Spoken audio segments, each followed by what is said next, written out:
And we do have some fish spawning areas both in the Latna River and also on the Kaikouk River. And we do have a few species of whitefish that is pretty really precious to us yet. And we really haven't seen any action item that would be there to protect the species we have left. And I would really urge the board to, in December, come back with a proposal that, we can get back to you before it really becomes an action item. So thank you. Yeah. And sir, I didn't catch your name. Yes, What's your name, sir? Harding Sam. Okay. Thank you for Yeah. your testimony. I was just trying to get back on. I really Thank you appreciate for that. calling me. Thank you. Yeah. Good morning. Yeah. Sorry that you were the first one up this morning. Yes, I yes, hate yes. that too. Yes, it's this process is taking way too long for my likings, and Yeah, my liking as we're well. really running out of options. So we'd Mm, like to see something done. Thank you. Thank you. Thank you. I'll see if there are any questions for you. Thank you. Okay. Next up is Amber Cunningham.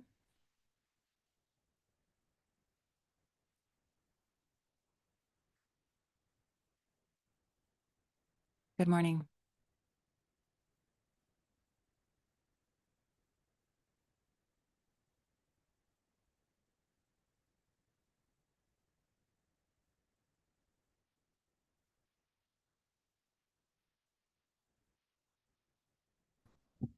There you go. Okay, thanks.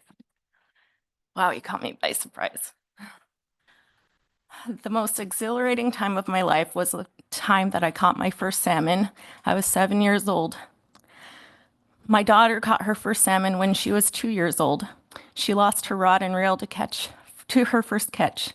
I turned my back for less than a minute and her rod and reel was gone. I was like, "Baby, where's your rod and reel?" She's like, "I don't know."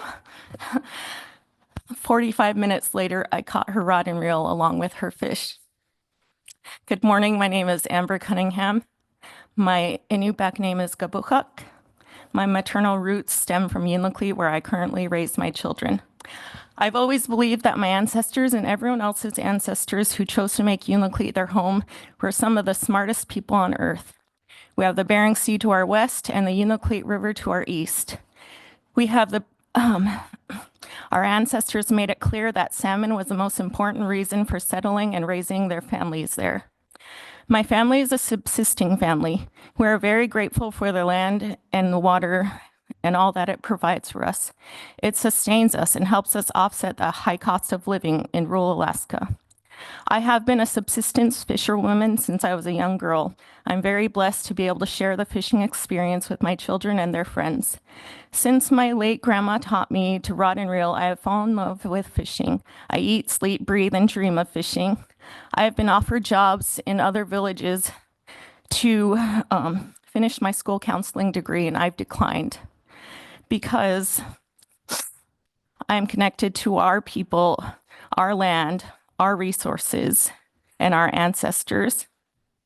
Since my grand's passing in 2020, I have felt her presence in our favorite shared fishing spots. And now I share the spots with my kids and my mom. It's a spiritual connection between generations. The land and the water holds the memories of our ancestors.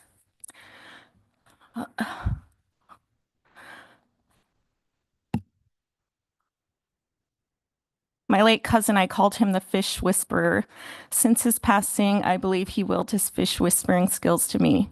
I feel that rod and reeling fishing is the most humane way to fish because you can catch just enough without over harvesting. Joel Jackson of Cake, all the way on the opposite side of Alaska, also shared this traditional value of not over harvesting. This goes to show that the Alaska Native people's traditional knowledge and values depict the deep connection between the people and our natural resources. Chum salmon are important to me and my family because they make the best dried fish. This year, however, I only caught 3 chum, hardly enough to make a taste of dried fish despite fishing every day and even sometimes twice a day, rain or shine. And I constantly worry about fishing, how it will be each year. When my grandma was alive, she would always be ready to pull out a bag of dried fish and strips and berries for guests at any given time. It was always a staple in our home. To conclude, we need to make sure that everyone in Alaska has a fair share of fish throughout the state. Mother Nature has been generous to us, yet has been disrespected year after year. This can only keep happening for an X amount of years before we kill off our fish. Then what will we eat? Money? I look at this council and I only see one tribal member. We need representation for tribal members who solely rely on subsistence fishing to survive. Alaskan natives have been stewards of the land and water for thousands of years and treated it with nothing but the highest respect. We've held ceremonies to give thanks to Mother Nature for keeping us alive. Mother Nature is a part of us. It holds memories of our ancestors. I feel it's not only necessary but pertinent for Alaska Native tribes to be represented on a critical issue like this. I implore the council to give us a seat at the table. We've had everything taken from us, our land, our language, our dance, our identities, our freedoms, our food, our livelihoods. We are on a course of genocide.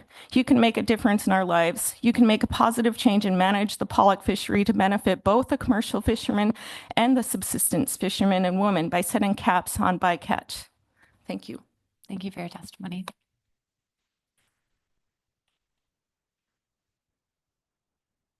Our next testifier is Michelle Adams, followed by Fred Daniels.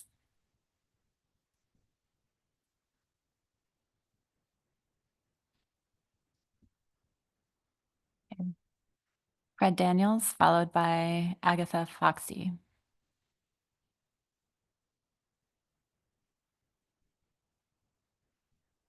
Okay, we'll do a call back for Michelle, Fred, and Agatha later or at the end of the day.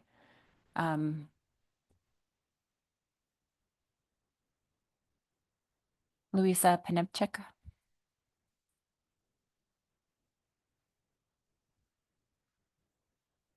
Ronald Pitka.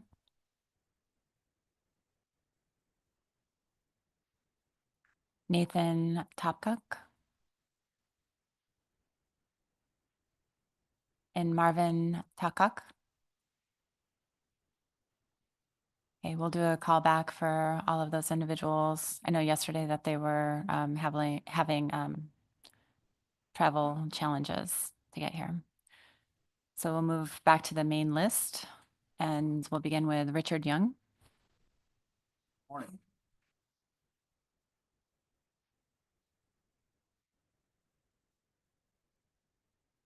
There, that worked.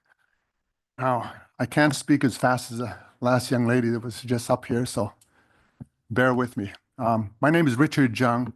I'm from the village of Napakiak. That's on the Kuskokwim River, 14 miles below Bethel.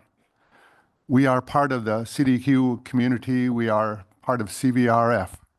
I sit on the board of directors. I'm a representative from Napakiak. I've been on the board for 16 or 17 years now. And one of the reasons I got on there is because I saw the benefits of having money coming from the Bering Sea going to our villages. I didn't know anything about what CDQ was before that. They had a meeting in Napakiak, and I just happened to have some spare time, so I went to the meeting to see what was going on. And at that time, I was on the city council, and we struggled all the time with money, trying to keep our village floating. And when I saw that the Bering Sea produced fish that was turned into money that could go back to our villages, I saw the potential there. So I waited until a seat opened up and I was able to run and get on the board of directors. And it's been one of the best things I've ever done in my life because of the money that we get from the Bering Sea. We're able to put that back into our villages and help people. We have a lot of programs out there, and I know that other people that came and spoke yesterday for CVRF that told you about some of the benefits. One of them is our People Propel program, and that helps people buy equipment to do subsistence with. It started off as just boats and motors, outboard motors, so that people could fish better. And then it expanded into ATVs and snow machines and a lot of other things too. We help to purchase it, to bring the cost down, because everything is so expensive out there, and the freight coming out there for anything makes it twice as expensive. So that helps a lot of people get their food. And so that's one of our most beloved programs out there, because it helps so many people. The other one that I like out there too is our mechanic welder program. We have shops in 18 of our 20 villages. 2 villages don't have it because they're too small to have a shop there, but the other 18 have shops there that we keep mechanic welders that are trained to repair outboards and snow machines and ATVs. And I think yesterday when Larson was up here testifying, one of you asked him about benefits. Do we have any benefits that go to other people besides our own region, besides our 20 communities? And I'll have to say yes to that, because when I was thinking about that, our 2 shops, the one at Scammon Bay is on the northern end of our thing. They're the last ones in our group of our 20 communities. They're close to the lower Yukon. Their shop helps our people, but people from the lower Yukon also bring their equipment down to our shop there to get it welded and motors repaired. And it's the same on the Kuskokwim River too. Napaskiak is a town above us. Between us and Bethel is Napaskiak. And that shop there also serves us in our CDQ communities, our 20 communities, but people from upriver, from Bethel and Akichuk and Kwithluk and Akiak and Tuliksak bring their equipment down too. So that benefits are spread out. Along with that, the People Propel program that buys all this equipment, we spend, I think the number is $50 million between our money and our residents' money to buy this equipment. And that money is spread all across the state of Alaska. It's one year when we were down in Juneau at one of the legislators' office, when we walked in, the secretary found out who we were, and she thanked us because her husband owns a shop in Kenai area. And we had bought a lot of equipment for our people out there. And so she was very grateful for our business that we brought it to her. And so I was very surprised at that, because I hadn't thought about the money that came from the Bering Sea that came through us also helps other people in our state. Then a few years ago too, that we went to Seward, the city of Seward, because at that time we were thinking that we might be able to home port some of our boats. We were getting more boats. We have crab boats and cod boats, and we might be able to overwinter some of our boats down in Seward and get some repair work done on them then. At that time, there's not the infrastructure is not there to do that right now, but hopefully in the future we'll be able to do that with all of our equipment. We own boats ourselves. We own the Northern Hawk. We own crab boats. We own cod boats. And so I'd love to see those, instead of having to bring those down to Seattle and to be repaired, I'd love to have those up in Alaska and have those repaired, and that'll help the state of Alaska. So that money from the Bering Sea, and that's the only place we get money from to help our people. That money from the Bering Sea helps us in our 20 communities, but it also helps the state of Alaska. It's a tragedy that people don't have fish on the river. I can't imagine that. I can't imagine. I remember going out fishing with my father when I was a little boy in the late 50s in a small wooden boat with a small engine, and we'd row, or my father would row, to keep the net straight. We never used the engine for that. The gas was just too expensive back there. I think it was $25 for a drum of gas, and it was way too expensive, so you rowed to keep your costs down. But we own the boats, and we demand that our captains keep the fish bycatch low, because we own the boats. Our 20 communities, when we were able to control it, we made sure that we catch as less fish as we can, the salmon out there. We don't want that, because we are salmon fishermen. Mr. Jung, very sorry to have to interrupt. I let you go for a little bit, a That's couple all. minutes. So I'm wondering if you have a concluding statement, and then we'll see if there are any Yeah, questions. Thank yes, you. please don't harm us. That's what I know you have a lot of information about how this works and if the pollock fisheries is shut down, if it'll help the people on the Yukon River and other places where they don't have fish.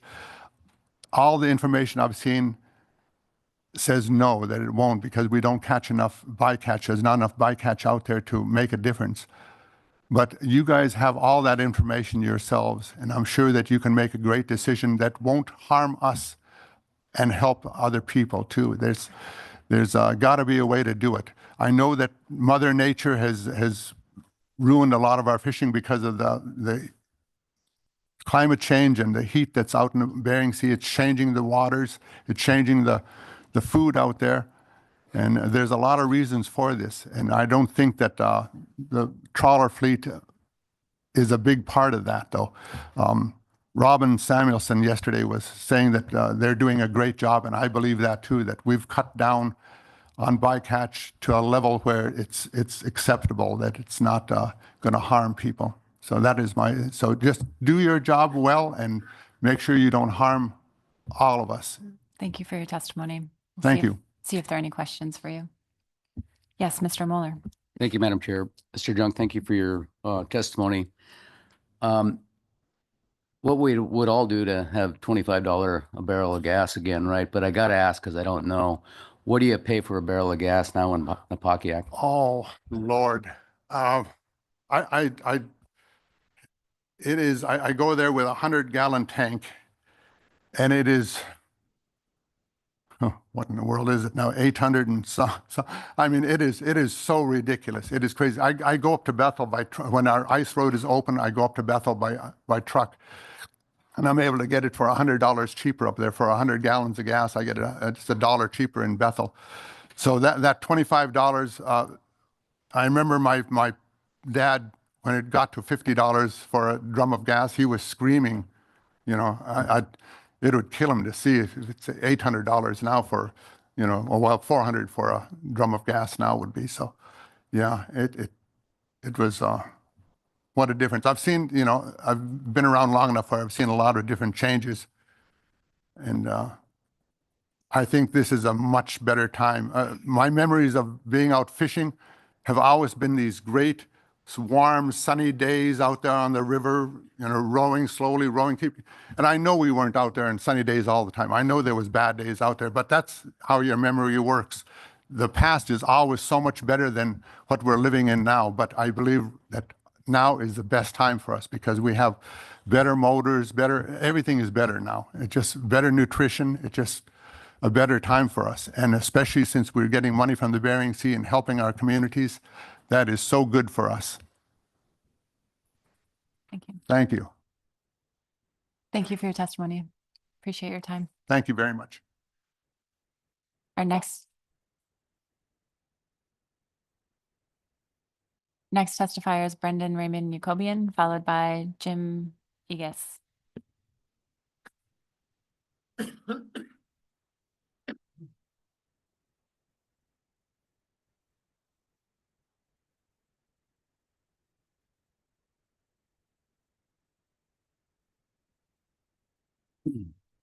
Greetings, Madam Chair and council members. For the record, my name is Brendan Raymond Jacobian, testifying on behalf of COERC, the Alaska Native Nonprofit Tribal Consortium, formed by and for the 20 federally recognized tribes of the Bering Strait region. There's a need for the council to continue moving this process forward, and in doing so, continuing to include a low fishery-wide overall bycatch cap, as well as the potential for combining alternatives 2, 4, and 5, at the very least while maintaining their existing configurations. We would in fact encourage the adoption of this combination as a PPA at this juncture, but if a PPA is not selected, we encourage the council to keep that combination on the table. A combination of a low fishery-wide hard cap of 100,000 at most, combined with a conservation corridor in an area where whack chum bycatch is the worst, combined with the alternative for IPA measures, hits the sweet spot of conservation benefit, practicability, and meeting the purpose and need. Much of the content and the alternatives to date are based on problematic premises, which we'll speak to in a moment, and also essentially constitute an inaction. There's been a lot of discussion about alternative 5, but we want to stress that only selecting alternative 5 and/or alternative 4 would not be acceptable. There must be a cap or caps in regulation, and they must include a fishery-wide cap. Alternative 5 without an additional overall backstop allows for unconstrained bycatch in other areas of the fishery where vessels are already fishing, unconstrained bycatch in areas outside the corridor where fishing effort might get pushed by hitting the cap, and unconstrained bycatch in the late bee season. Even if the council selects an appropriately low number for the corridor, this rapidly moves to a situation where we could end up at or above historical levels of bycatch with nothing left but the reliance on IPA provisions for lowering it. Without a fishery-wide backstop, alternative 5 is actually a fall cap, functioning as a window dressing for alternative 4. The industry's proposed alternative 5 revisions at the AP, which contrary to rhetoric did not reflect responsiveness to tribes, seems to signal this is where some are going. The AP actually just recommended to remove valuable, already analyzed tools from your toolbox. The AP should have kept examination of exclusive areas on the table if they wanted to also add new things, and also should have maintained a 50,000 chum bycatch at the bottom end for a combined cluster corridor. We recommend if you consider their motion, you restore those elements at 100,000 at the bottom end of the corridor. Alternative 2's bottom end essentially becomes mutually exclusive, and that's not working together. A fishery-wide backstop at a maximum of 100,000 is necessary, we believe. Alternative 3 is not workable at the abundance percentiles as they're far too low, and it does not minimize bycatch at all levels of abundance, so we prefer alternative 2's approach. 100,000 is practicable.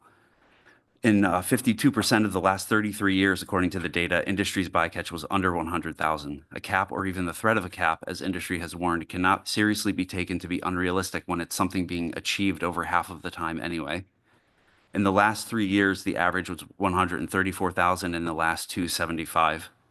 When we pointed out that reality itself had provided an obvious lower bound for a fishery-wide hard cap at 22,000 for the analysis because it was actually achieved in 2012, we were rebuffed and the limit was set at 200,000, which was obviously unreasonable and not NEPA compliant, and that was later lowered to 100,000. But yet here we are a short while later, and industry has proven us correct with a performance of 34,000 last year, showing that numbers that low are actually achievable and should have been considered in the analysis. The asymmetry in the process has been unfortunate to witness. Despite an actual crisis that is literally killing people in communities, we've repeatedly heard consternation about the hypothetical impacts to the pollock fishery, lest they even have to consider making sacrifices. We're constantly surrounded by the implicit assumption that the TAC itself is sacred and taken for granted. We see the failure at the council to have tribes who have stewarded this ecosystem for millennia included in a regularized process of co-presentation on all agenda items, as well as in the B reports. We've seen how we weren't able to get presentations from cooperating agencies at the SSC, and we see asymmetry in how particular forms of scientific information have been treated. To anyone who read the DEIS and comment letters and attended the SSC, the significant limitations associated with AEQ-related analyses are finally being laid bare, as tribes have been noting for years. The model in front of you with regard to that is just one way of looking at things and has substantial limitations and caveats, yet clearly has played a large role in underlying false premises by which this fishery is managed and by which these alternatives in particular have been constructed. Time doesn't allow now, but I'd be happy to note some of those limitations if folks want to talk about it. This council can be a part of the solution to save salmon, and it can be part of your legacy. But you'll have to take real meaningful action, and everyone will know and remember the difference between that and the illusion of it. Please move the analysis along and at a bare minimum preserve alternatives 2, 4, and 5 as they are currently written, with any other changes to these alternatives being additions and not removals. And thank you for consideration of our comments. Thank you for your testimony. See if there are any questions. Ms. Goen. Thank you, Madam Chair, and thank you, Mr. Raymond Jacobian, for your testimony. In the middle there, you were speaking about, I heard you say at the end, alternative 2, 4, and 5, but in the middle you were saying about alternative 2 and then the AP's alternative 5 and the 100,000 cap. Can you speak a little bit more to why you think that doesn't work? Yeah, thank you very much for the question through the chair. So as they're currently configured prior to the AP's motion, the alternatives work together when they're not mutually exclusive, in the sense that if you have a corridor that is at, say, for example, 50,000, it's lower than an overall potential backstop, which allows for catching basically bycatch that would occur in other clusters, or where fishing may get moved as a result of pressure from the conservation corridor. So if you had 100,000 as an overall backstop, and the corridor would be lower. But the AP's motion not only removed all of the exclusive corridor analyses, it also shifted the range from 100,000 to, I believe, 350,000. Now, what that means is essentially the corridor, the lowest number that's being considered for the corridor is essentially equivalent to the lowest number that's being considered for an overall backstop, which obviously makes them mutually exclusive because no one's, I mean, you'd have to have 100,001 fish for a backstop essentially to make it have that function. So, and you know, I would presume, I don't know, but I would presume that we would start to hear the same concerns that are being raised about the inshore fleet right now at this meeting in December from, say, the CP sector. If you tried to do that, to set them both at 100, because then it would start to, you could argue, disproportionately impact the CP sector because they'd be fishing more in cluster 3. So that's why there's a value of having a differential there. Yes, thank you. And Ms. Baker. Thank you, Madam Chair. Thank you for your testimony. I wanted to ask, I think in the middle portion of your testimony, you identified your reasons for not supporting alternative 3. Can you please reiterate that? I think I just missed it. Yeah, thank you, Ms. Baker, the chair. We don't support alternative 3 as it's currently written because the abundance numbers, the percentiles for them are too low. I believe they are all set at 25th and 50th percentiles for the range.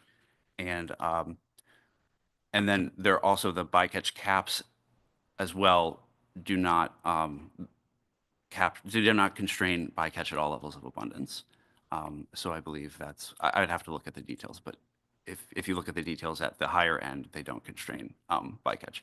So those are the two separate problems. And we believe that it's important to recognize that abundance numbers have been far too low. And as we've pointed out, for the Norton Sound region, far too low for far too long.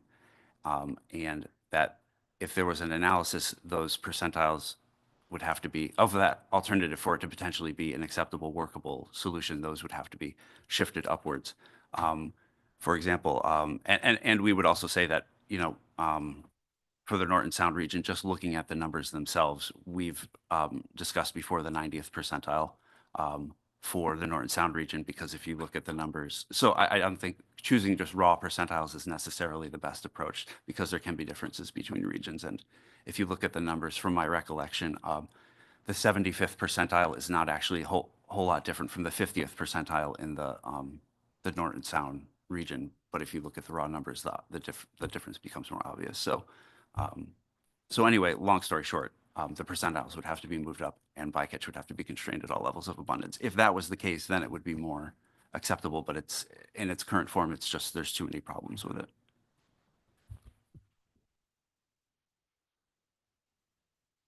Thank you for your testimony. So next up is Jim Egas, followed by Brooke Woods.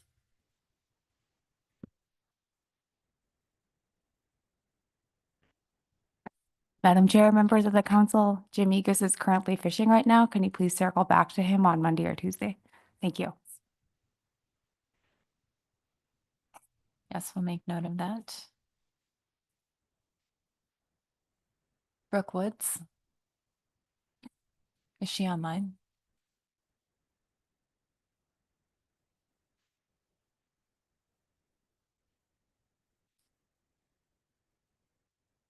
Okay. We will circle back to Brooke. Chris Stock.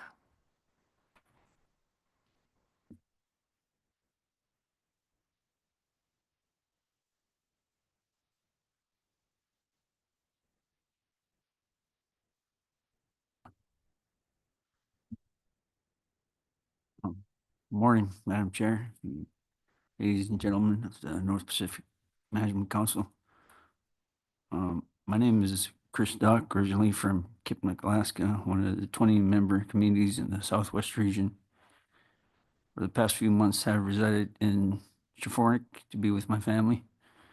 I'm here to support CVRF, also support subsistence fishing because our families rely on a lot of our food.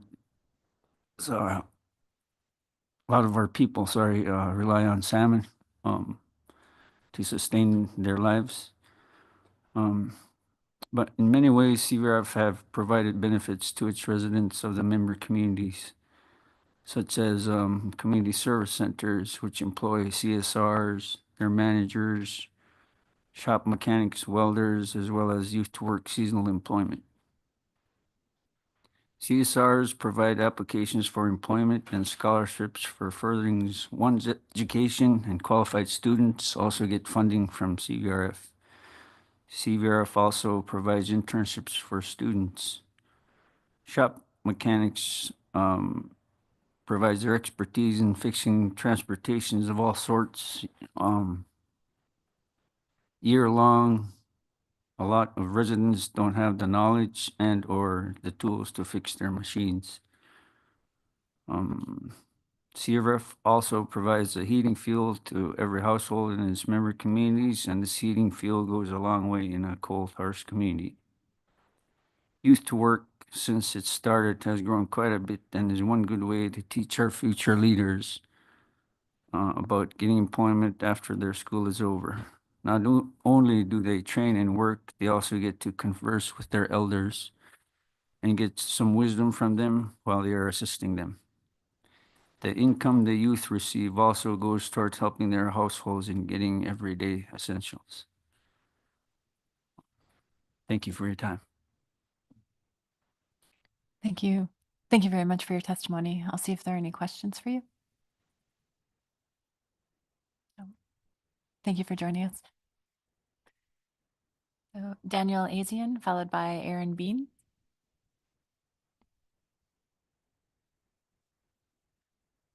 Is Daniel here?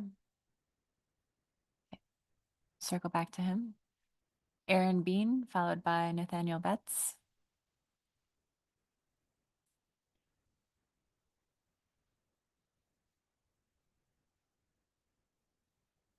Okay, we'll circle back to Aaron as well as Nathaniel. Nathaniel Betts. Sorry about that. And then Renee Linton is after Aaron. Or sorry, after Nathaniel. Apologies.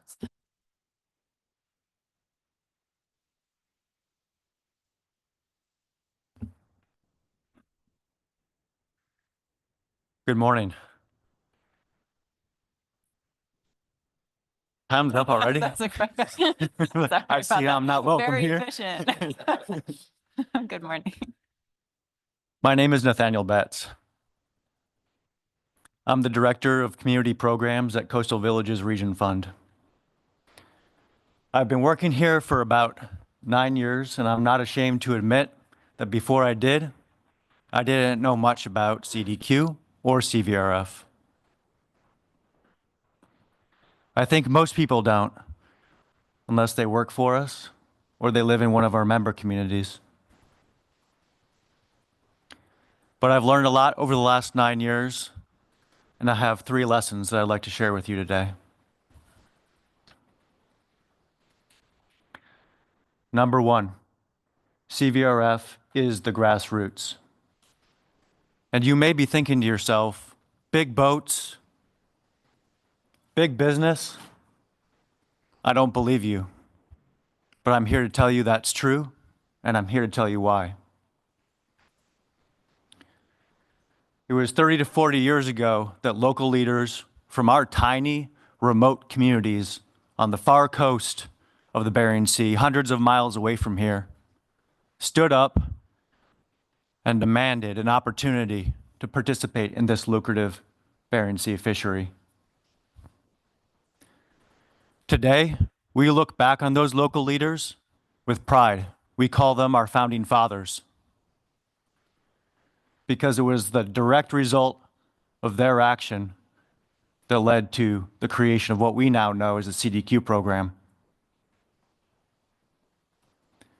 Today, everything we do is based on our relationship with our people. And that's my second lesson. We do everything in our power, not just to listen, but to truly hear what matters to our people.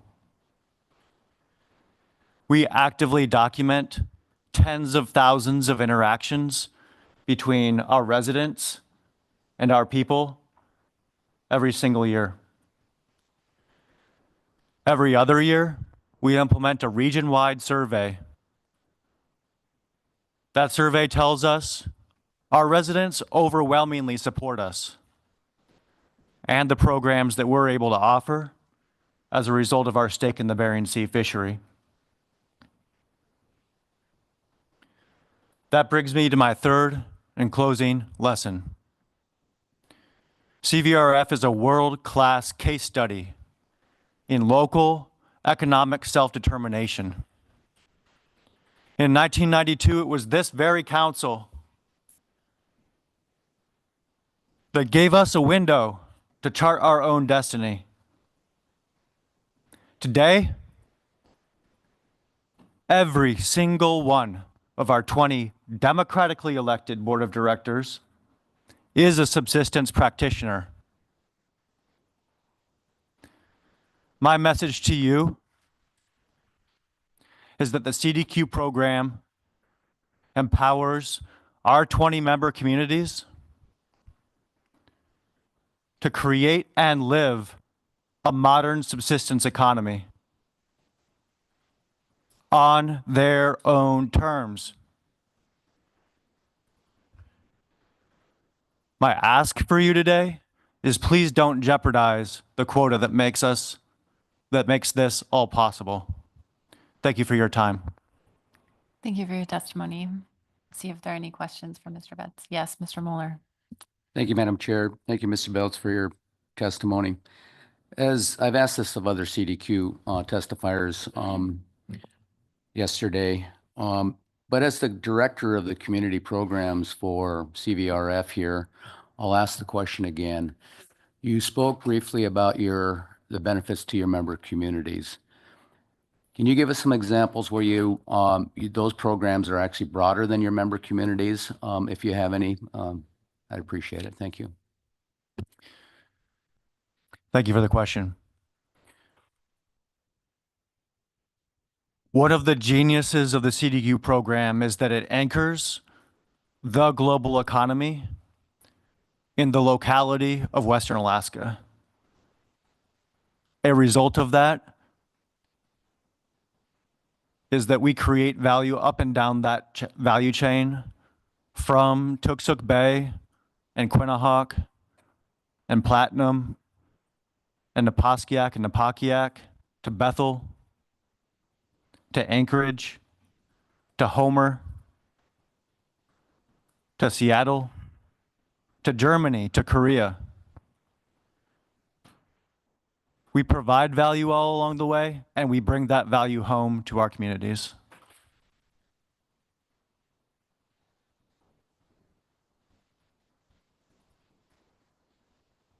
Thank you for your testimony. Thank you.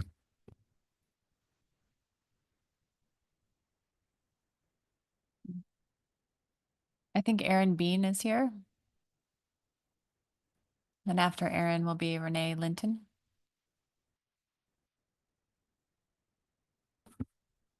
Good morning, Madam Chair and members of the board. My name is Aaron Bean. I'm here on behalf of the Craig Tribal Association. We're a tribe in Southeast Alaska.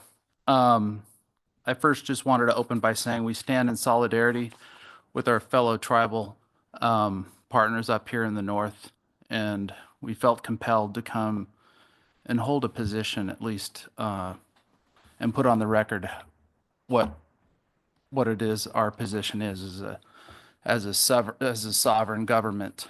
And also I wanted to just kind of put this council on notice of a recent Third Circuit federal court case, Lostad v. Raimondo.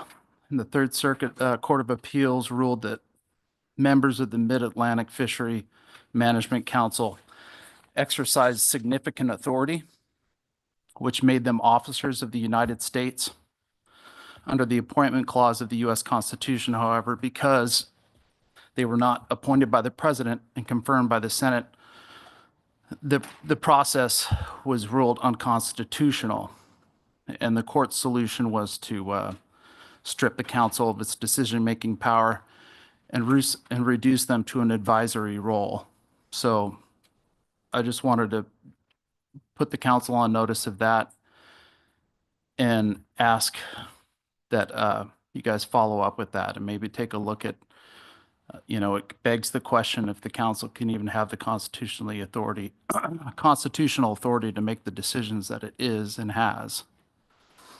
If this ruling applies to the North Pacific Fisheries Management Council, which I believe it does, then the body does not have the authority to continue regulating our fisheries the way that it does.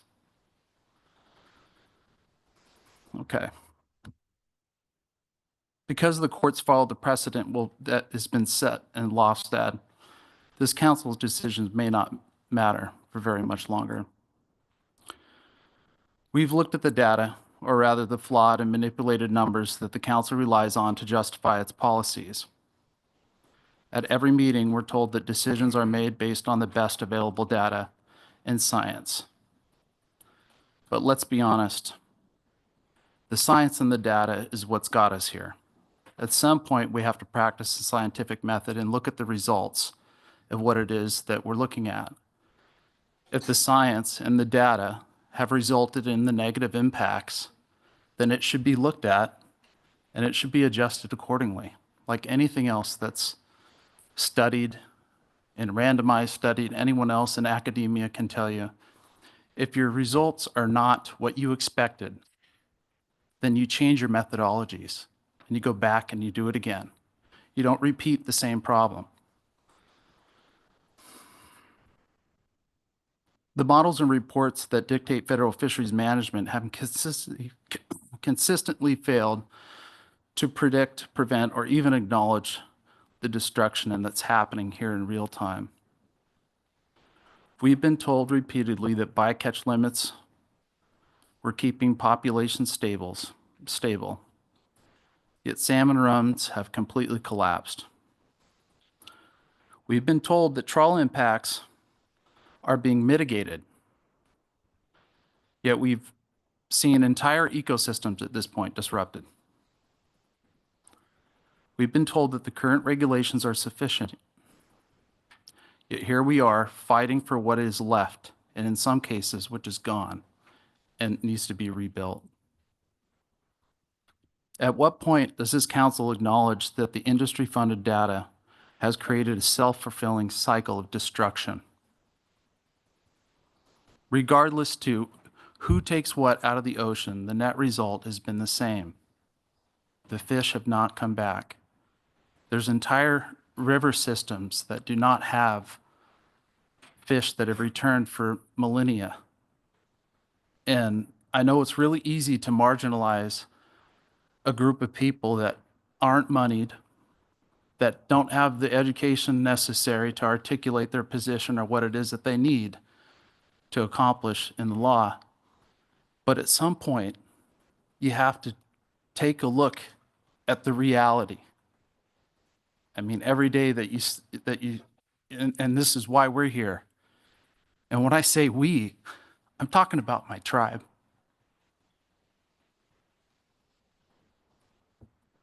We have to look in the mirror and we have to say, inaction is action. It's not in my backyard, right? I don't have to worry about it. We do have to worry about it. We do have to take action. And it lies squarely in your laps.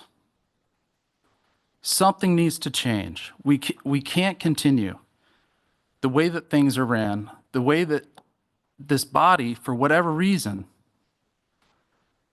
continually acts the way that it does with taking no action to correct the problem. Or not enough action. I'll qualify that. I won't say that there's no action taken, but I feel as if every proposed solution that's brought to the table that we have to all agree on always favors the industry. It always favors the industry. The proof is there by that. Because the people in the room that are suffering and the culture that can't pass on its traditions to the next generation, we have children being born that have never seen a fish caught, that have not participated in something that has been passed down for generations. I'll try to summarize. Yes, a concluding statement, please, Mr. Bean. Yeah, got it. All right, let's see here. This council's authority is in question if LOSFAD decision has set legal precedent, and if it applies here, this body does not have the constitutional power to make these decisions. But even if we ignore that, let's go to the heart of the issue. The council has built its policies on bad data, bad science, and bad management. The models have failed to protect the salmon. The monitoring efforts have failed to capture the full scale of the problem. The trawl-friendly policies have led us to collapse. If this council refuses to act, it won't be in just fisheries that are lost. It will be the credibility, the authority, and then potentially the entire regulatory structure that we operate on. Mr. Bean, I've let you go. Okay, yeah, I get it. Yep. You can fix this now, or the courts will fix it for you. Thank you for your testimony. Mm-hmm.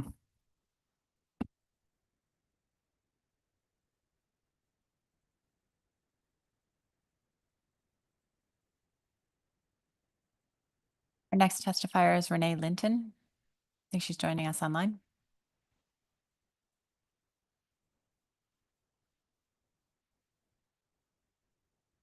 She's not on. Okay, so we'll circle back to Renee. Bernadette Lewis. And there will be no questions after this testimony. Followed by John Pingiak.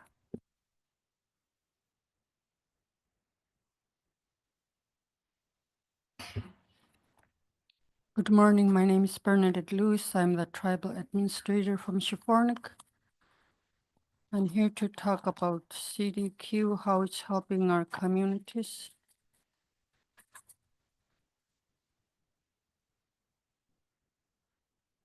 CDQ is helping our community to share fisheries and allowing the community to participate directly in fishing industry, bringing income and jobs to our community.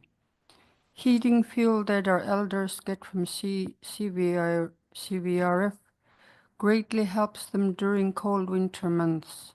Our elders only depend on welfare and it is never enough to get things they need in their homes.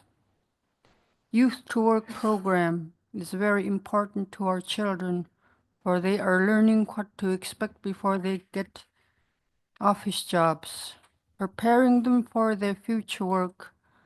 Also, Youth to Work program helps teach our youth what wild vegetables and berries are gathered during the summer. Youth help our elders by bringing them wild greens from the tundra in which our elders cannot gather anymore. Youth are also taught how to cut, store away, and how to dry wild animal catch. Each villages has a CVRF building that helps people with paperwork, welding, fixing their boats, snow machines, boats, and outboard motors. It would be very expensive to try ship out equipment to Bethel or Anchorage for them to be fixed or welded. People Propel greatly helps the people purchase snow machines, boats, outboard motors, four-wheelers, where it is very expensive to buy the equipment, and People Propel helps our people by helping them buy the equipment, for most people do not have jobs in our villages. So I am telling the board to please consider that CDQ is extremely important to the people in our villages. Thank you for your time. Thank you for your testimony.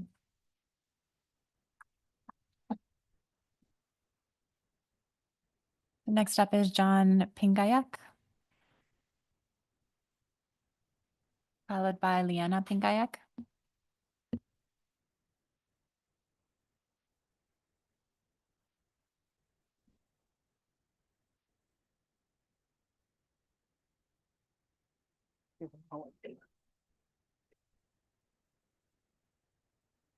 Welcome.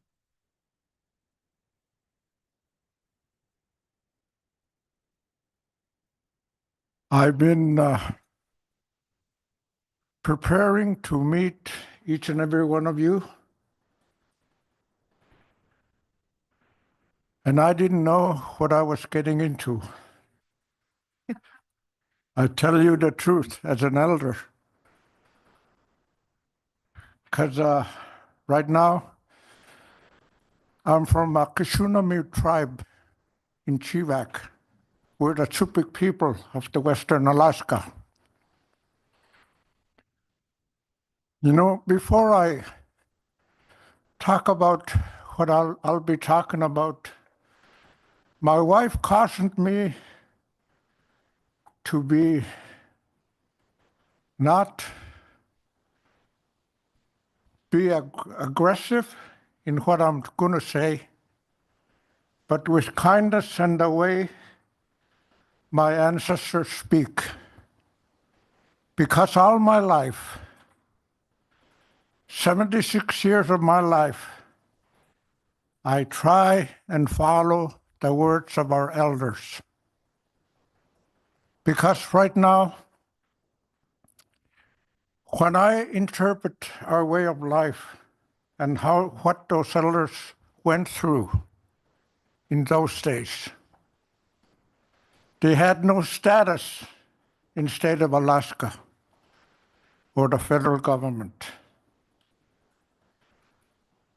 When I went to college back in the 70s, and I graduated as a elementary ed teacher, certified teacher. 34 years of my life, I taught cultural heritage to our children in Chivak. We are the single-site school district. And there were 5 elders, and I know the names, and one of them was my grandfather. He's the one that spoke to our people each and every day. And I felt comfortable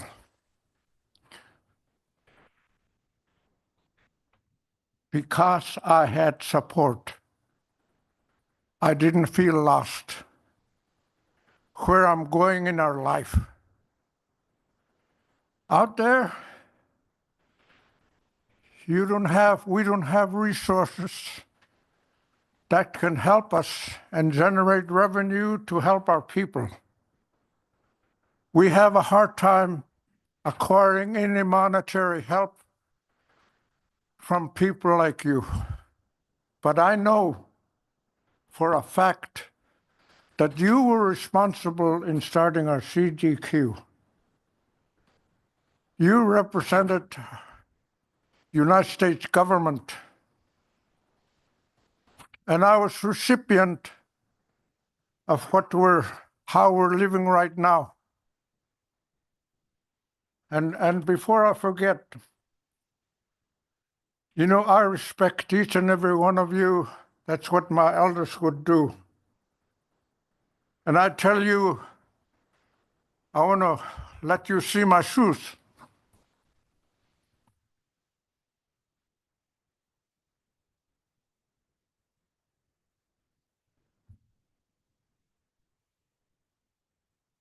I have a hard time putting on the shoes of our elders because I'm an elder now, 76 years old. And I really am honored for you to be here to hear some of our concerns as Alaskan Native people. Not too many people, the government, state of Alaska, haven't really recognized us until Biden said sorry to our people how we were treated. You know, the way I understand my existence here in Alaska, I wasn't put here as a Chupik man for nothing.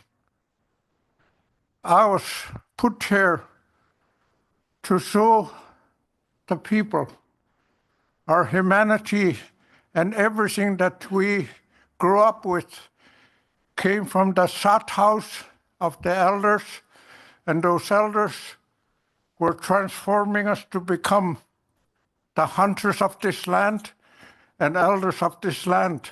And we had to acquire that wisdom. And when they tell a story, I had to sit there for hours and hours. And sometimes they told me parameters how I should be acting. And sometimes I didn't want to listen to them when I was young. I said, no way, I'm not going to do that. That's how I was when I was young. Now I know what they were talking about. When my elders became silent, I was lost. We are lost because our elders are silent. The interior, up north, in this area, we are the same people. I regard you as same people, because my grandfather told me like this: no matter who you are, where you come from, we are the same people. Your humanity is who we are. Without your help, we lose everything. Out there, the prices, if you can change them, I will be really happy to lower our standard of living to where we can afford. Out there, they're outrageous. When I go to my camp, I spend over $1,000 in gasoline. Planes come in and out, and the store sometimes run out of eggs and stuff that we need for every day. That's why people like us, indigenous people of Alaska, we go out and hunt. That's how I grew up as a little boy. You know who I was helping? My mom. I was helping my mom to survive. We were hungry out there. There was no food provided or given to us freely, but I had to go out there and learn how to hunt with my bow and arrow that my grandfather carved. And my harpoon, I go out there and hunt seal. Everything that I've taught was taught by the elders. I taught for 34 years to the new generation, like this is my daughter. I have 9 daughters that I take care of, and they're all grown up, and this is one of them. You know why I brought her here with me? My ears are almost, I have a cold and I can't hear too well. So that's why she's guarding me and make sure what you ask me, it will come to me. I'm speaking to you from my heart, from my culture. I'm speaking to you from my elders that have passed, that were treated wrong. And make sure that all of us live in harmony with each other. Because we have some things that we can offer. And if I look at you in my country, and if anything, if you have a broken down snow machine, my elders told me, don't just look at them and go away. I look at you, first time I see you guys, but I have to invite you. If you're lost out there, I'll take care of you. I'm lost in your country right now, what you're doing. But when I'm lost, just like my elders, and you take care of me. Don't look your eye, look at me and say, put your eye away. We were taught well. Before the Christianity came to Alaska, we already know our Creator, our elder said. So that's why today I'm feeling lost. I have uncertainty of our future. But you started our CVR program that helped 20 villages with 12,000 people. You help our elders. You help our young people. You help our community, and we have workers too. Great, big, giant economic development that we're having right now because of you. United States of America. You know, a few times I traveled all over the world. They weren't treated like we were. When I came back to America, we landed in Seattle, and I was really, really happy. You know why? Because everybody had freedom to laugh and talk and whatever. All the other countries were very quiet. They didn't know what I was just observed. But being a citizen of the United States, it lifts me up. Democracy lifts me up. I get government help, but now all the money that's coming in is disappearing. Our villages are being left with nothing. But CVR, if I tell you, can help us, can give us assistance for elders that need stove oil. Our elders don't always have money. So I appreciate each and every one of you for being here, letting me speak to you personally from our elders' viewpoint. And our people, I tell you, they need you. You're the ones that make that decision for the United States. Do it for democracy. Give my life back. Help me as a Native community. When our Creator made Alaska, I was part of it too. This is where I'm from. I didn't migrate from somewhere with a kayak. I was here. And I'll welcome you in my community, and I'll take care of you. We'll check my blackfish trap with you and my snowgo. Thank you for listening. Thank you for your testimony. That's the thing I asked. I want to see number 4 of your, which one was that? I think that was the negotiating or the agreement. Yeah, agreement. I think it's number what, I can't remember. Oh, thank you. Yeah, Thanks. the agreement. Yeah, For Great. I'll continue, yes. Alternative 4. I believe you're referring to alternative 4. Yeah. Okay, thank you. We thank you for your time. Thank you for your All right. testimony. Yeah, okay. Don't leave me there. Are you Liana? Yeah. Okay. I'll support my daughter too. Some reciprocity there, yes. Yeah, okay. Yeah. Push this button. Welcome, Liana. Oh, thank you, Madam Chair and members of the board.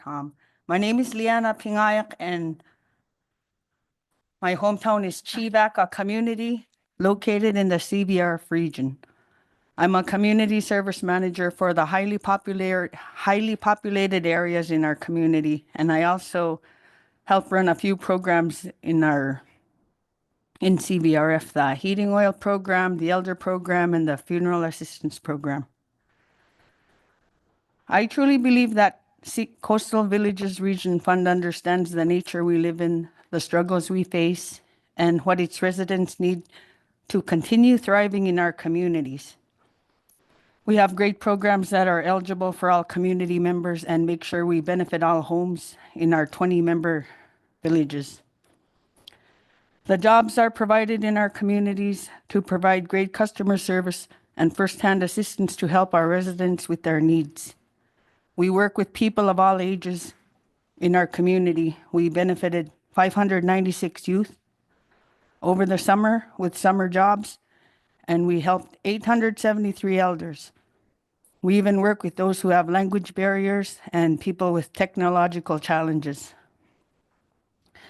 CSR's community service representatives, they make sure that our community members do their residency verifications.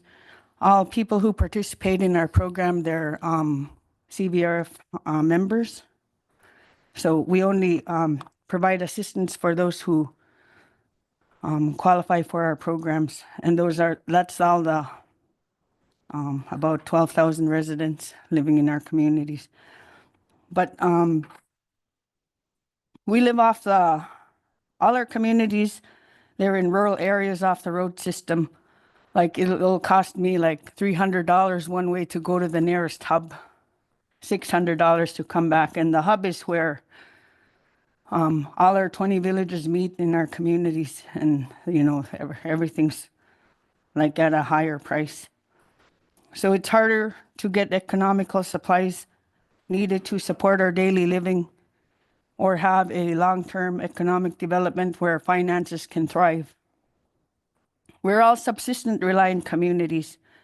CVRF supports people to subsist by providing needs from the People Propel program.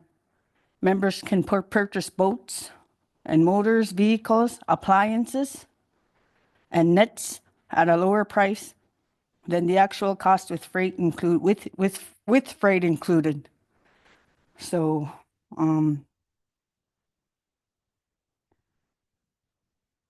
then when it comes to the heating oil program and elder program, we provide equal benefits amongst our 20 communities, not based on price differences. For example, the price of heating oil in Nightmute last year was $9.12 a gallon, while the price a gallon in Chivag was $5.50. All qualified CVRF members, they receive the same amount of allocation of benefits. In 2024, we provided heating oil to about 2,211 homes that participated in our heating oil program, helping about 12,000 residents. So I know I hit time, but the reason why I'm sharing information on why CDQ matters is because we're already facing hardship today with harvesting fish. If there's another hit to our communities that provides benefits, we will be hit even harder economically. The programs were made from money earned off the Bering Sea and benefits all its members. We already lack so many resources out there, so we can't afford to take away all the fish, especially from CVRF, who understands, lives, and knows the struggles in our isolated communities. Thank you. Thank you for your testimony.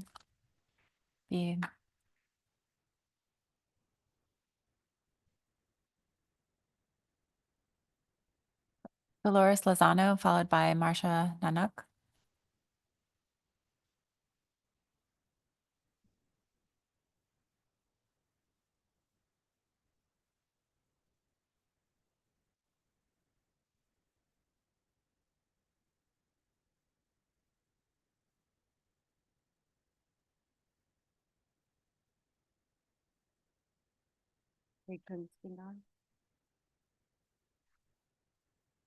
Oh, good. Ayan.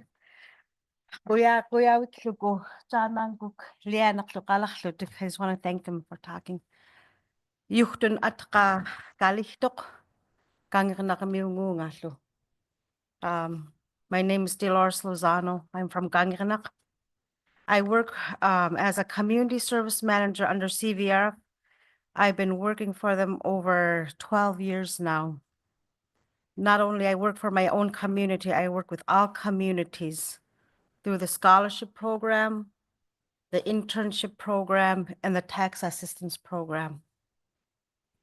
Kangirnak is one of the communities that CVR provides. CVRF is an important company that helps provide beneficial programs to our region.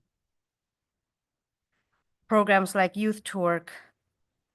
They learn and build leadership, communication, life, and job skills, especially taking their traditional craft skills home and using it as a sort of income in the future. I just want to add a few about this, like with Youth to Work. Sometimes I like to tease these youth, like they'll get their paychecks and, oh, you're gonna buy me a soda from the store? So they're like, they'll look at me, I'm like, no, no. But it's always good to see these kids go, they grab their checks, they're so happy, I'll watch them, they'll be so happy and go out and just, I'm gonna go to the store and get some stuff. Or they're gonna help their mom, like buy like laundry soap or something. The other one is elder and heating oil program. The heating oil prices are so high in the region that this program comes in handy in midwinter for families and elders due to a lack of employment in our communities. Individuals cannot afford fuel. The mechanic, welder, and shop services. We depend so much on subsistence, hunting, and gathering in our coastal area. The mechanic welder helps keep our machines running properly for long distance travel. I get services through our mechanic welders because I travel far to subsist for food and haul wood. It's very expensive with gas and stove oil. Another way CVR helped was the Gangiranak Boardwalk project that was built for our school children and community to attend school and local events. And we still continue to use that boardwalk. CVR provides so much for our region, and if the CDQ is taken away, it will take away the programs from our people. Youth will lose their job skills, cultural skills, and income.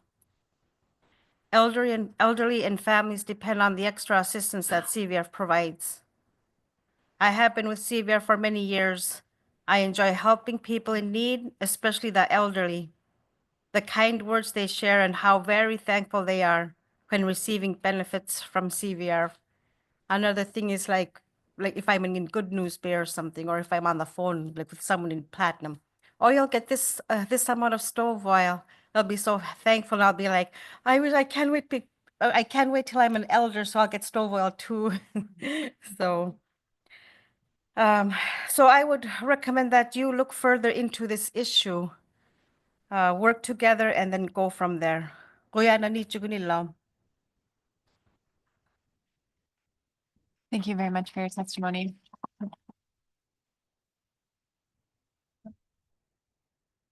Mate. Oh, is it good now? Okay, good morning.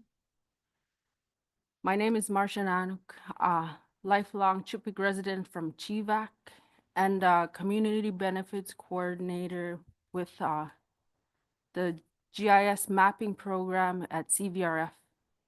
But I wanted to share my experiences, how CDQ makes a difference in our communities. Okay, CVRF helps me provide for my family, afford my subsistence lifestyle. Okay.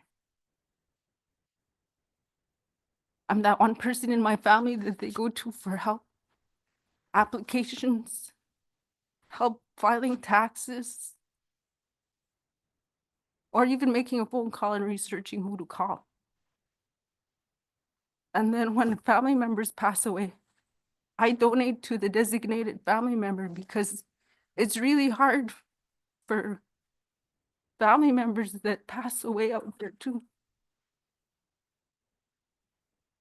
And CVRF helps me help the way I want to our people. CVRF helps me help my community.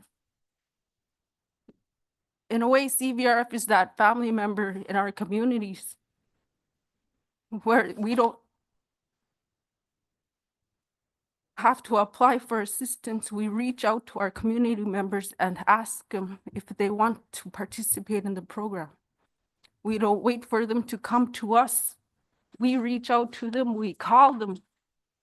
We see them at the stores, meet them at the post office, and ask them to participate. There's so many programs in our CVR CDQ that provides the heating oil program, elder program, youth to work, the funeral feast and burial assistance, where we reach out to the grieving families and we meet them in person at the store and help them buy what's needed for their family. And last summer, our family share boat broke, our motor stopped working on us, and I was able to call the shop, CVR shop, and ask for, mechanical questions. This boat provides a subsistence lifestyle for 5 households in my family, and it was down for a month and a half, and we missed out on herring fishing season. So we were able to get from family who share, and we share, and we help each other in these communities, and that's what CVRF does. But this motor broke, and someday I might want to use programs like People Propel to help save thousands of dollars that could be going to food, groceries, or even a brand new tent to go camping. I'm almost done. But with the People Propel, we could, some people qualify for loans, some people use their hard-earned savings, and some people chip in as a family to buy something like an outboard motor. Without the programs from CVRF, we won't be able to afford our subsistence lifestyle or daily lifestyles. And I thank you guys for hearing people who live in these communities and how CDQ helps our communities. All right, thank you. Thank you very much for your testimonies. I'll see if there are any questions for you.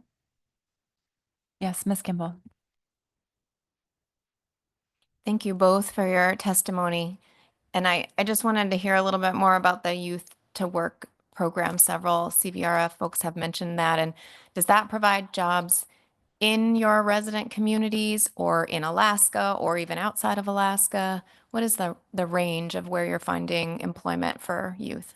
The Youth to Work program is from for age groups 14 to 19 that are in the communities. They don't need to be from somewhere else, but if they're in our community for that summer, they qualify. We don't verify their residence in the community, but if they're participating in our communities, we reach out to them, we help them with their applications, and some people are learning references because we didn't know what references are. And it's good to have references to speak for what we're being taught and how they listen, and to have, just not my auntie referencing for me. Thank you. Thank you. And Ms. Nanak, I think you mentioned that you were a GIS mapping coordinator. Yes. Wondering if you could expand a little bit on that role and how, if it's connected to some of your benefits programs. Yes, it's community benefits coordinator. It's not just for GVAC, it's for all the 20 communities. And the GIS mapping, where there's coworkers that were started ahead of me, and they finished the infrastructure and road systems in our communities, and they're currently working on making real addresses for our communities. You know how when we try to order online and they ask you for your real physical address, and then we punch it in our communities, we don't have that. And then we punch it in, oh, we don't know where you are. But there's, that's what CVRF GIS is working on, getting us recognized through the National Address Database. Thank you for that. Appreciate it. Thank you for your testimonies. Yeah.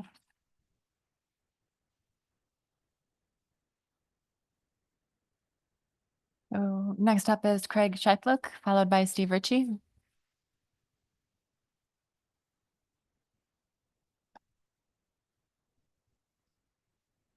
Okay, we will circle back to Craig. I thought I saw him earlier, but okay, go to Steve Ritchie.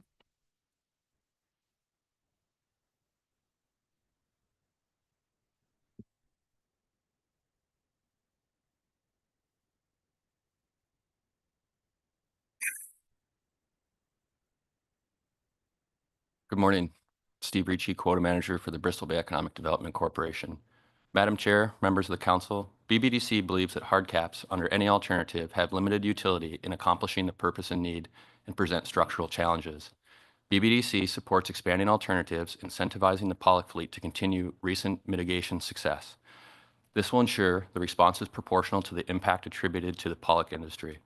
We also want to thank the analysts for their continued work on the draft EIS and responsiveness to previous testimony and highlight some additional points regarding CDQ impacts if hard caps are utilized. CDQ Pollock relies on a leasing market. While the CDQ sector has and hopes to continue its long-term relationships with the CP sector, many factors could impact its current marketability. To have a market, there must first be capacity for additional quota. Currently, CDQ quota can be transferred between sectors, which maximizes the opportunity to find that capacity. Tying CDQ quota to any particular sector could negatively impact the program. By design, the program requires industry partnerships built on the demand for CDQ. PSC regulations that limit intersector flexibility by default make substantial changes to the CDQ program structure. Because the CDQ sector lacks operational control, it must maintain this critical provision. Both the CP and CV sectors testified that apportionment schemes could affect the ability to harvest efficiently, changing harvester dynamics within companies and co-ops. They also testified that some apportionment schemes could lead to consolidation, one of many factors that could negatively impact CDQ marketability. C-State testimony emphasized the need for harvest capacity when chum encounters are lowest, reinforcing concerns about prioritizing AFA quotas. It is fair to question the likelihood of CDQ moving to the CV or mothership sectors, since that has seldom been exercised. This action will have unprecedented impacts on the Pollock sector. Endless scenarios that are not directly related to PSC caps could require a sector shift. I will not try to assert what will and won't happen in this dynamic industry. The past is not always the best predictor of the future. What is in this body's control is ensuring that CDQ maintains one of the few pathways for adaptability.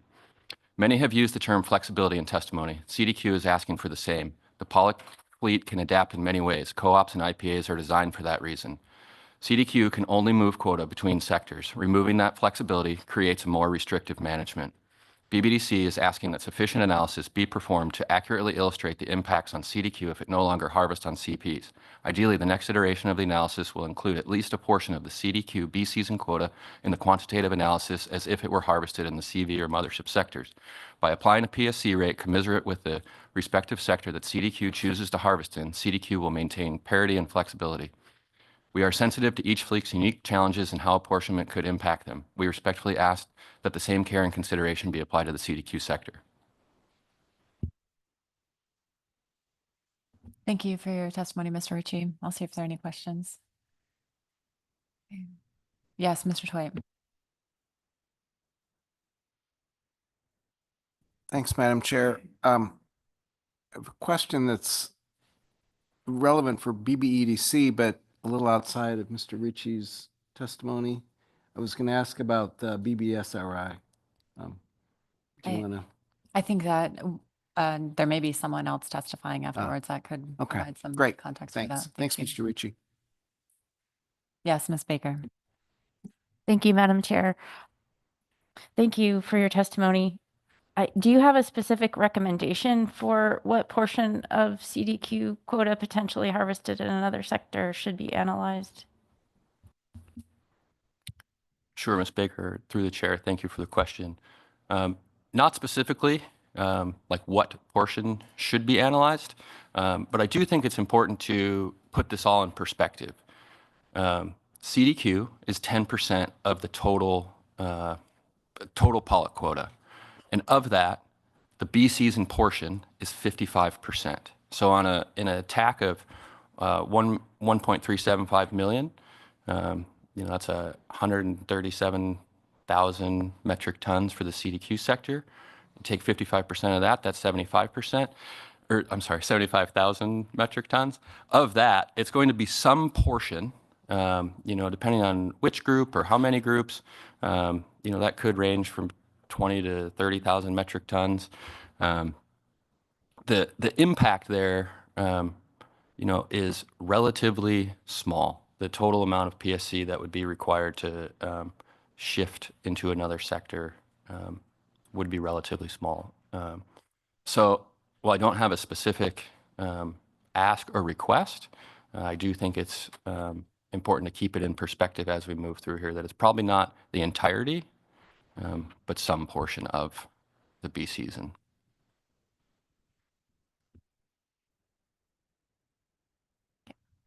Thank you for your testimony. Next up is Benedict Jones, followed by Gabriel Olick. Is Benedict Jones in the room?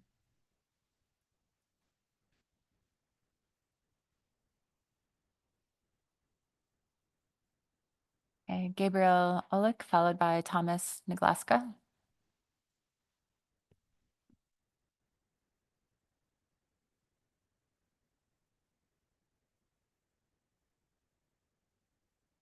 Please turn on your mic. Can you start? Thank you. Okay. Start over. Sorry about that. Thanks for having me. And my name is Gabriel Olick. I'm from a remote small village called Tentatuliak by Bethel. It's about 50 miles below Bethel. It's in southeast, member of CDQ, and we're with CBRF. First of all, I'd like to thank the council for including me on my second time testifying in front of the group since 2009. CBRF trawlers are one of the cleanest out there fishing in the Bering Sea, and we work together with other trawlers to avoid untargeted species, to avoid bycatch. I think the changing of our climate is killing all the salmon. 2019 is for one. I was going up to Bethel from Tundatuliak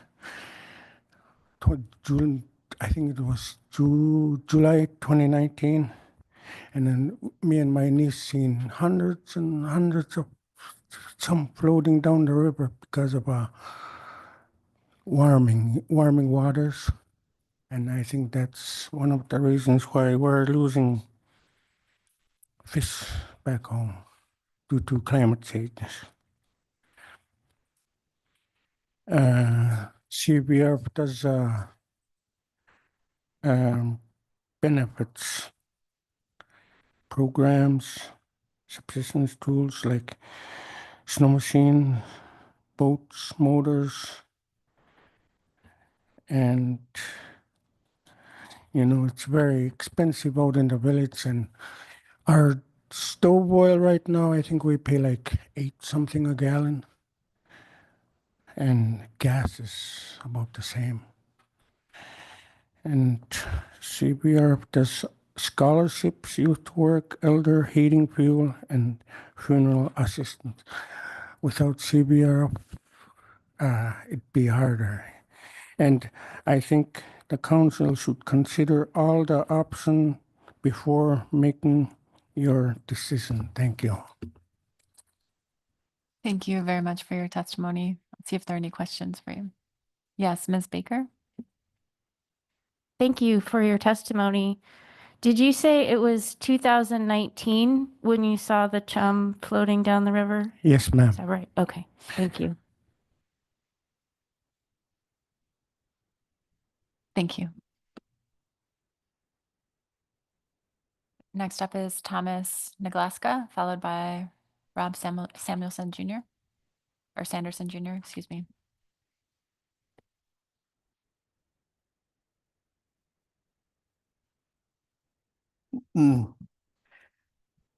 Good morning, council, staff. I'm Thomas Naglaska from Caltech on the Middle Yukon River, born and raised on the Yukon. I just want to say a few words about how I was growing up with fish from then to like 20 years ago.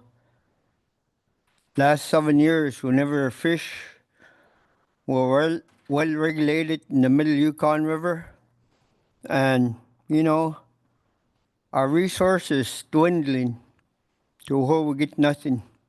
And just from that, I sit on all kinds of different committees and boards, and I'm a Gunneyu board member and a resource manager for the chair for the resource committee for Gunneyu, AVAC board delegate, and TCC commissioner. Today I speak for the hungry people on the Yukon River. As we said by many before, we all need to work together to figure out this problem. To add tradition and knowledge, I ask you to add 2 tribal seats to this council. And management, abundance management that being used is not covering the health of the salmon on the spawning grounds and escapement goals of the contributaries. 1 tow from a trawler can wipe out a discrete stock. While that, you all send out millions of pounds of fish that we are not used to, while we get nothing to eat on the Yukon. The ecosystem is in trouble. The effects are being seen with warmer weather, warmer winds, more rain, wiping out all our tributaries on the spawning grounds. Due to that, no eagles, no seagulls, all animals that depend on these fish are all hunting our different species of meat, down to the bees and blueberries. I ask you today, please choose the best option to lower the impact of the Alaska chum salmon. I support option 5 with a range of 50,000 to 300,000 and combine the options that work for the state of Alaska and our native tribes along the Yukon River. Thank you very much for your testimony. I'll see if there are any questions for you. Seeing none, thank you for joining us. Thank you.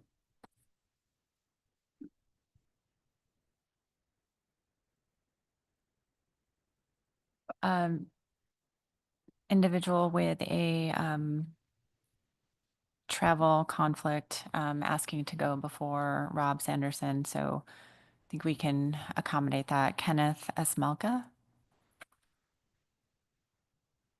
And then Rob Sanderson.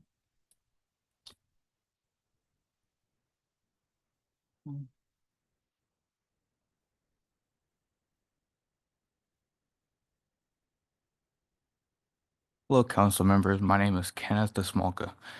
I am a Caltech tribal member. I was raised out in the woods and was taught by my dad, uncles, and elders how to live off the land. And I still do. I live in Caltech, hunting, fishing, and trapping to feed myself, my family members, and my elders. I go out every day when I'm home, and I want to tell you what I see and how it connects here. The Caltech River used to be full of summer chum in the thousands. Now the river is almost empty. In 2020 to 2022, I've finally seen five 5 chum going back into the river to spawn. The scientists said that they died off due to warm water, and that might be a part of it, but so is a bycatch.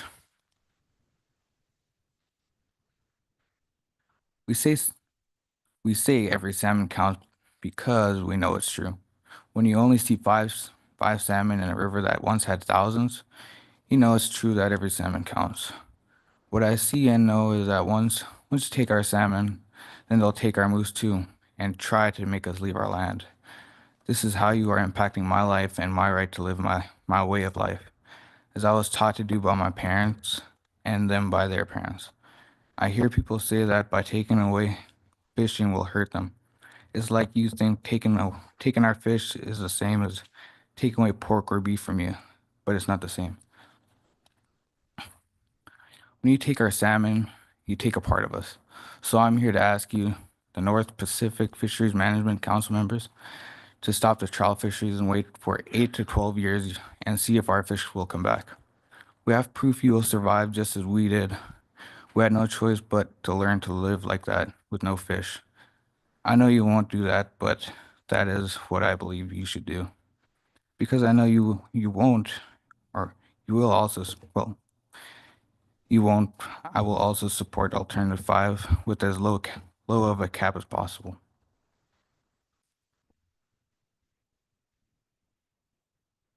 Thank you very much for your testimony, Mr. Esmalka. See if there are any questions. Thank you. Safe travels home.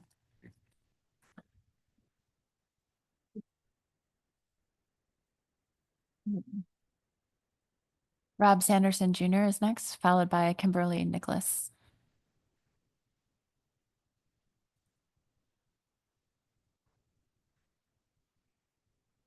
Okay, we will circle back to Rob. Kimberly Nicholas, followed by Erica Solomon.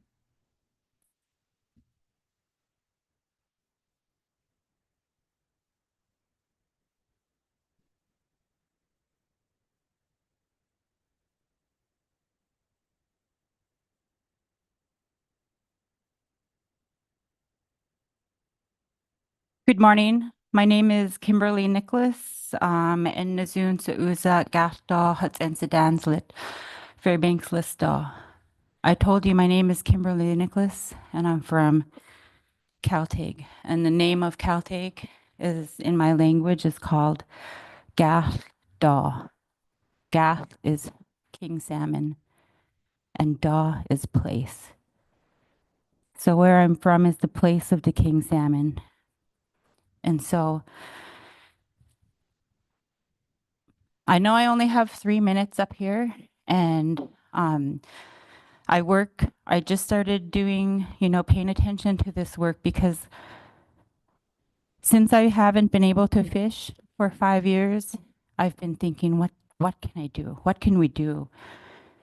And I'm in this space now, and what I can do right now, at my heart, I'm a mama bear.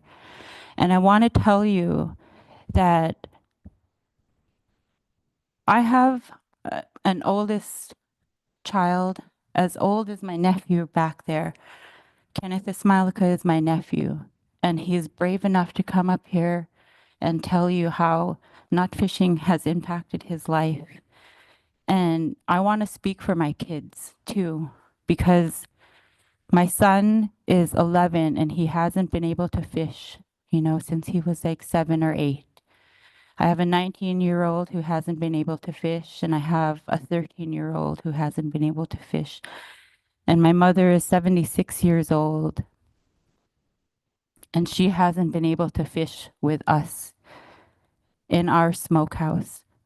And I want to tell you how terrible that feels.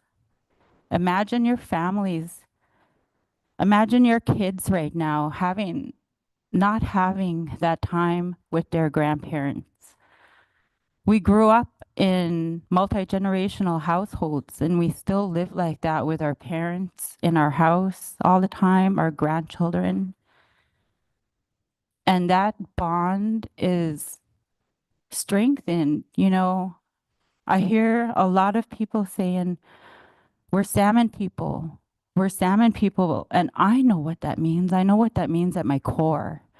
It means I literally cannot live without these salmon. I've tried for 5 years. We use it in so many different ways. It's not just food. It's not just a utility to us. We use it. We use everything. We use the fish oil. We eat it. I grew up putting fish oil on eczema spots and it fixes it. I grew up cutting fish in my smokehouse, and we cut fish in our smokehouse. We eat, we stay there all day cooking in our smokehouse with our whole families. But we put fish away for food and we hang it in our drying racks. But at the same time, while we've got our hands up all over this fish, we choose the fish we want, and we carefully put away fish tails in our smokehouse. It's spiritual to us. We put it away carefully in a separate part of our smokehouse to dry. And what we believe, all of us have fish tails in our house for protection. That's the holistic view I wanted to point out to you today. Was it's not just food, it's our spiritual connection to our land, our family, ourselves. We're salmon people, and that's what that means. And I want you to know, my kids, I'm here for my kids. We have to be able to fish in Gasto, in my home, the place of the king salmon. Thank you very much for your testimony. We'll see if there are any questions for you. Ask me. Yes, Ms. Baker. Thank you, Madam Chair. And I don't know if this is appropriate to ask, but are you able to share with me how you select what fish you want to dry the tails? It's different for everybody in each smokehouse. We don't have a standard protocol to pick. You just choose the one you want, the one that feels right to you. And you put that fish tail up in your smokehouse carefully to dry. We remove as much meat as possible so nothing rots in it and it dries perfectly. And I would just like to point out, we put the fish tails and skins in our children's pockets. When we have a funeral happening in town for protection, it grounds them and it protects our children. I'm sitting here next to my husband, Eli Nicholas, and I'm sitting here next to my cousin, Erica Smilka. And I would just like her to pull hers out and show you, and how she keeps hers in her pocket, in her pouch, with her rosary. That's where our fishtails belong. That's equal. I'm sorry, my nephew must have it. But do you know why he's have it and not her at this moment? It's to give him power and strength while he was sitting up here doing this testimony.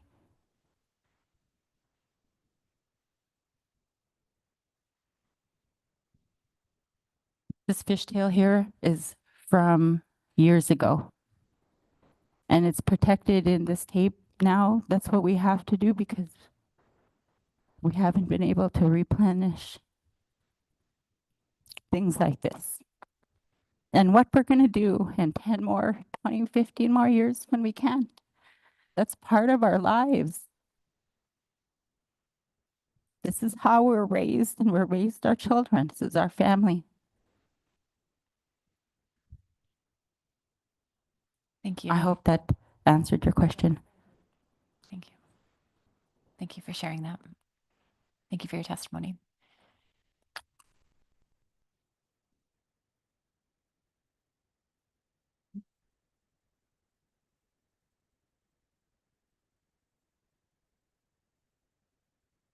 Erica Solomon.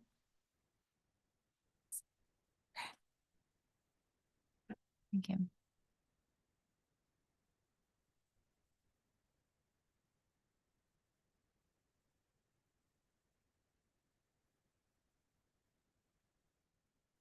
Hands are shaking right now. Good morning.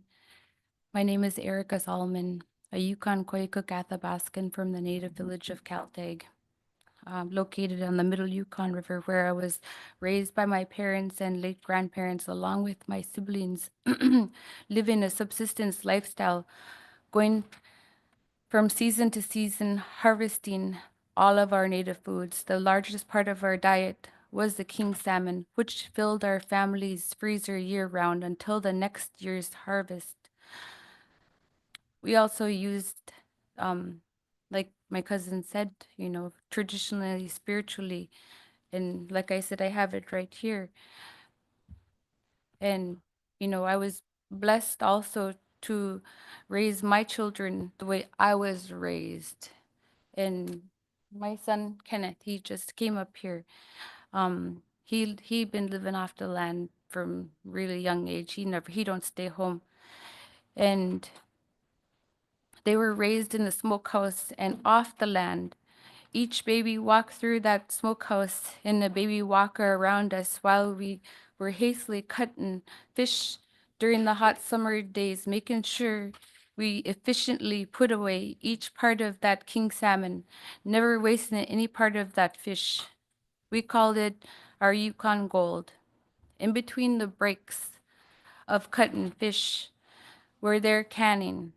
And when we're done canning that fish, we have to go back and, you know, cut again because we have to make sure we have enough for the year. And we hardly got sleep at all, but we had to work really fast.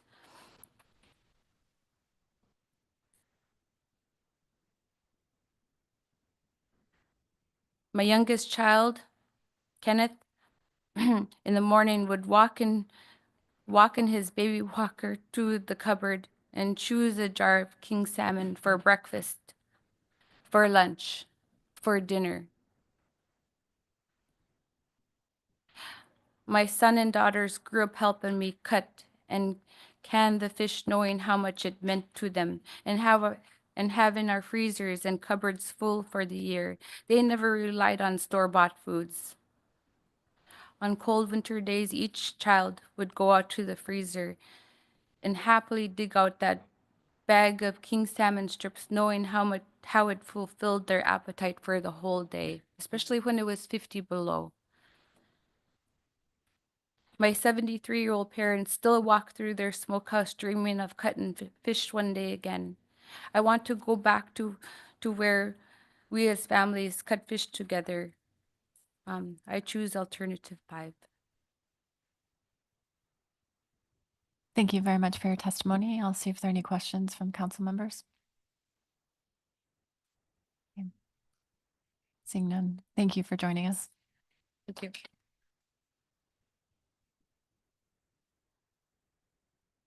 Let's take our mid-morning break now. We'll come back at 10:20 and resume testimony with Jacob Rivers. Thank you.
You represented very well. I'm waiting for my husband. On you. What day is it for? Oh, okay. So maybe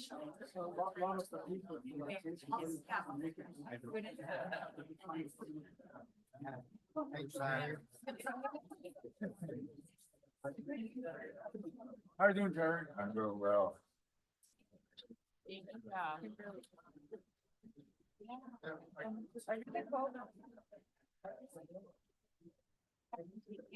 I really wanted to connect with everybody who was there. Really, everyone coming to, from a bomb scare is hard.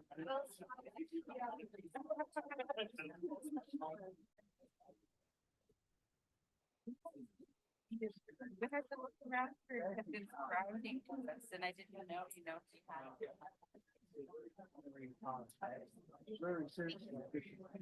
4 or 5. Sorry, I got all mixed at 5.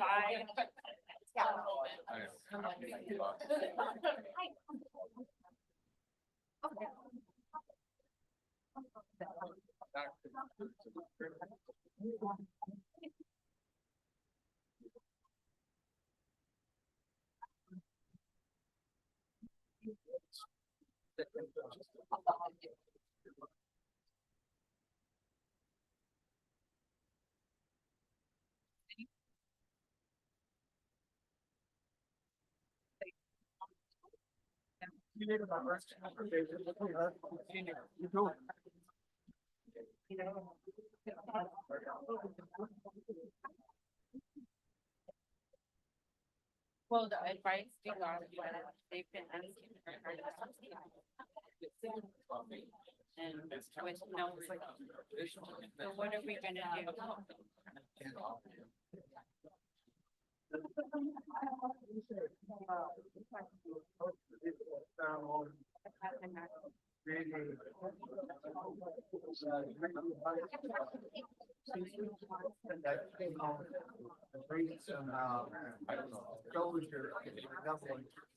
That will honor the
Council members, please come back to order. Members of the public, if you would take your conversations outside, we'd appreciate it. Thank you.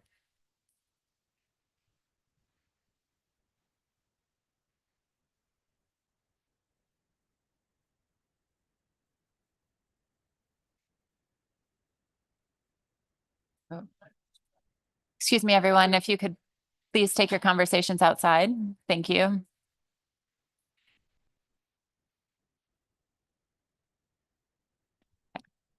So we're resuming public testimony on C2, beginning with Rob Sanderson Jr., followed by Jacob Rivers.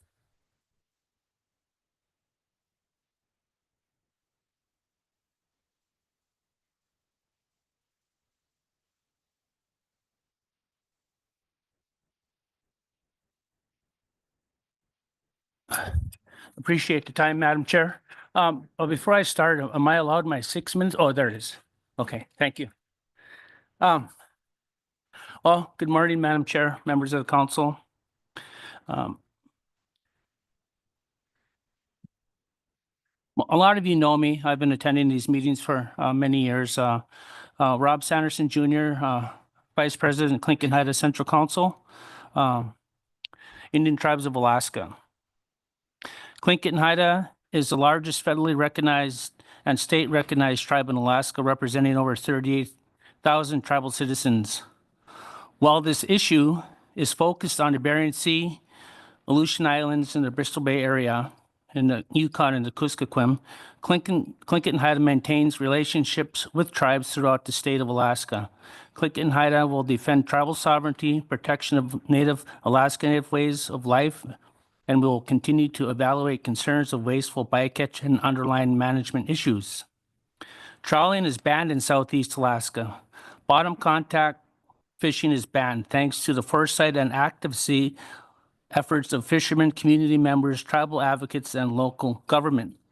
We have smaller scale commercial fisheries in Southeast Alaska, and we banned trawl fishing gear. This took decades. The communities on Western Alaska and upriver do not have decades to spare as salmon is in decline. They call us radical. It is not radical to fight for our right to thrive as Native peoples. No. Tribes continue to hold the burden of conservation through restrictions on salmon harvests and face the prospect that many populations will not recover without accountability and changes to the management of commercial fisheries in the ocean. NIMS and the council have failed to implement meaningful bycatch reduction measures, and coupled with the state of Alaska fails to uphold Title VIII of ANILCA. For decades, Alaska Native communities have provided countless public testimony on the issue of bycatch through the council process, which ultimately has not had meaningful impact on regulatory and fishery allocation issues that negatively impact subsistence users, Indigenous well-being, and ways of life. Our asks. Clearly, this demonstrates substantial evidence that the status quo is not an appropriate course of action. National standards are not being met, and that no action would further negatively impact subsistence access. The North Pacific, in coordination with NIMS, must address these inequities by providing actionable alternatives that address barriers and failures in the current management system and are broadly improved accountability for the impacts of commercial fishing on subsistence rights. These actions include lowering the prohibited species catch limit that would minimize chum bycatch to the lowest possible cap and meaningfully incorporate traditional knowledge as the best scientific information available pursuant to this mandate in national standard 2. We asked the council to add provisions to address bycatch to an ecosystem as opposed to single species metrics, and increase provisions to document bycatch avoidance.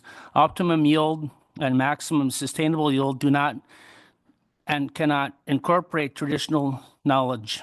Our steps towards climate resilience. We encourage the council and staff to work closely with tribes along with the western coast of Alaska, Canada Chiefs Conference, the Yukon River Intertribal Commission, the Kuskokwim River Tribal Commission, to seek sustainable ways for co-management and frameworks, which traditional knowledge is weighed heavily in the fisheries management decisions. I just have 2 more bullet points, Madam Chair. Finally, we remind NIMS of their duty to fulfill the federal trust responsibilities to tribes as a federal agency. Indigenous peoples have the right to maintain their culture and spiritual connections to the environment, as well as their culture and economic contributions from our ancestors and sustainable use of traditional marine resources.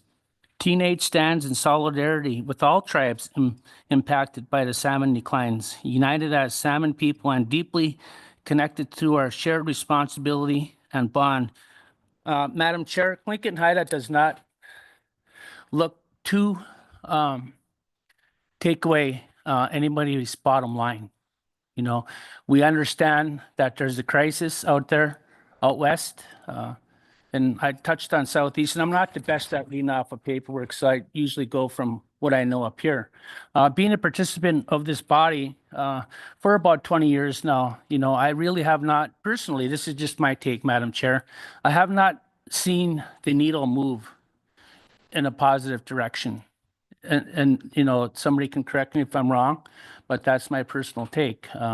Having fished in the eastern Gulf of Alaska for many years, I've done every type of fishery except for commercial crabbing.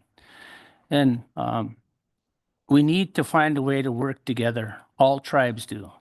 You know, my son, who is Haida Athabascan, his mother's side comes from the interior.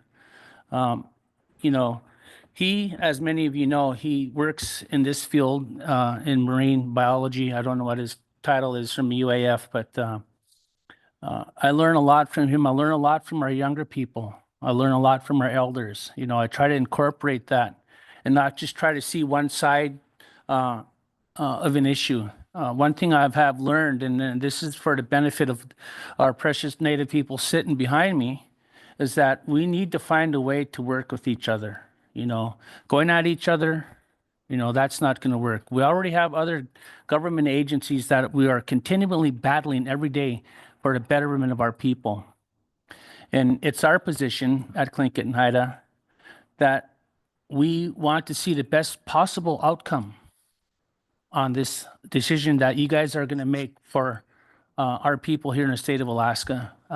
You know, and I'm just going to finish here in a minute and going back to a couple of quotes by Churchill, right? We have a few people making a decision for the many, you know, and we need to do that and come out and do what's best for all people. How we get there, I don't know.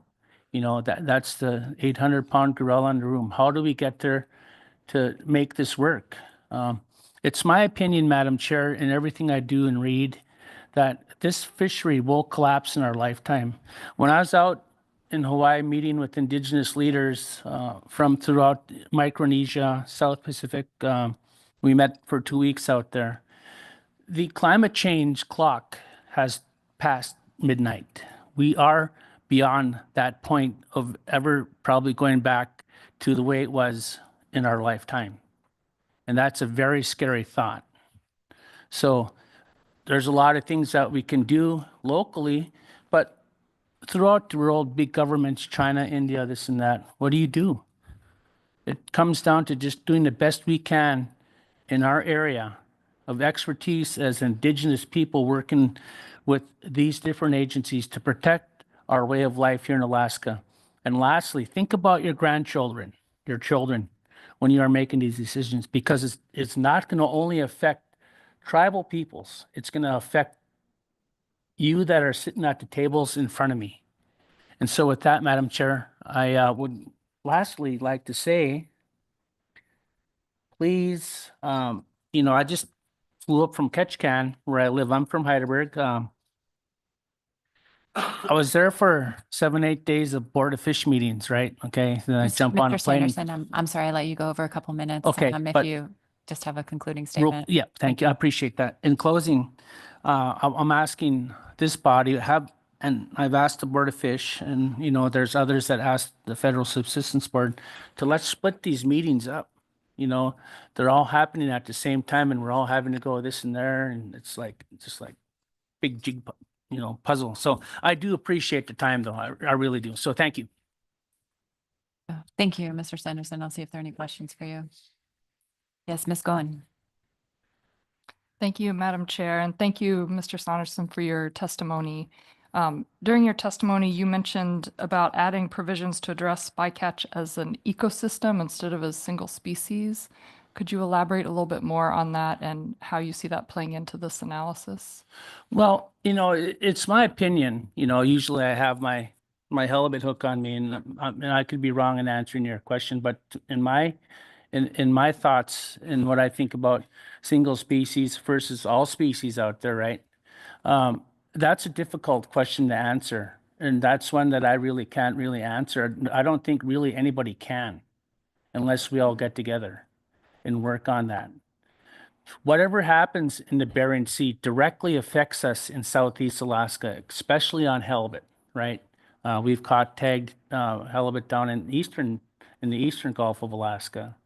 And, I could go on and on, but I'm not. But, my clan, the Statstas clan out of Haida Gwaii, my clan is the single fin killer whale. And when I see and hear on these reports of our killer whales being intercepted and killed on these large trawler bycatches, how do you think it makes me feel? So, if that happened to an ordinary person sitting in a room, would be jailed. I don't know if I could really adequately answer your question without trying to think up of something that may not be true. So, and to be honest, what makes a person, survive in politics for so many years as I have is because I depend on a lot of people that are smarter than me, that know the issues. And so, yeah. Thank you. Thank you, Mr. Sanderson. Not seeing any other questions. Appreciate your testimony. All right. Thank you. And I don't have a bone in the Super Bowl today, so I don't care who wins. I didn't even know it was occurring. So Jacob Rivers is next, followed by Sheila Minock.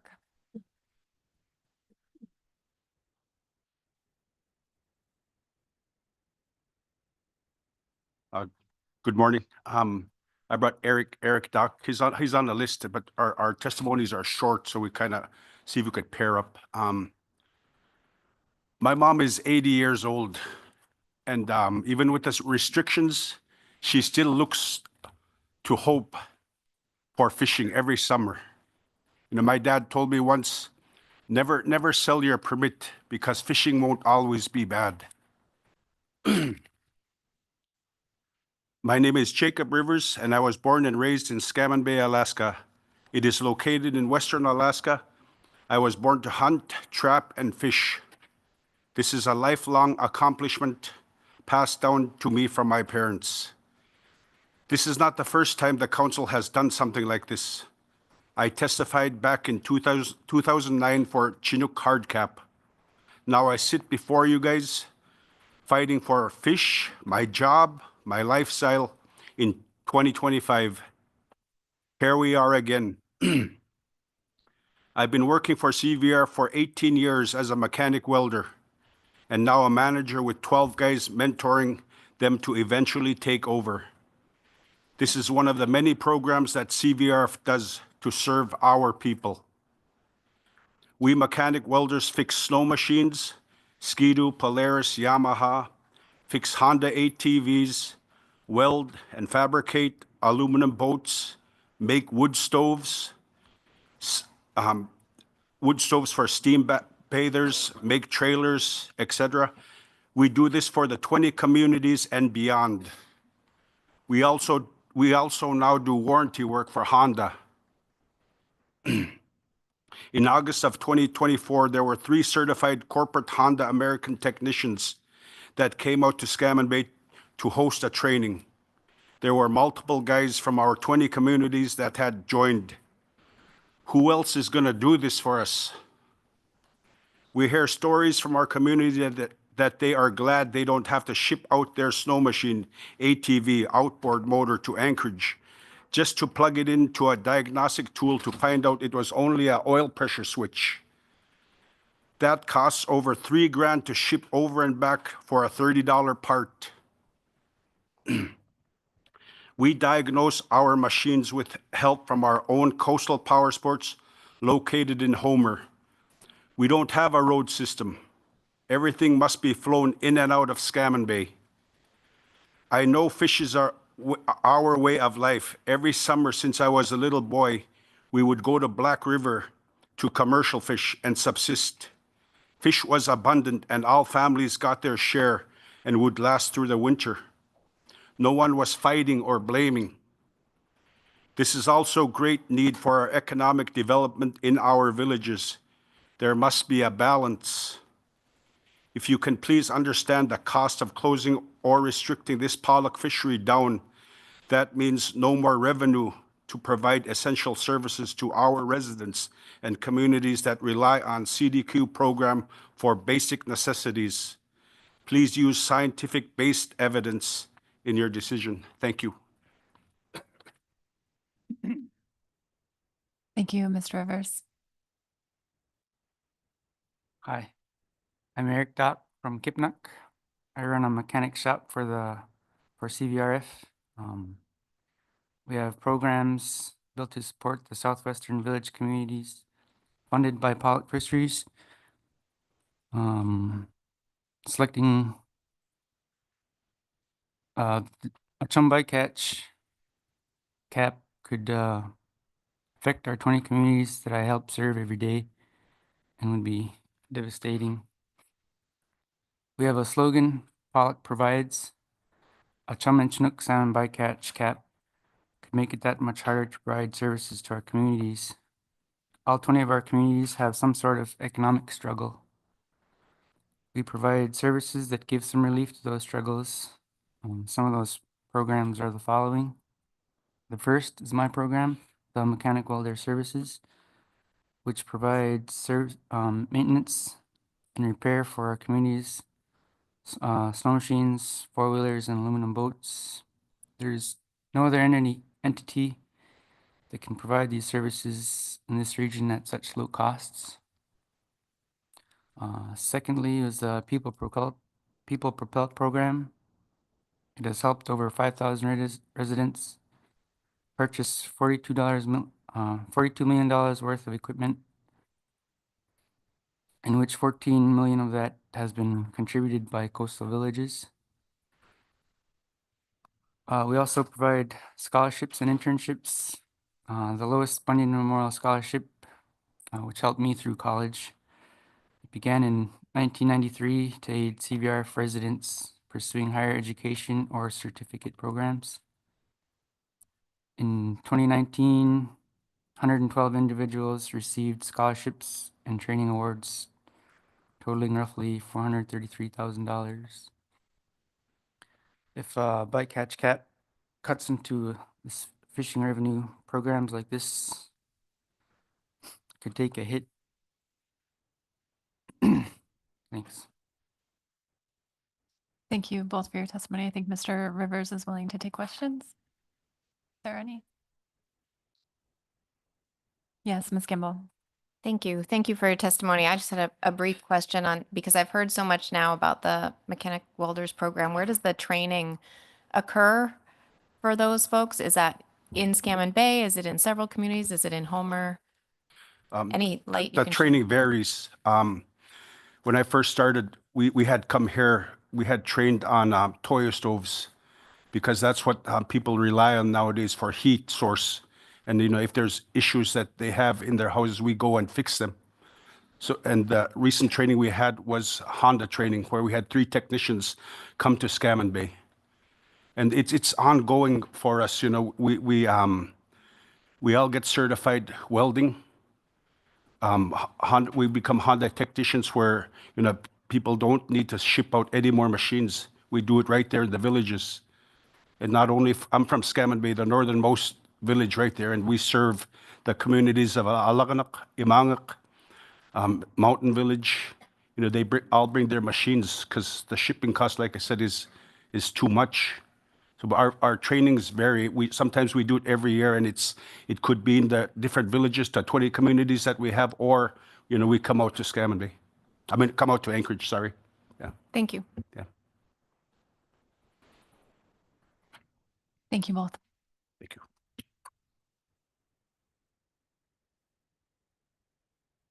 So Sheila Minock, followed by Donald Mike. Is Sheila in the room? Okay, we will circle back to Sheila. Donald Mike, followed by Michael Link. Is Donald in the room?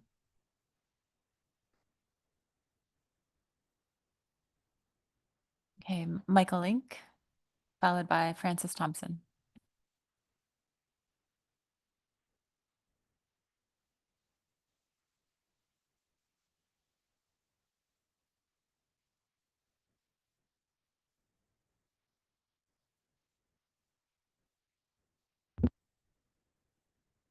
Good morning. My name is Michael Lenk, and I am the CEO of the Bristol Bay Economic Development Corporation. I've had a 35-plus year career in fisheries, stock assessment, and policy analysis, and I've worked on numerous fishery disasters and stock collapse over the last 30 years in Alaska. I'm also the co-investigator of the BBSRI Genetics Project. Bristol Bay's people are salmon people. BBDC has never been willing to trade salmon stocks for pollock, or gold for that matter, as demonstrated by our support for and our role in the Chinook salmon caps in the pollock fishery. BBDC and those who live in our region fully grasp the importance of salmon, and because they derive benefits from it, the value of the pollock fishery.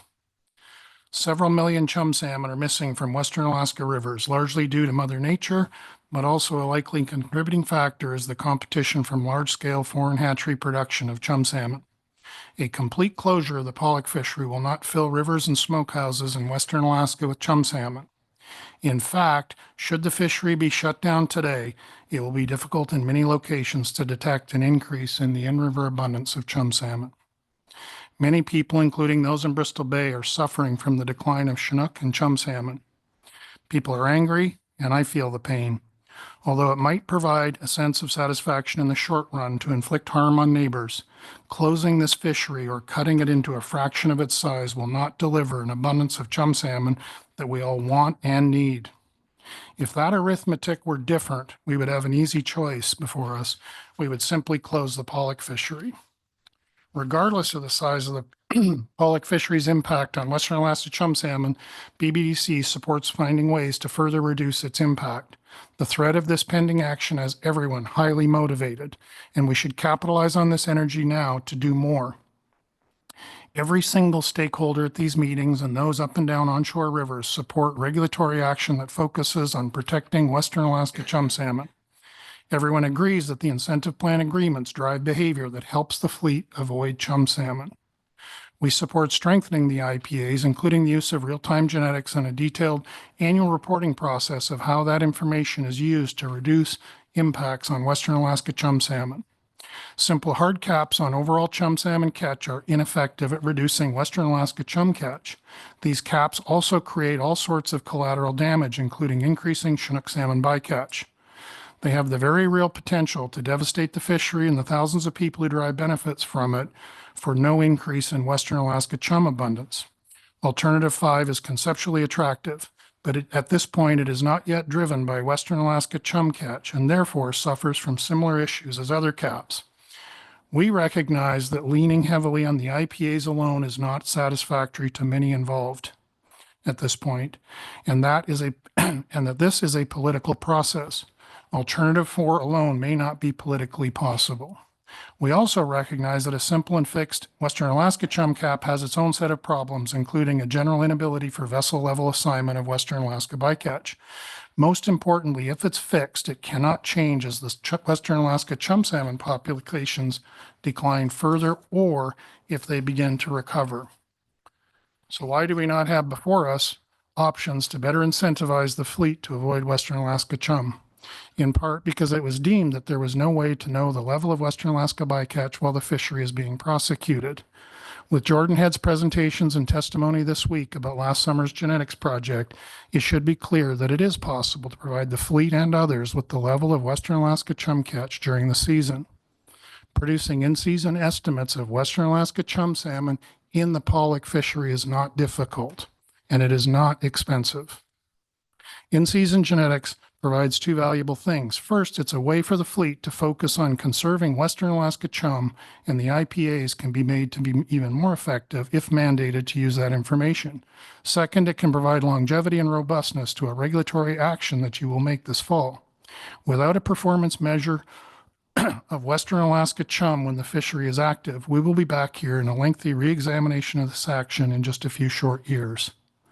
One option, and this is just one that's emerged over the last few days, is that can take advantage of our ability to monitor Western Alaska chum catch, is a small modification to Alternative 5, specifically establish a Western Alaska chum threshold that is based on overall condition of Western Alaska populations. A corridor cap could be lifted when the fleet catches fewer Western Alaska chum salmon than this threshold, either because they figured out how to better avoid Western Alaska chum or for any other reason that has made Western Alaska chum less vulnerable to the pollock fishery. This would further unleash the industry's collective power and creativity to avoid Western Alaska chum salmon.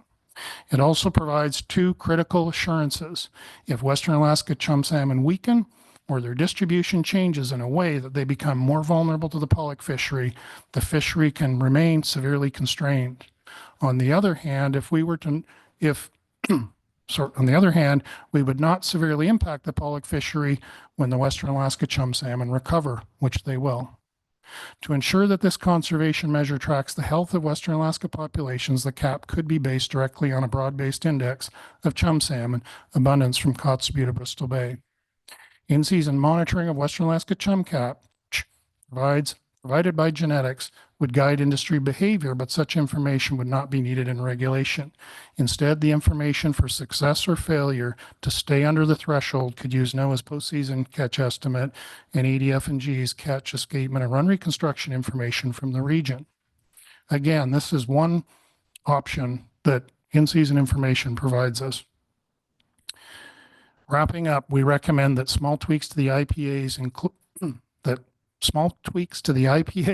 include the use of in-season genetics, and that the council analyze a version of Alternative 5 that can include a Western Alaska chum salmon performance threshold.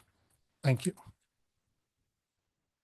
Thank you for your testimony, Mr. Link. We'll see if there are any questions. Yes, Mr. Williams. Thank you, Madam Chair. Thank you for your testimony. During the course of the testimony, you made the comment that the kinds of genetic work that's been described to us in several testimonies here today was not very expensive. Now, my understanding, or at least what some people had told me, was that that kind of work, while I see it as very promising, and I think there's a lot, I agree with you, there are a lot of good things can come from it. It was described to me as being fairly costly to be able to gather that kind of information. Can you help me juxtapose that against your testimony? Through the chair, Mr. Williams. When I say it's not very expensive, I mean it is not expensive relative to the impact that we're all discussing. So we spent close to $800,000 in 2024. On an ongoing basis, it will probably be 25% less than that. But relative to the impacts that all this testimonies come up, it's trivial. You know, it's trivial when the fleet moves 150 miles offshore. You know, to put into perspective, and I was trying to think of something that might do it. I mean, it's if everybody who's affected by this decision next December were to toss in the cost of a gallon of milk, project would be funded for the next many years. BBDC would be willing to fund the project for many years. I mentioned a gallon of milk. That's if you're in the Pacific Northwest. If you're in rural Alaska, you'd put a quart of milk in or whatever. It's so trivial. So relative to these severe impacts that we hear so many emotional pleas about, it's free, in my opinion. Thank you. Thank you. Thank you. And Ms. Kimball. Thank you, Mr. Link, for your testimony. And I heard you say there was a lot packed in there, but that in-season genetic information, which is really based on just the inshore catcher vessel sector at this point, would help better incentivize avoiding Western Alaska chum under alternative 4. And please, if I got that wrong, let me know, but wouldn't it also help incentivize and direct the CV fleet at least under alternative 5? Correct. Yes. And you know, correct, it would. And we could monitor the CV fleet, the mothership fleet with a bit of cooperation from the Federal Observer Program. But given that they generally catch fewer, I think if we're monitoring the location of 80 to 90% of the Western Alaska catch, we're going to know whether we're approaching some conservation threshold. It's not going to be hard, and those mechanical things could be worked out quite easily. This process is challenging because, you know, we went out and, well, we said a few years ago this was possible. We were told it wasn't. We went out, raised a bunch of money. We did the project, came back. We were given 6 minutes to present the results of the project. We had 6 minutes to describe our concerns about the actions, and then, you know, a minute or two of that to describe an alternative that might take advantage of this. So this process is challenging for us when we're trying to bring some solutions to this issue. I find that, you know, after all we did on the genetics project, to be given 6 minutes of testimony that includes an introduction is tough. And so I hear your concerns. I wish we could talk. I wish we could have had 20 or 30 minutes earlier in this process to just go over some of these angles. But anyway, thank you for the question. Well, thank you. And thank you for the project and doing the evening session on the project. And I'm sure council members can reach out to you with questions. Thank you. Thank you. And Mr. Sukata.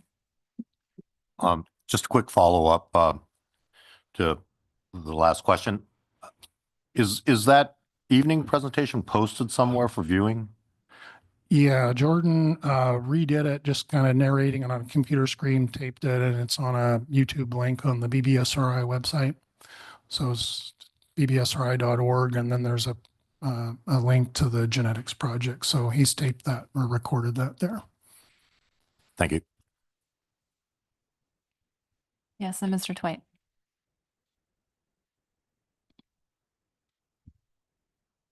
Thanks, Madam Chair. Thanks, Mr. Link. And thanks to my fellow council members for asking the first question I was thinking about. I've been pondering the idea of performance measures, and you're suggesting a performance threshold, Western Alaska targeted performance threshold. I was probably just kind of a little woolly-headed as you were describing it. I wasn't getting how it would be constructed. It sounded like it was a rate-based performance threshold, but I was trying to think about, anyway, could you just walk through that, how you at least suggested something like that might be constructed? And sort of how we'd audit, we, the council and stakeholders would be able to audit something like that post-season. Yeah, it's a lot to pack into a short presentation through the chair, Mr. Twite. So conceptually, you've got under alternative 5, you have a corridor cap, and then you go away. It's there. The stick is there. Hey, look, you have got to stay under this nominal total chum salmon catch.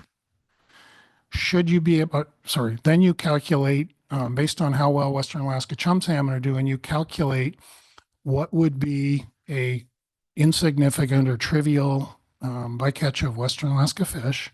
That establishes your threshold.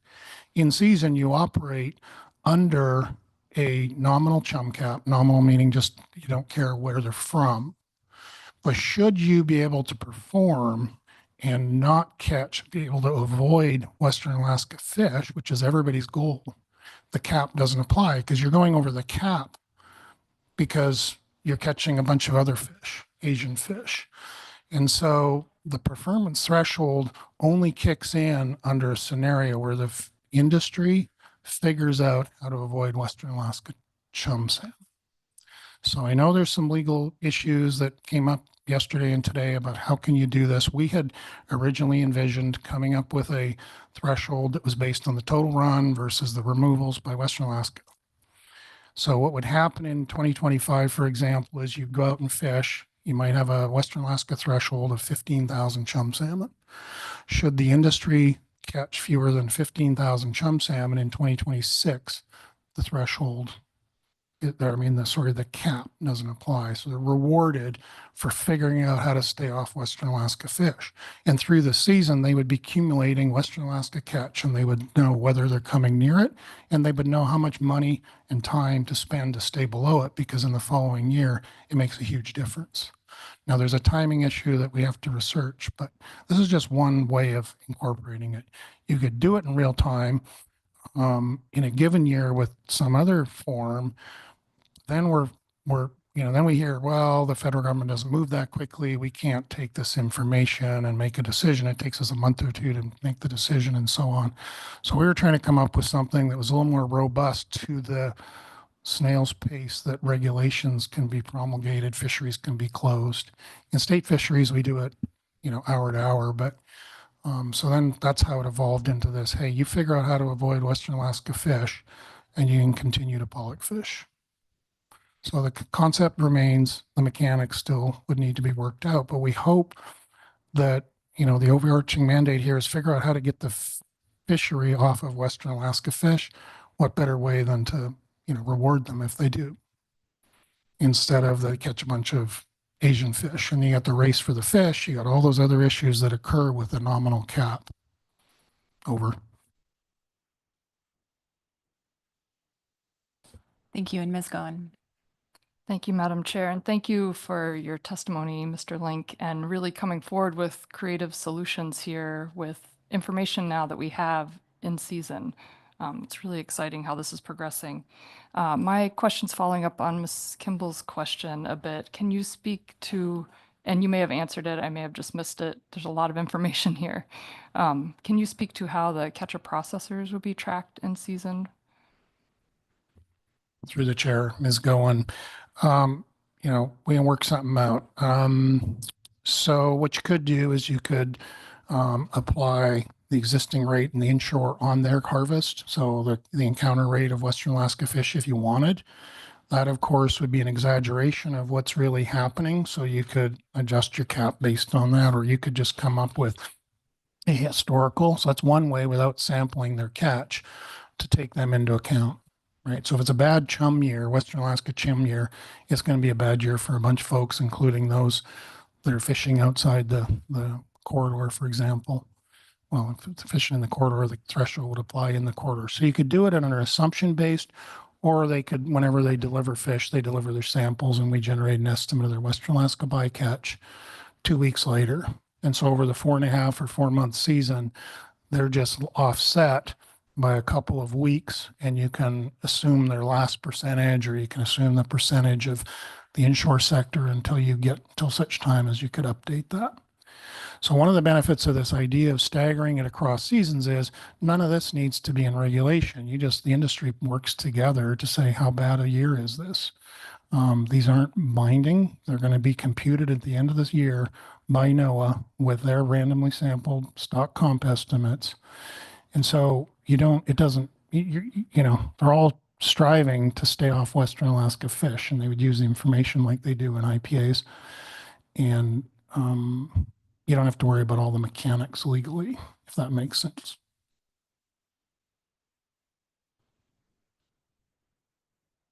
Thank you for your testimony, Mr. Link. Thank you all. So next up is Francis Thompson.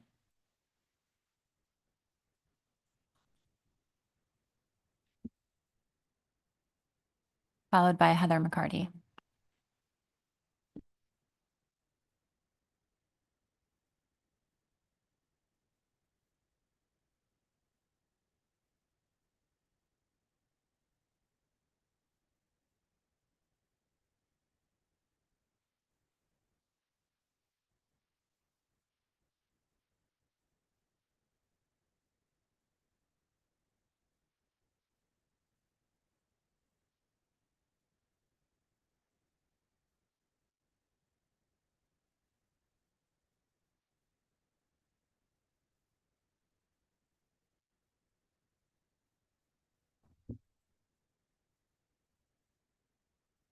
Good morning.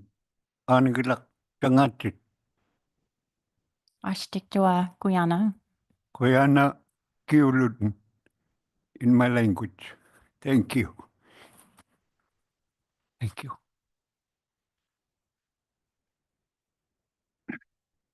I'm going to sing a prayer song that we used to sing for salmon and pikefish because we're river people. And we used to pray that salmon would come up the river in abundance. We'd sing it during our potlucks or springtime. For millennia, I would want to say that this song was sung and Slumyo provided. We sang this song 20 years ago, about 20 years ago, anticipating a good return of salmon that summer. Nothing showed we weren't able to be out in the river. We thought we sung it wrong, in a wrong way. And Slumyo said, no, you're not getting salmon. So I'm going to sing this song for what our ancestors sang to provide for salmon during the summer.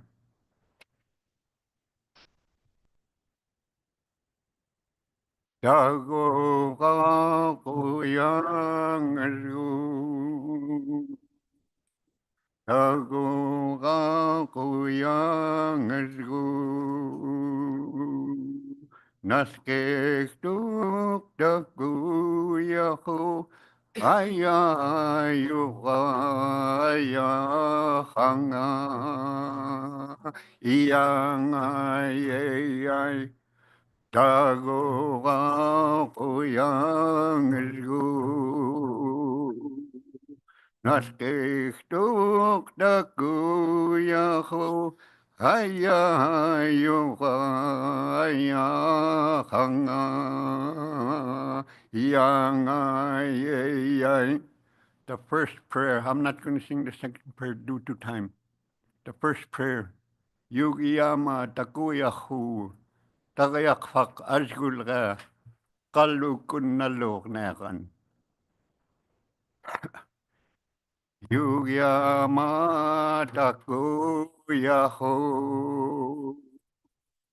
Tagayakfak Asgulga, Kalukun Nalok Nakan. Ayayu aya hanga, yang ay.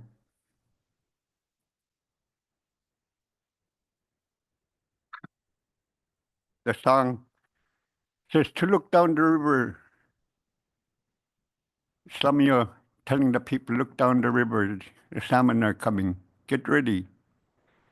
And then the second story, Yugiyama.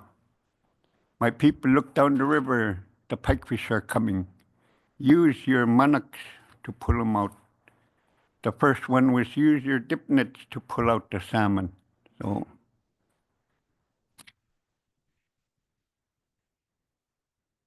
that's the start of my 36-hour filibuster, Madam Chair.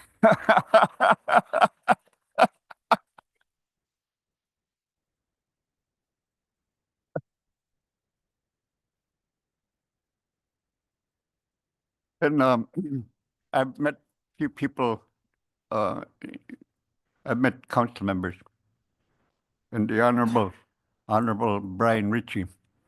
I might not have sound like Kiss, but come from my ancestors. And Mr. Witt, I might not have sound like Bob Dylan or Neil Diamond, but I tried my best. I closed my eyes. So, like Neil Diamond, Christmas time. He sang the song, "The Little Drummer Boy." That song is always with me. In the years past, we offered salmon to our guests, to those in need of food. We prepared it all year all summer long to feed our dog teams and to feed the people. Now, I do not have salmon to offer like the little boy to baby Jesus, but I'll always have my drum.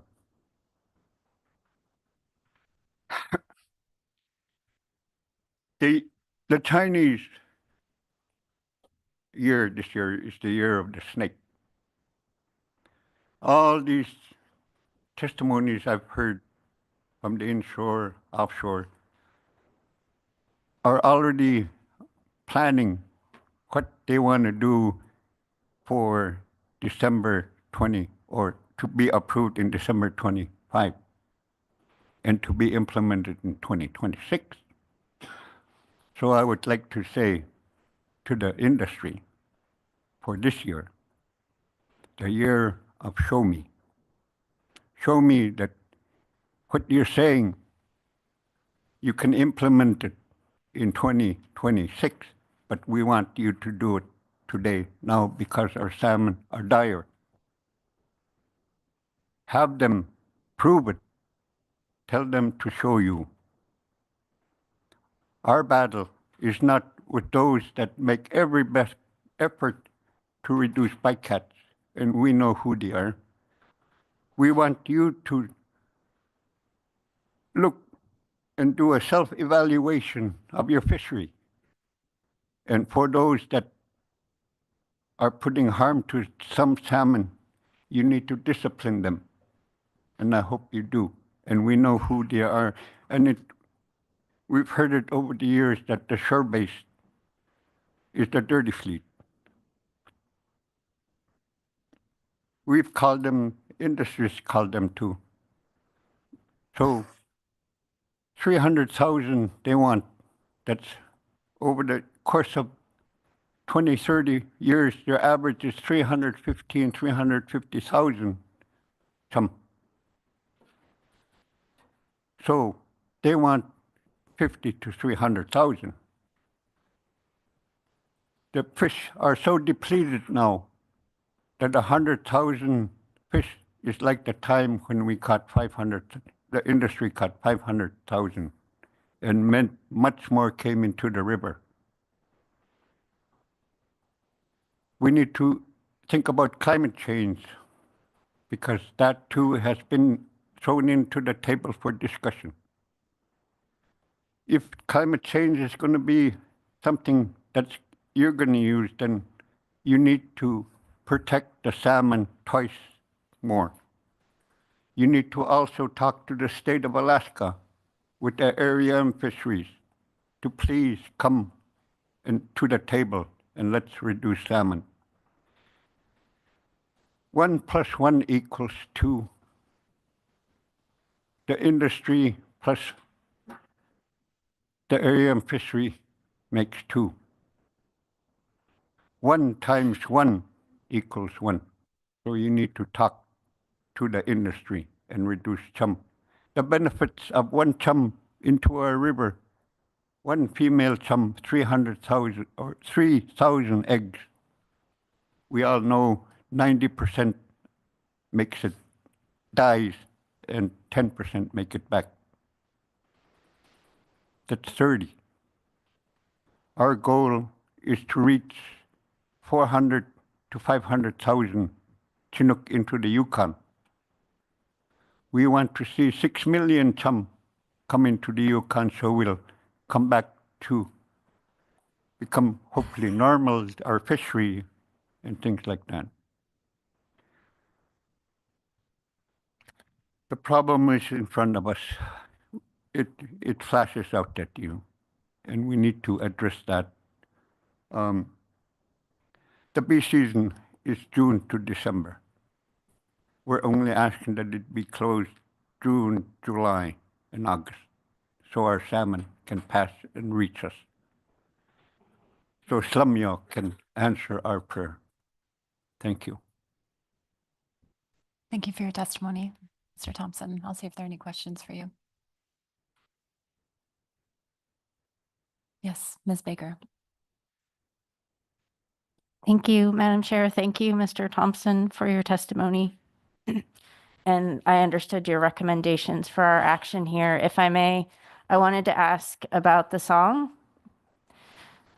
When you first remember knowing the words and understanding the meaning of the song, can you tell me what time of year you would sing it? If you could, just generally. When I was young, bold, and not listening, I would go participate in a dance hall with my mom and dad, and I'd be running around and playing with the other kids in there. And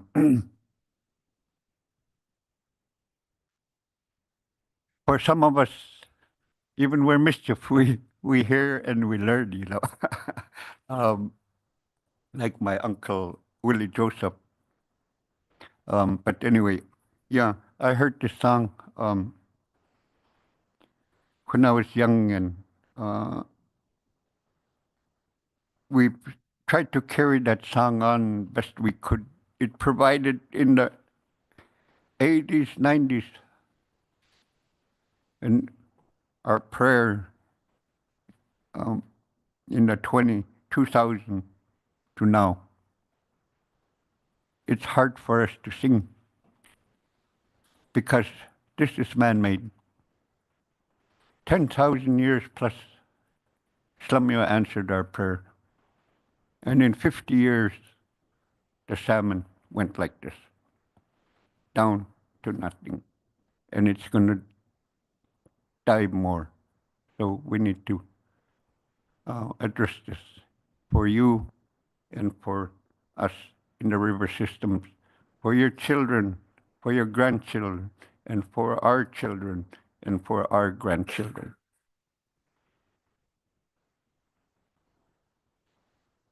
Thank you. And Mr. Mueller.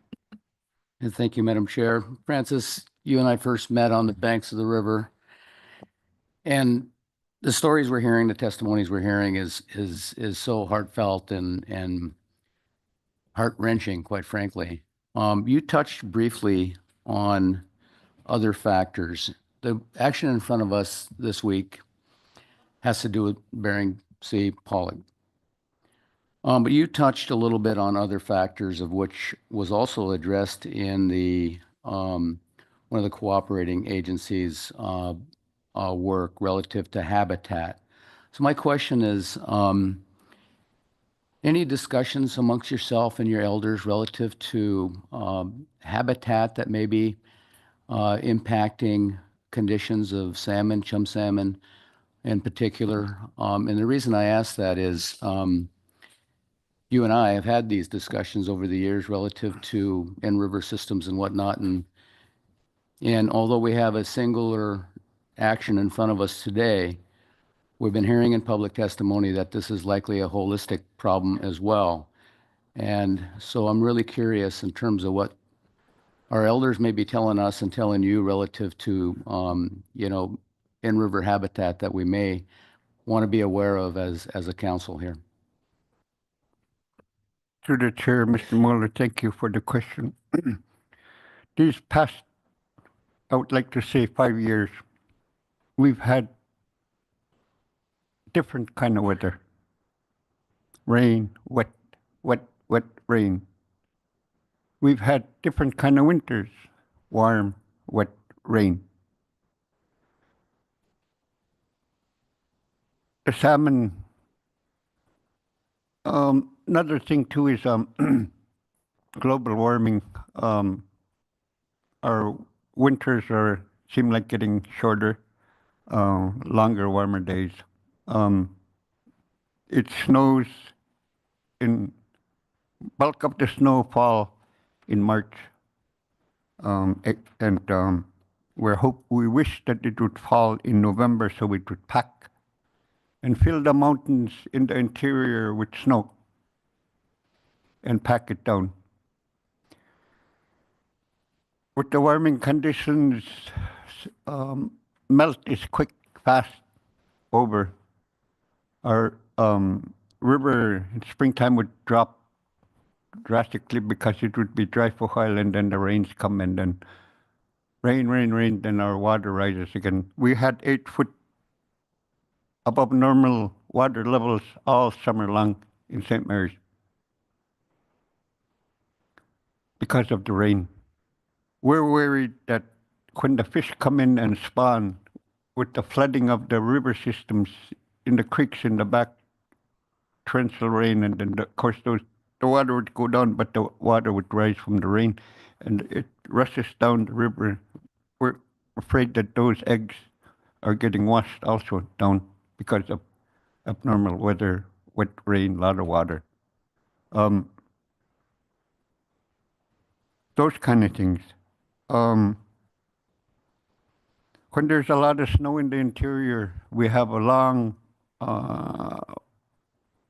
time when water is high and cool in the Yukon. And cooler waters are beneficial for the salmon. Ichthyophonus, we've heard of ichthyophonus. Warm weather days, warm waters will cause that to be more prevalent. So we hope that we also hope that there's a lot of snow in the interior. So it'll be a long, cool winter. I mean, long, cool summer, melt their waters. I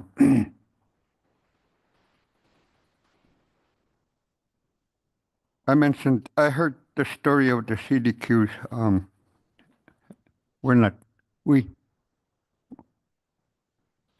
We're happy that they do what they do. Every effort that they make to save salmon, they have done, they are doing. It shows in the EIS. So those from the CDQ villages, salmon is our keystone. And when the pollock go, we'll all come back to needing salmon. So we would like to work with the CDQ group to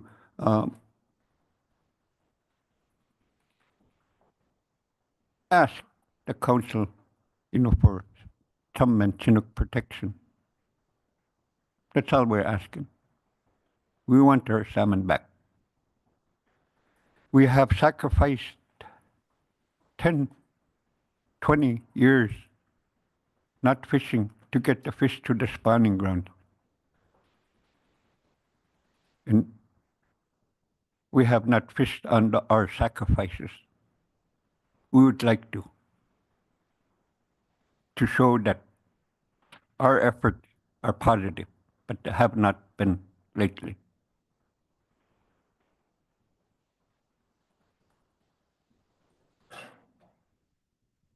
Thank you. I'm not seeing any further questions. We really appreciate your testimony and No, this could I start my 36 hours filibuster?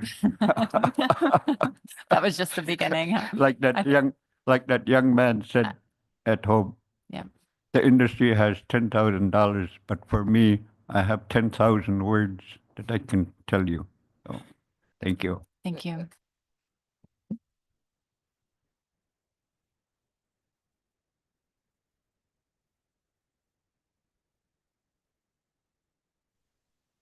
Heather McCarty is next, followed by Alex Jenkins, and Heather is joining us remotely.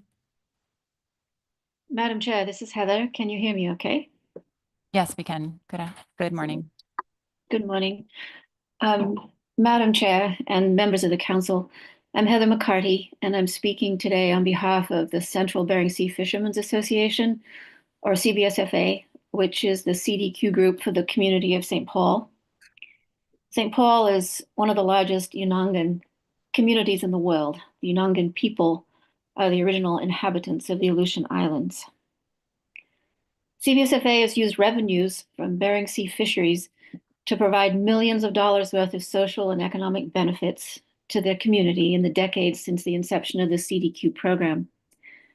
CBSFA has historically depended on revenues from a mix of species, including pollock and crab, to make these investments into the health of our community.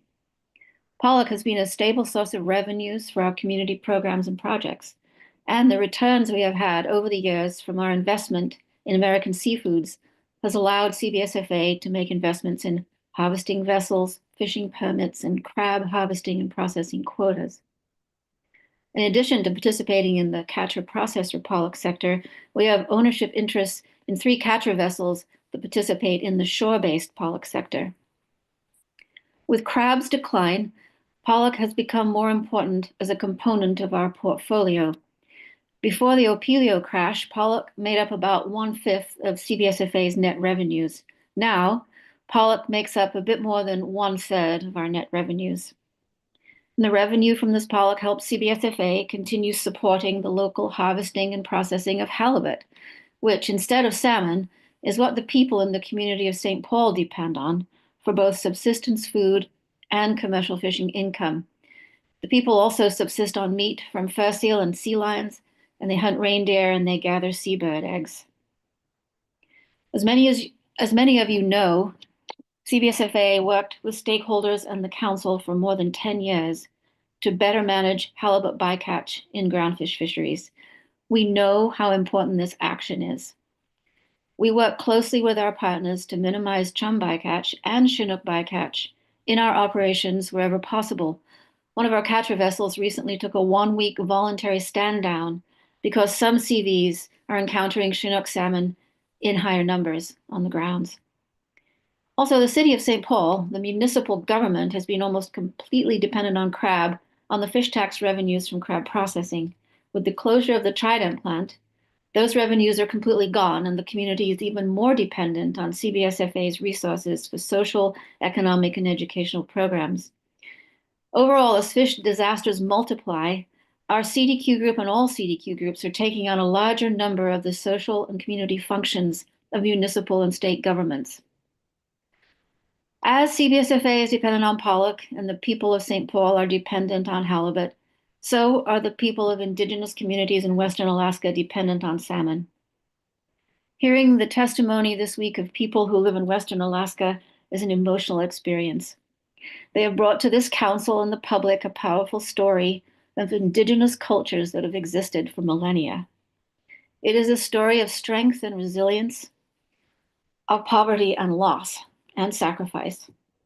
It is unimaginable to contemplate these cultures fading into history. We are privileged to hear their story, and we are obligated to help write the next chapter with honesty and justice. But we are asking the council to do a very difficult thing, to arrive at a solution that minimizes Western Alaska chum bycatch while retaining as much as possible the ability of our community and all CDQ communities to harvest our pollock.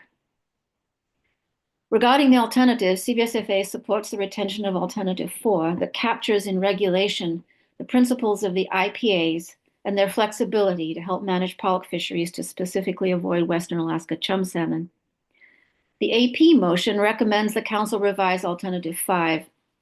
We support the continued analysis of the possible benefits of Alternative 5, which is designed to focus on saving Western Alaska chum, which is the purpose and need of this action. We reserve judgment on the effects of the revisions suggested by the AP motion. I'm sure the folks who wrote the motion and perhaps a handful of others understand its potential effects, but for the rest of us, an analysis would be helpful, particularly an analysis of the range of cap numbers in the AP motion.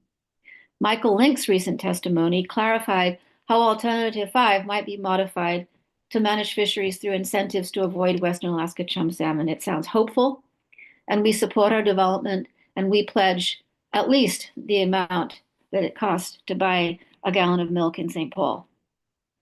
And finally, we appreciate and support the AP motion's request for additional analysis of the effects of the alternatives and subsequent apportionment on CDQ entities, as was well described by Steve Ricci today and other testifiers earlier. CBSFA participates in both the CP and the CV sectors, and we believe it is important for the CDQ entities to have flexibility. And finally, as a group and community focused on the rebuilding of Bering Sea crab stocks, we also support the AP request for further consideration of the effects of Alternative 5 on crab habitat. Thank you, Madam Chair. Thank you for your testimony, Ms. McCarty. I'll see if there are any questions. Yes, Ms. Goen. Thank you, Madam Chair, and thanks, Ms. McCarty, for your testimony. I just have a clarification on what you were speaking to regarding alternative 5. Could you clarify if you were supporting the AP motion for analysis or both the AP motion and what's currently in the DAEIS moving forward? Thank you, Madam Chair, Ms. Goen. Probably both. The AP tried really hard, I believe, to put together a series of revisions that they believe focused more specifically on saving Western Alaska chum. Without an analysis of that, it's difficult for us to understand exactly how. And so, if the council moves that forward in any form, we would very much appreciate seeing that analysis. We can't support it, the actual language at this point because we need to see the analysis first. I think Mr. Link's discussion with the council could bear fruit, and I don't know exactly how it can be incorporated into alternative 5, and I don't know if it is incorporated completely in the revisions that are suggested by the AP. But certainly, if there's a modicum of hope that we can more efficiently focus on Western Alaska chum savings while helping the pollock industry maintain their viability, particularly for the CDQ program, then we would be in favor of doing whatever that takes. I know that's not a yes or no answer, but that's our thinking at the moment. Thank you for your testimony, Ms. McCarty. Thank you. Alex Jenkins is next, followed by Jenny Pelcola.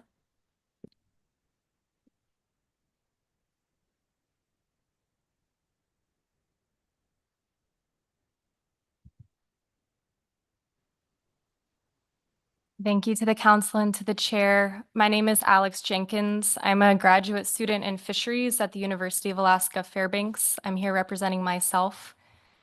I'm part of a program called DMUMTA that's focused on bridging Western and Indigenous ways of knowing in fisheries. And I want to thank you all for including tribes as collaborating entities on the EIS. I hope to see that moving forward. Thank you for your efforts to include Indigenous knowledge. I hope you do include it in your decision making. I recognize that this is a complex issue, but tribes and industry representatives are not equal stakeholders. Tribes are sovereign governments. As an extension of the federal apparatus, this body should recognize federal trust responsibility to act with moral obligations of the highest responsibility towards tribes. Profit margins should not be regarded with the same significance as people's health, an entire ecosystem, and a way of life. You have an obligation to take meaningful action to mitigate the impacts of this pollock fishery to non-target species. Under the Magnuson-Stevens Act, Section 301, conservation and management measures shall, to the extent practicable, minimize bycatch. Speaking as a fishery scientist, I cannot emphasize enough the importance of every individual fish that is taken out of the water. Each spawning female chum salmon lays as many as 4,000 eggs. Each salmon is a source of vital genetic diversity in a population. Genetic diversity provides resilience against disease, against changing environmental conditions, against lost spawning habitat and unexpected mortality events. Salmon are not all created equal. They're highly specialized to their unique spawning environments. They cannot be replaced. There is a threshold for collapse. There is a point of no return, or at least not return within our lifetimes. I know this fishery is not the only reason that chum are declining, but it is a significant contributor, and it's the one thing that this body has the ability to address. So I urge you, please take meaningful action. In addition to alternative 4, I support alternative 5 with the lowest possible cap. As for concerns that a cap would push industry onto other non-target species, I pose this. If the fishery cannot avoid devastating bycatch of one species or another, this fishery is not sustainable. The fishery is already not economically sustainable. Just last month, the federal government bought up $50 million of pollock to subsidize the industry. It's your mandate to manage this fishery responsibly for long-term sustainability. Please use the great power vested in you to take responsive and meaningful action. Thank you. Thank you for your testimony, Ms. Jenkins. We'll see if there are any questions. Seeing none, thank you for your time. Jenny Palcola, followed by John Samuel.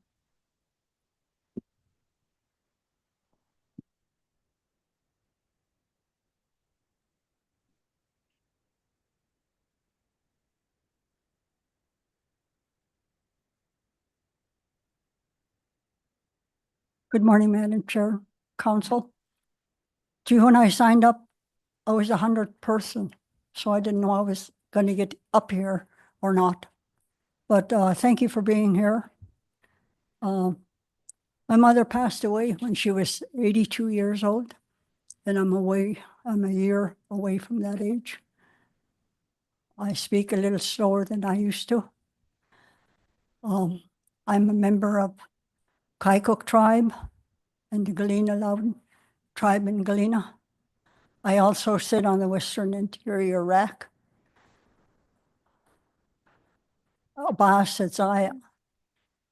That means my heart is hurting physically, and in our language is my heart hurts for all my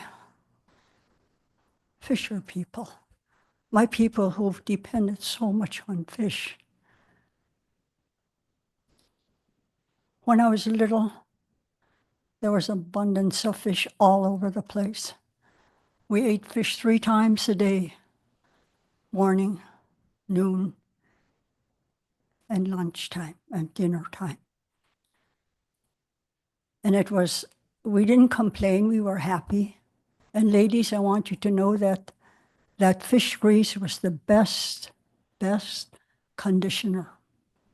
My hair used to be beautiful all the time. I was wondering why, because I worked with fish all the time. But anyway, I don't like to say I'm speaking on behalf of myself.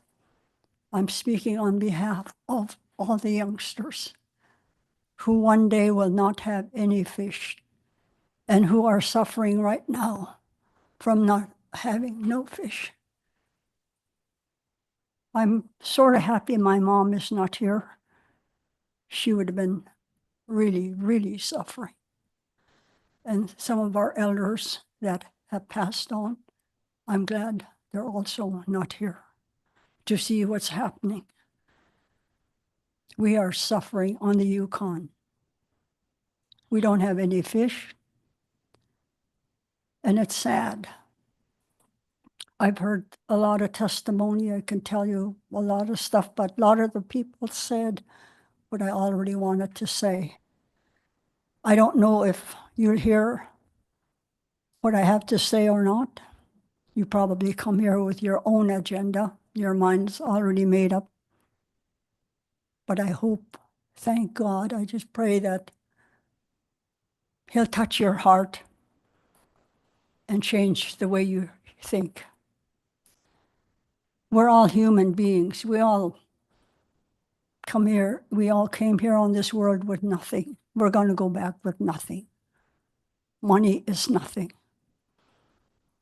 Doesn't mean anything. It's sad that we have billionaires and millionaires, and we have people who are on the streets with nothing. It's sad that we have billionaires and millionaires. On the Yukon, we don't have any fish. I'm speaking from my heart. And I've been speaking for fishing for over many years. I just thank you for listening to me. And God bless you all. If you have any questions, take questions. Thank you for your testimony. I'll see if there are any questions. Seeing none, thank you for joining us. Thank you very much.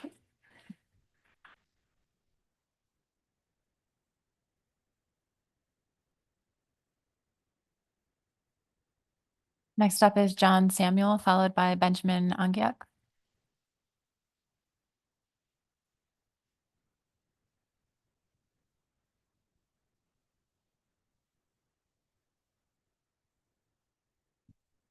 Thank you. Good morning, Madam Chair, remaining board, and all who would hear my voice.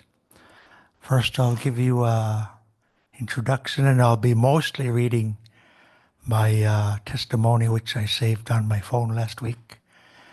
I am John Samuel. I reside in Platinum, which is the furthest south Seaverf community. And right past me is Bristol Bay, where I'm originally from, Eleknagik.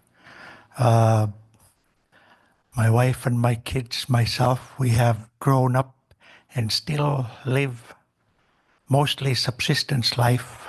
Majority of our food is subsistence. And I have been a Seaverf representative for my village, serving on the Seaverf board for the last 11 to 12 years. And I would like to mostly read my testimony. I saved it on my phone, so that way I won't forget. I am John Samuel. I live in the Coastal Villages Region Fund, or Seaverf Community Development Quota, or CDQ Group of Western Alaska. My group has the largest membership of all CDQ groups, comprised of 20 villages, totaling over 9,000 residents. We are wholly owned and run by our own company, including all vessels and equipment, from catching and selling our fish and crab that comes from within the 200-mile boundary from our coasts. We rely on total allowable catch or TAC limit set by council that we are allowed to harvest from the Bering Sea each year. We are asking for a fair and reasonable TAC to continue to distribute our member benefits, which greatly impact our member communities. Example benefits can be found on our website and annual reports. We heavily rely on signs, for example, digital markers, to greatly reduce bycatch in our fishery by pulling in our gear and moving to another location when bycatch is detected in our nets. Those locations are digitally marked for other vessels not to fish either, at great cost to our companies because it is very expensive to pull in our gear and move. It is done this way to help reduce bycatch. We are also in support for fast real-time DNA technology on bycatch while fishing, which currently takes 7 to 8 days for results. Council has stated that over 50% of salmon in the Bering Sea are farmed salmon. The fishing industry would benefit on this type of technology, allowing us to know exactly what type of salmon we are catching, whether it is farmed or wild salmon. Thank you. I still have a minute. An example of mainly our staff, and especially our management staff, have a wealth of knowledge of what type of bycatch, what type of salmon we catch. A good example was, I believe this last year, we got 94 chum salmon. And when our captains see fish, salmon coming into our nets, our captain even slows down the vessel to let the fish have a chance to swim out, so he catches even less. And our captain has worked on behalf of our villages to try to not catch salmon. And when we got the results of the DNA tests a week later, 90 of those chum were farmed salmon, 4 were from our 82 Western Alaska tributary areas from Yukon to Falls Pass. And that's just some numbers I learned. Thank you. My time is up. Thank you very much for your testimony. I'll see if there are any questions for you. Seeing none, thank you so much. Thank you. So Benjamin Angiak, followed by Andrea Kakaila and Susie Zagorski.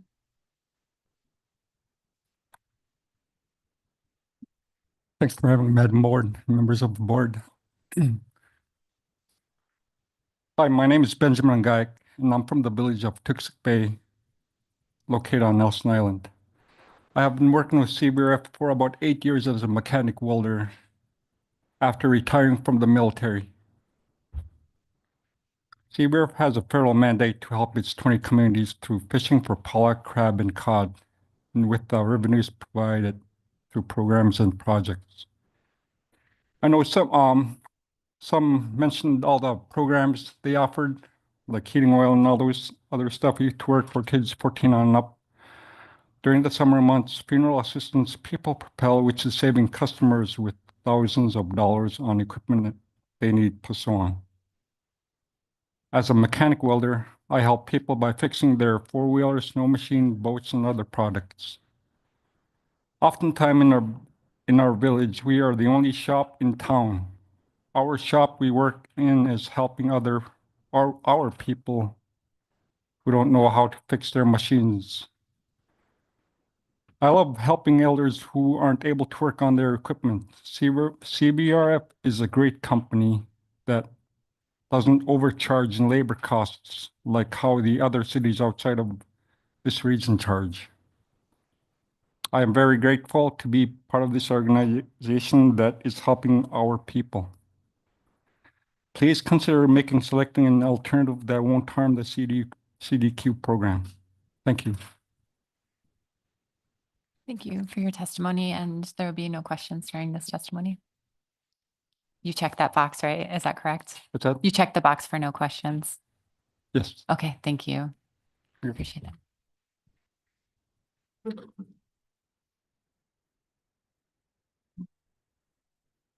I think Tom will be joining us in the morning. Is that correct? Tomorrow? Yep. So Andrea Kakaila and Susie Zagorski.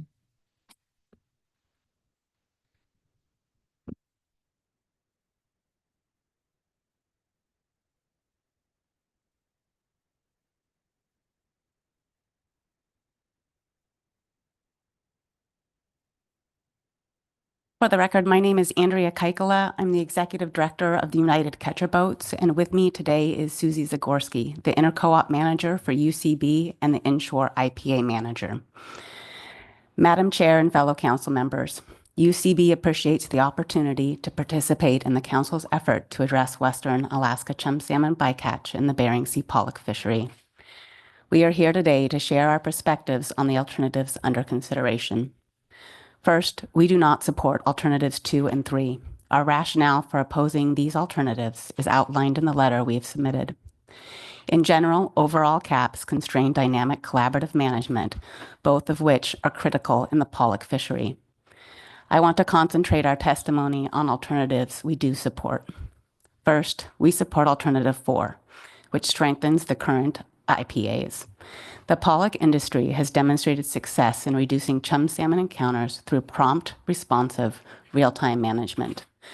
The proposed enhancements, such as improved genetic stock data use, increased monitoring, mandatory salmon excluders, and stricter outlier provisions, will continue to improve chum salmon avoidance without imposing rigid caps. Regarding alternative 5, we do not support it as written, but support and offer meaningful revisions that are likely to not delay the analysis. Redefining corridor closure areas to keep viable pollock fishing grounds open while still maintaining large, effective passageways for chum salmon is a more meaningful approach. The corridor closures we are proposing encompasses 75% of clusters 1 and 2 while maintaining viable fishing grounds. We evaluated the corridors and open fishing grounds through a comprehensive look at data, such as local knowledge, rolling hotspot overlap, VMS tracks, and fish ticket and genetic data to determine areas that are most likely to promote conservation of Western Alaska chum. Specifically, keeping the horseshoe in Cluster 1 open at the deeper depths and preserving a strip of viable fishing grounds about 60 fathoms and shallower in Cluster 2, allowing continued fishing while still providing reductions in chum salmon encounters. To illustrate this, we have provided visuals for the testimony, and we are happy to take questions on them. The proposed modifications from the AP's motion is for an analysis to evaluate a PSC cap range of 100,000 to 350,000 total chum salmon for the period of June 10th to August 31st. All non-Chinook salmon bycatch, regardless of origin, accrue that accrue within the combined cluster areas. UCB supports this motion from the AP and request for analysis. However, the intent of the shoreside sector support for the combined cap is to be understood that we would like to calculate the apportionments for each cluster individually by sector and then combine those if the cap is applied to the combined cluster. Our catch data is primarily coming from cluster 1. So by combining those clusters data prior to calculating the cap and apportionments, the shoreside's reliance can be washed out. So we support the AP's motion, but would like to have the analysis to evaluate the combined cap both ways. Additionally, we support the AP's Alternative 5, Option 2, in that it retains regulatory accountability by keeping the cap accrual area, time period, and corridor criteria set in federal regulation, but houses the corridor management in the IPAs, which must be approved by NIMS. These caps and cluster areas would be established in federal regulation, and we would like to see the Chum Corridor closure area be analyzed as dynamic management under the IPAs, but also separately in regulation. On top of that, it's important to remind you that additional in-season salmon avoidance measures would be used to avoid chum salmon, relying on real-time fisheries data and the best available genetic information through federally approved IPAs. This approach ensures that closures are targeted and responsive to real-time data, helping to reduce chum salmon impacts while allowing for continued pollock fishing where encounters are low, thus avoiding what could be catastrophic economic damage and social harm that could come with a closure of a full cluster area. We believe the proposed modifications to Alternative 5 offer a dynamic spatial management approach, allowing for assessment of in-season data and implemented targeted closures, which would be far more effective than broad static closures. Additionally, managers and fishermen have shared and will continue to share their firsthand experience and local knowledge from the fishing grounds as we work together to thread the needle in promoting our objectives, conserving Western Alaska chum while maintaining season-long pollock fishing opportunities tailored to each sector. In conclusion, UCB supports Alternative 4 and would like to see a modified version of Alternative 5 analyzed. Additionally, UCB supports the AP motion for analysis and appreciates their time and work together. The IPA framework is the best tool we have for adaptive management, and in-season corridor approach will better balance reduction in chum salmon encounters and economic stability. I encourage the Council to thoroughly evaluate the impacts of the PSC cap range and closure mechanisms on both conservation goals and economic sustainability. Ensuring an effective approach is critical for the long-term viability of the fishery, the inshore infrastructure that supports multiple gear-type fisheries across Alaska, and the communities it supports. Thank you for your time and consideration, and we are happy to take questions. Thank you for your testimony. See if there are questions. Yes, Ms. Vanderhoven. Thank you, Madam Chair. Thank you, Ms. Kaikala, for your comments, and Ms. Zagorski. Mine might be really simple. When I try to open your attachment, I get an error message. Is the attachment the images that you have on the screen, or is it something else? Through the chair, Ms. Vanderhoven, yes. So the images, there's 3 of them. There's an image that you see on the screen currently that shows the VMS tracks laid over the entire clusters, as well as where the corridors that we are proposing to modify. The additional 2 images that are included is looking at it from the entire cluster 1 and cluster 2 combined with the actual ADF and G stat areas that are included. And then the third is it shows the boundaries of where we are modifying or proposing to modify the corridor. And this is the 75% of cluster 1 and 2. And so the areas that would be included in that corridor are the red stat area numbers as well as the red boundaries, and the black ones would be the viable fishing grounds that we're proposing be kept open to provide those additional opportunities for the fleet. Thank you. And Mr. Ritchie. Thank you, Madam Chair, and thank you for your testimony.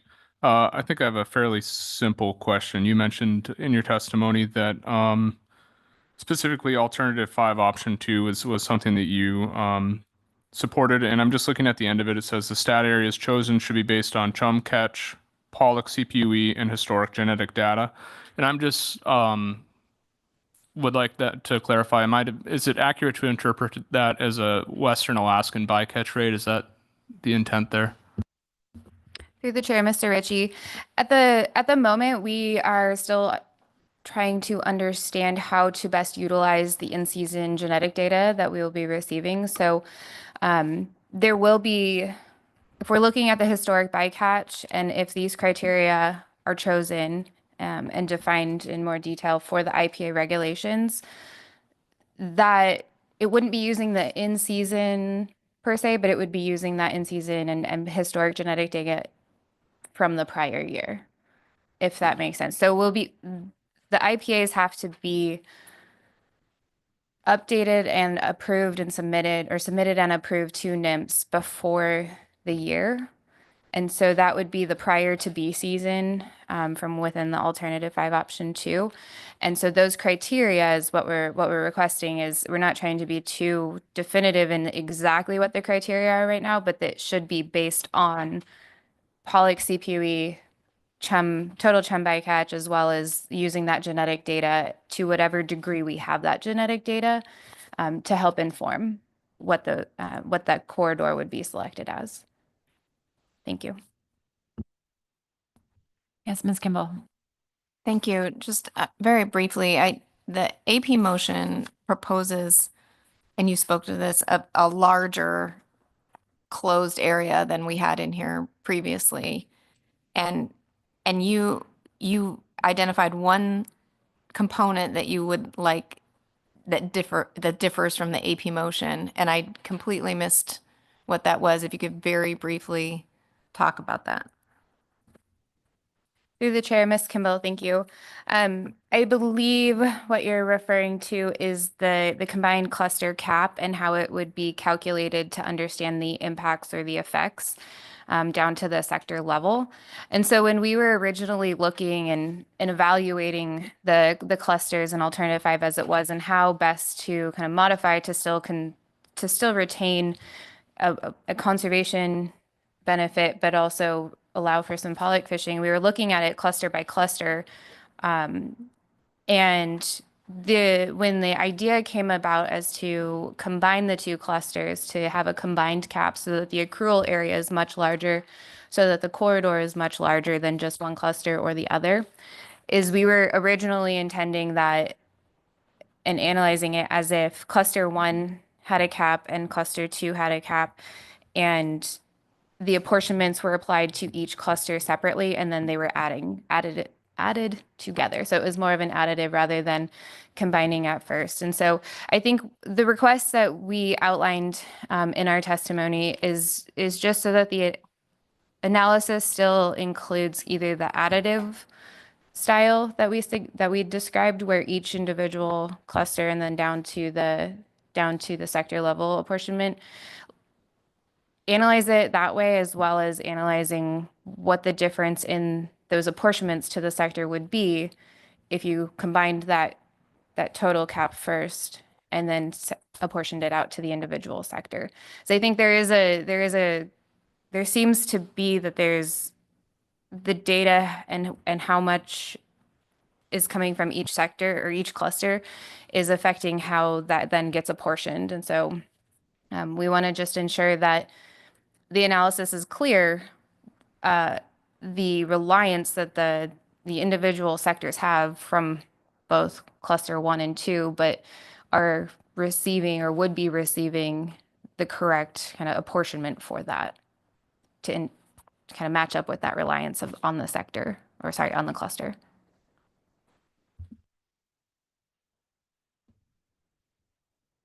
Yes, Ms. Goen. Thank you, Madam Chair, and thank you for your testimony. And it's very helpful to have these visuals, so thanks for putting those together. Can you speak a bit about why you chose these specific areas to be open and the numbers of chum that might be caught in those areas?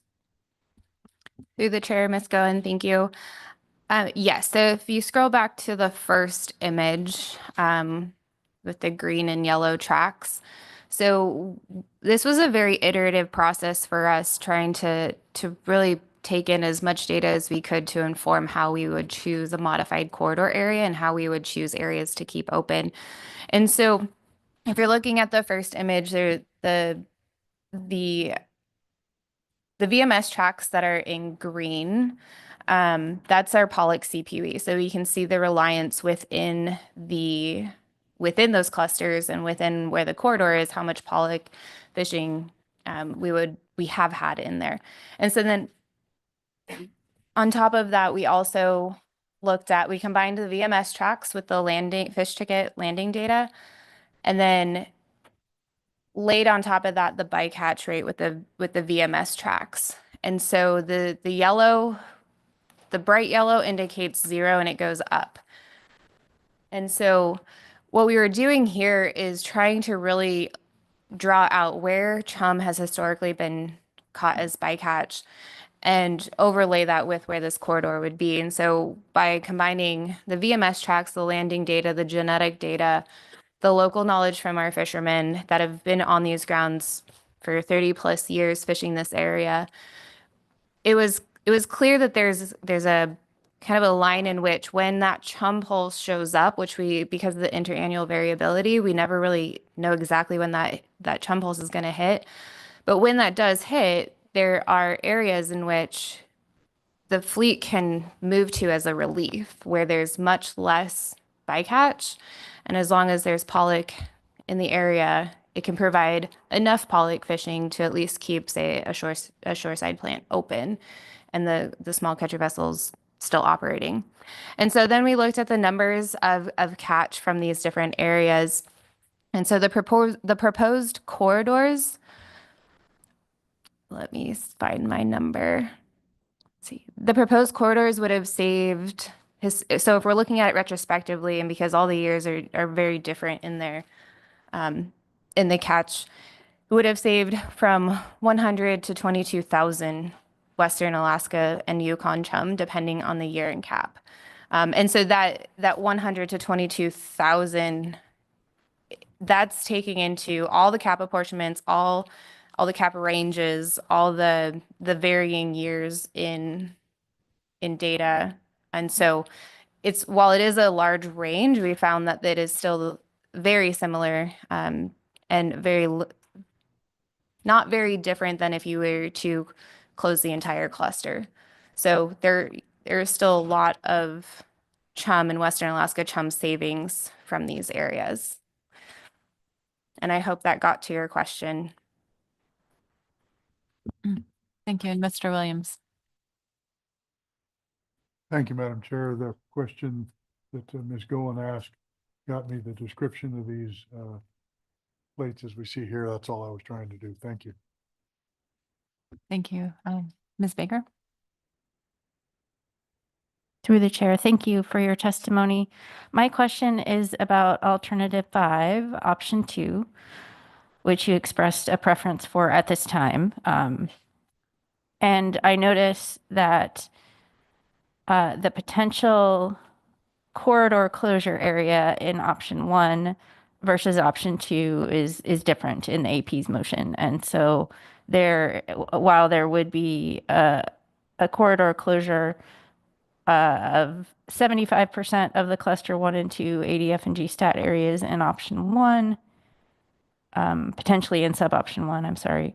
In option 2, there's a potential for 50 to 75%. So understanding you, at this point anyway, kind of prefer that option due to flexibility, how would that be applied in your concept of option 2? Thank you. Through the chair, Ms. Baker, thank you for that question. The 50 to 75% range that was proposed is first and foremost for the analysis, to really understand if there's a difference in savings or potential savings. If you look at an area that could be as low and no lower than 50% of cluster 1 and 2. So it's kind of that floor that we would never be able to, it would be written into the criteria that there would be a floor in which there would be a size constraint on it. So you would never be able, the IPA would never be able to set a corridor smaller than that. So that was to understand, what are the differences in the size ranges? And so the same data and information went into helped to inform those areas. And if the visuals from the AP rationale were included or in your rationale, the 50% kind of in this visual on this screen, it cuts off the top two rows. And so it still encompasses quite a bit, if not the majority of the western or the chum bycatch, and therefore Western Alaska chum bycatch. And the idea of that in terms of having the flexibility and having criteria that is size specific, but not necessarily area specific, is so that in years, say if we're 10 years down the road and the IPAs are still stuck with this area that's shown on the screen, but the pollock are moving, the pollock are shifting because of warming or climate conditions, whatever the condition is, the fleet would need the flexibility to be able to have open areas elsewhere in the future, be able to make that decision to have open areas elsewhere, but still have to create a corridor that's large enough and still covering the grounds that would have benefits to saving Western Alaskan chum. And so in option 2, the actual 50 to 75% is for analysis to look at, but there's no request to ever set that lower than the 50%. So it would act as a floor in the criteria.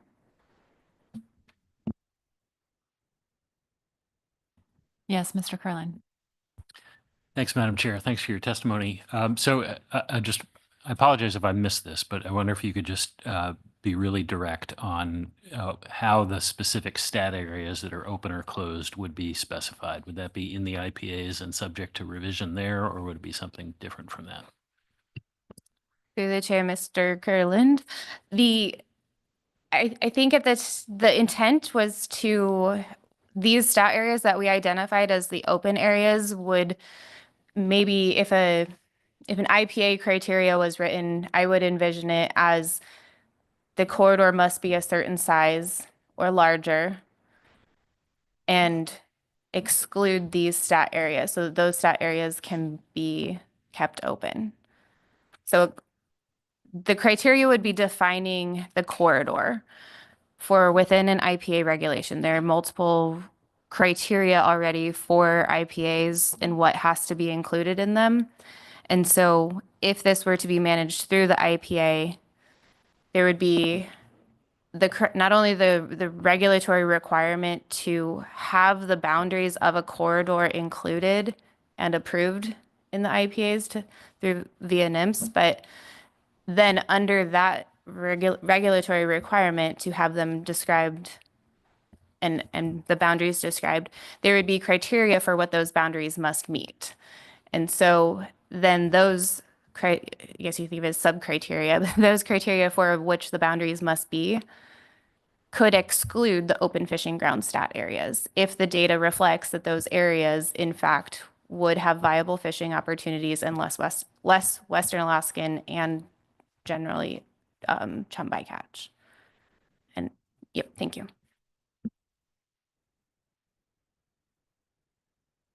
Thank you for your testimony. I think it's a good time to break for lunch. We will come back and resume public testimony at 1:25, beginning with Margaret Tarrant, followed by Caitlin Yeager and Austin Estabrooks. Thank you.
Council members, please come back to order.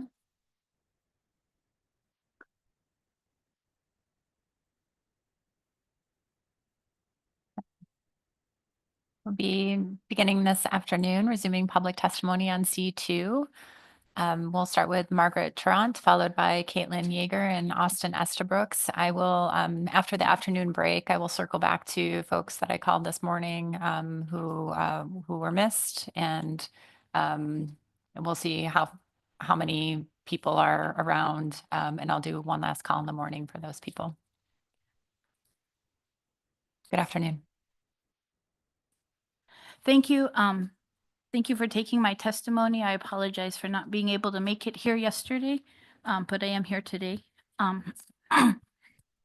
Doshadzi, me Margaret Yellowwolf Tarrant heads, me Metzinoga heads, me Nuchbaga heads, me Ichga Adu Nuit Sigish. Mimagu Nishabadish. Hello, my name is Margaret Yellowwolf Tarrant. I am Nuchbaga, meaning I come from the land, from the Flint Knife Clan of Mandaree, North Dakota. I am Mandan, Hidatsa, and a tribal citizen of the 3 affiliated tribes. My mother was Victoria Yellowwolf, and her parents were Thelma Youngbear and John Yellowwolf of Elba Woods, North Dakota.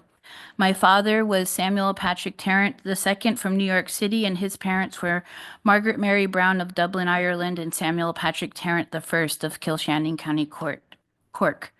I have been also adopted in our native way by many nations. First, I would like to apologize to my elders for speaking before them. I would also like to acknowledge and thank the Dena'ina people for stewarding the land and waters now known as Anchorage. I came to Alaska 21 years ago. I grew up in Kearney, New Jersey, next to the Passaic River, but I didn't grow up fishing. This river was so polluted we could not fish in it. We are given one job in our lives as Hidatsa women, and that job is to love. And I'm here today because I love Alaska. I have found so much healing, and I have grown in ways that I've never knew possible. I am the mother to Inupiaq children whose grandparents are from Uluganik, also known as Wainwright, Alaska. When I think of salmon, I remember my son teething on dry fish that was so abundant that it was given away freely. And as a woman from the Great Plains, I am physically allergic to salmon, but I am passionate about advocating for my people. I see the way that salmon are being wasted and mismanaged in the way our buffalo were nearly decimated. Even after a century, we are still struggling to bring back the buffalo. Why are we allowing this to happen to the salmon too? I want to believe that the government and agencies are there to help us as human beings. It is hard to keep that faith when I know people who are starving because of regulation. I am testifying because I am incredibly grateful to the Alaska Native people for helping me find my spirit again. I am testifying on behalf of my family in Grayling on the Yukon River. They rely on salmon to live. And I am testifying on behalf of those who cannot be here because these processes are not accessible or accommodating to our elders. I am testifying so that my grandchildren may someday also teethe on dry fish too. I believe that the spirit of our people are intrinsically tied to our salmon and all the fish and mammals that sustain us and give us life. I believe that the strength of the Alaska Native people comes from the food, and I believe we need to listen to the people who have been successful at managing the lands and waters for thousands of years. I also want to believe that the Northern Pacific Fishery Management Council will do what the advisory panel has suggested. Establish a conservation corridor for the salmon to get back home to spawn, and we need enforceable reductions for bycatch. Our people's knowledge is fact, and we are wasting time waiting for Western science to catch up. I've been coming to these meetings for my 41 years of life, and my people have never wavered in our message.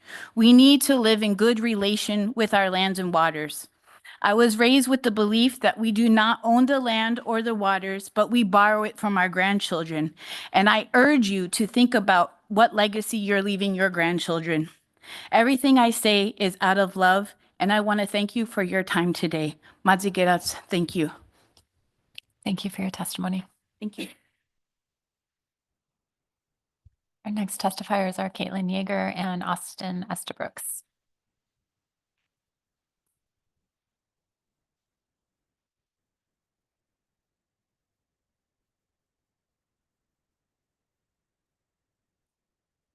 Good afternoon, Madam Chair, members of the council. My name is Caitlin Yeager, and with me is Austin Estabrooks. We're speaking on behalf of the At-Sea Processors Association, representing 15 AFA catcher processors operating in the Bering Sea.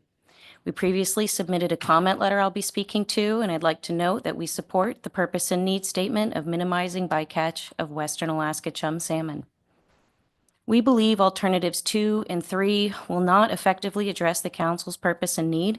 Genetics data has shown that the majority of the bycatch that we incur is from overseas hatchery production, and as noted in our letter, these inputs have drastically increased and will continue to do so. Overall, hard caps are indiscriminate towards stock origin, and we've seen that moving away from areas of high overall chum bycatch can lead to an increase in not only proportion, but also numbers of Western Alaska chum. On the other hand, we do support the alternative 5 combined cluster approach that came out of the AP, noting that 85% of Western Alaska chum bycatch comes out of cluster 1 and 2, but that the analysis noted looking at those in isolation led to adverse outcomes. Additionally, we support including analysis of a 350,000 cap for analysis, given that this alternative encompasses not only a broader area, but would effectively be played out at a vessel level. And most importantly, we look forward to any insights that might be gained by looking at this under both a regulatory framework under option 1 and an IPA framework under option 2. I've attached a slide that depicts our IPA process. I'm concerned there's been a lot of focus on the voluntary aspects of our program. So without going into too much detail, I'll note that we have a suite of regulatory requirements that the IPAs must abide by. Alternative 4 would expand upon this. We've already incorporated these added measures into our IPA and support those going into regulation as well. Aside from regs, we are subject to layers of additional review from both the council and NMFS, in addition to third-party VMS monitoring, penalties for noncompliance, and sharing our closure announcements. But the balance is struck between those regulatory hooks, holding industry's feet to the fire by keeping certain elements outside of regulation to allow for technologic innovation, incorporating new data sources, and rapid response to environmental change. We acknowledge that Western Alaska chum salmon stocks are at a period of low abundance. The analysis indicated that these abundance can be cyclic, so we remain optimistic for increased returns in the future. The current alternatives have limited ability to address the impacts to the fleet under this scenario, especially when you take into account that increased hatchery production. So we support the AP request for additional analysis on measures during periods of high abundance that would amend corridor closures during those times. And we feel that our IPA or rolling hotspot programs that would continue to operate during those periods would address any lingering concern about what the fleet would be doing at those times. You've heard how a prolonged season can impact Chinook salmon conservation later into the bee season. Increased pressures on the fleet while avoiding Western Alaska chum salmon may result in increased herring. And although any sector can trigger the closure of the winter herring savings area, it has a disproportionate effect to the CP fleet. Herring closures become especially problematic in conjunction with a corridor closure that might be looked at under a future alternative 5. So in short, we support the AP motion to delay the closure of the winter herring savings area from September 1st until September 30th. And that will really wrap up my comments for you today. One more thing I'd like to express is that we support the timely release of the EIS and remaining on timeline. We've taken a lot of consideration of these deadlines in conjunction with our requests and are happy to answer any questions that you might have for us. Thank you very much for your testimony. See if there are any questions. Mr. Twain. Thanks, Madam Chair. Thanks, Ms. Yeager. One of your bubbles on your graphic here, which I think is really useful, actually. It reminds, I thought I remembered all the steps and clearly I didn't, so I appreciate this. One of them is about IPA reporting. And right now, because of earlier council action, Bering Sea Fishermen's Association is the only sort of quote third-party reporting entity. Is that right? And can you just remind me of whether enlisting additional third-party reporting entities causes problems with this and what that process would be, and whether you've had any requests from any other groups to receive those reports? In the vein of transparency, we do include Bering Sea Fishermen's Association as a recipient of our announcements. I believe under the measures for Alternative 4, it is suggested that we can increase and disseminate this more widely to facilitate that transparency process. One hurdle we might come across is it's pretty dense with kind of industry lingo and things, and we could probably do a little bit of a better job at simplifying that, but it's something that we're receptive to and would happy to facilitate going forward.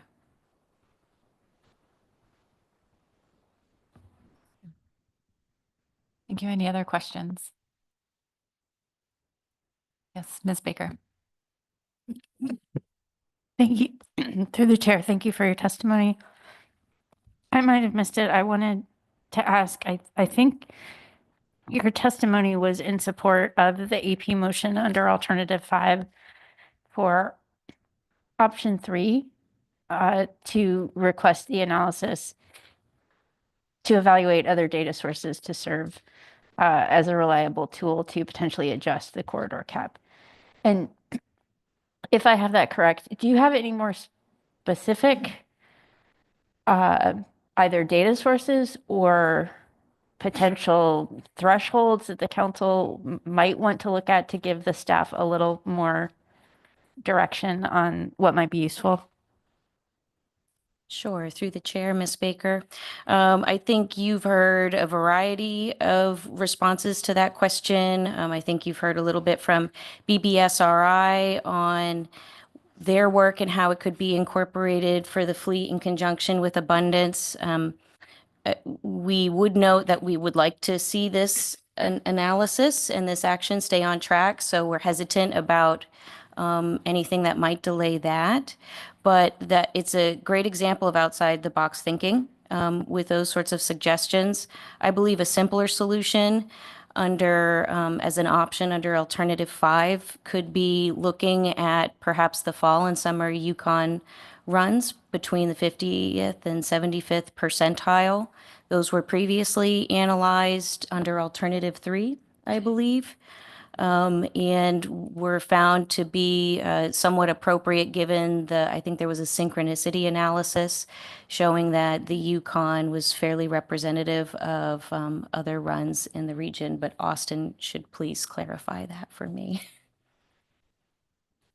No, you did great there, but I think what's in the analysis now is the 25th and 50th percentile, and we heard some public testimony from a number of people suggesting those might be too low of thresholds, and so this would be obviously a high abundance threshold that we're looking at instead of a low abundance threshold. So the 75th percentile and the 50th percentile seemed like the upper range of, you know, higher run strengths on the Yukon. Thank you. Ms. Vanderhoven. Thank you, Madam Chair. Thank you, Ms. Yeager and Mr. Estabrooks.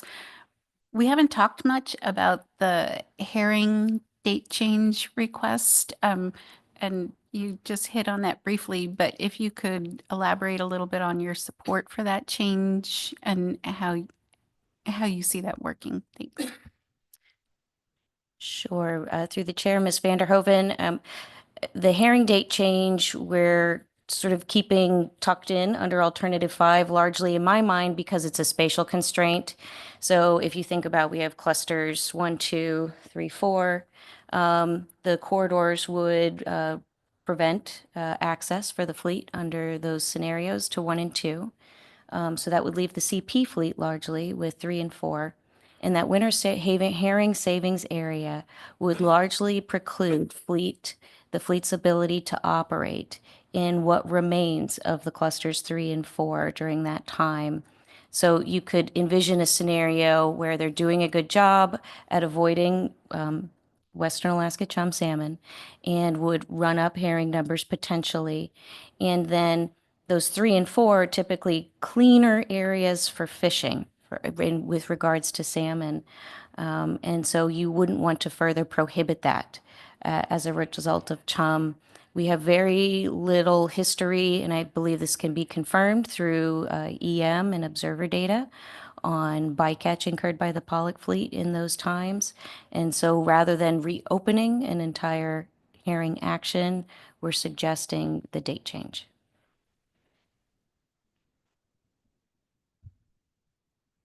Thank you for your testimony. Next up is Sinclair Wilt, followed by Josephine Edmond.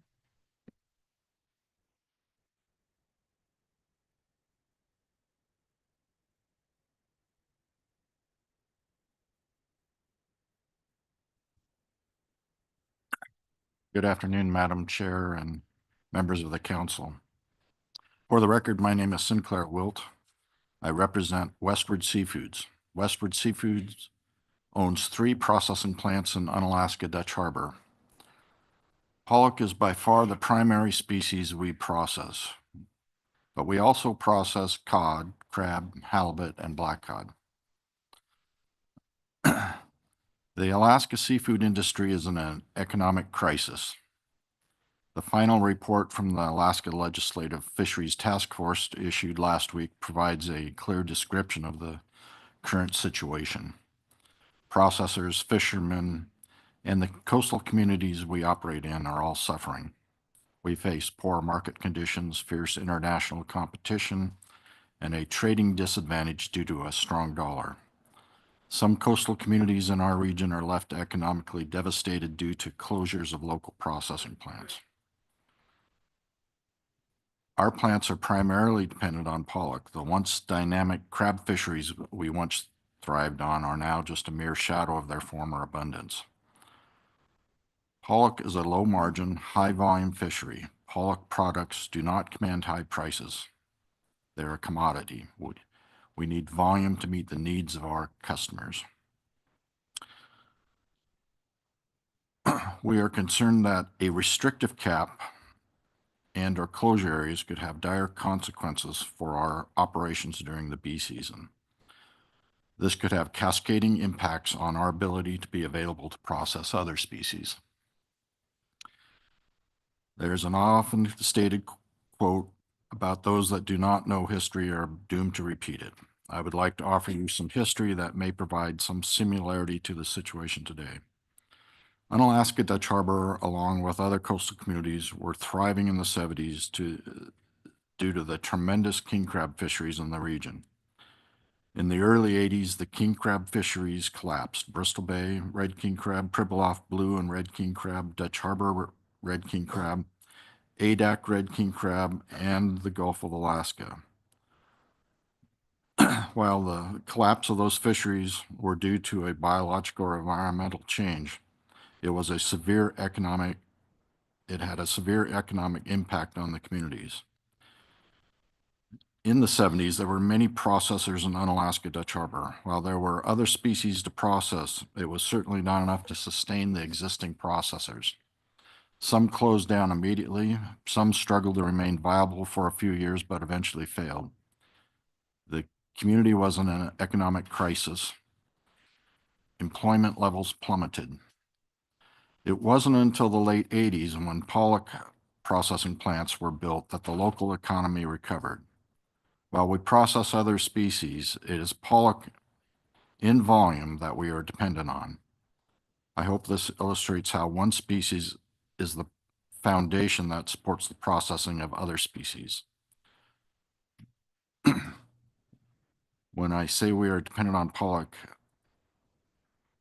in saying we, that includes our employees, our community of Unalaska, and our fishing fleet. I would like to note that most of our pollock fleet are substantially owned by CDQ groups. Thank you.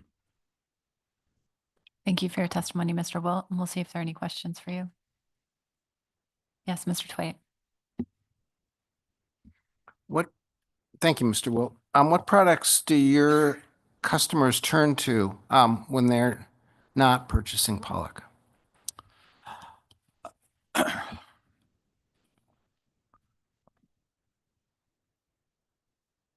It's, as far as pollock products are we, if we're unable to supply them, then our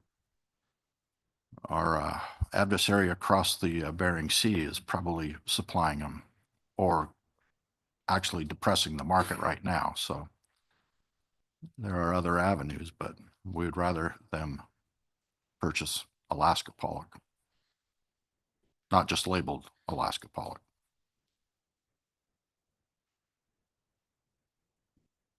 Ms. Kimball. Thank you. I just have a brief question. You mentioned other species that you process. Were those all other species that you process in the bee season?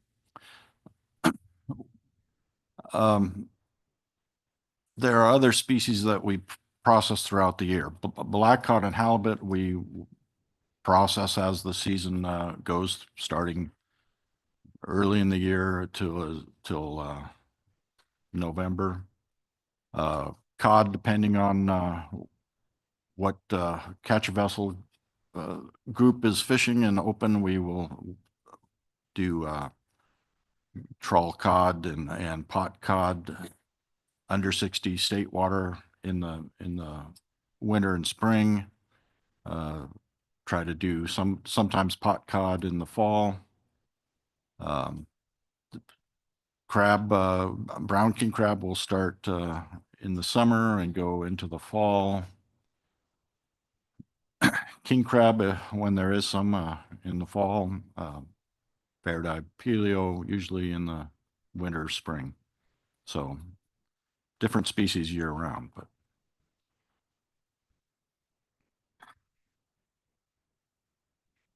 Mr. Sakata.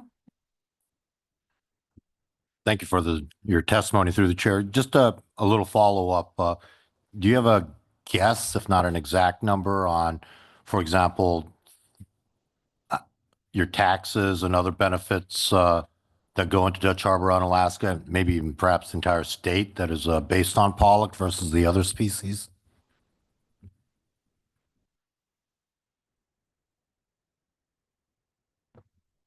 I do not know that offhand, but I'm sure I could gather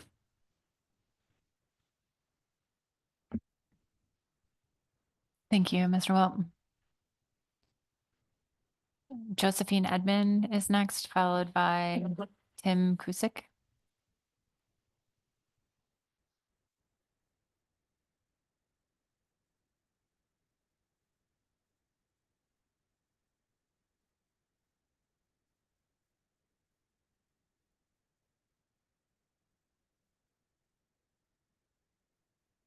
Can you put your microphone on, please? Thank you. Good afternoon, Madam Chair and Council. My Yupik name is Unganach. I'm Josephine Edmond from the Lower Yukon River. My work is bringing traditional healing opportunities and activities to my people. I am not learned in a lot of the details here, but I stand or I sit before you today helping to testify for our rights and survival. I was grateful to hear someone say, listen, really listen, meaning to put yourselves into the shoes of those you are listening to. The fish was a big part of who we were as a strong, real people,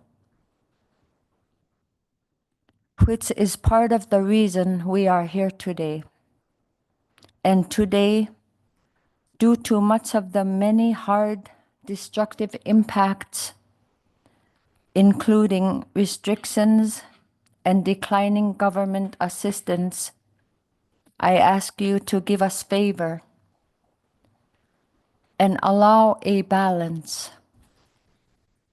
Windows so fish can pass and come to our waters, and restrictions on numbers of bycatch so our CDQ programs can continue to support our people by revenues they earn. It seems like there will still be loss either way, but we can hope. Because of the lack of jobs for sustainability, if I had to choose to have fish for my winter and my household, or choose to have our community members have seasonal jobs by CDQ,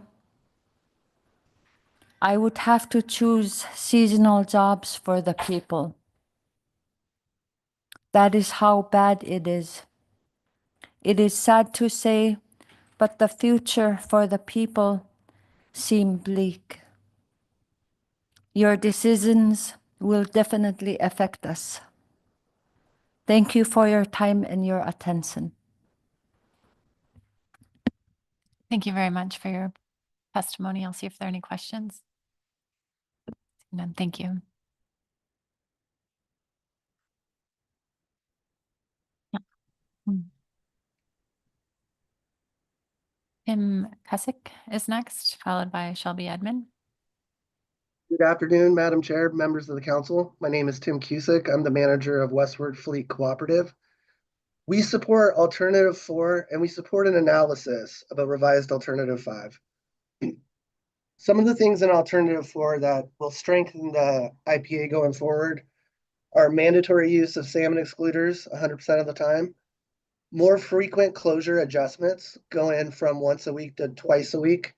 That way the closures can move as the fleet and the fish move.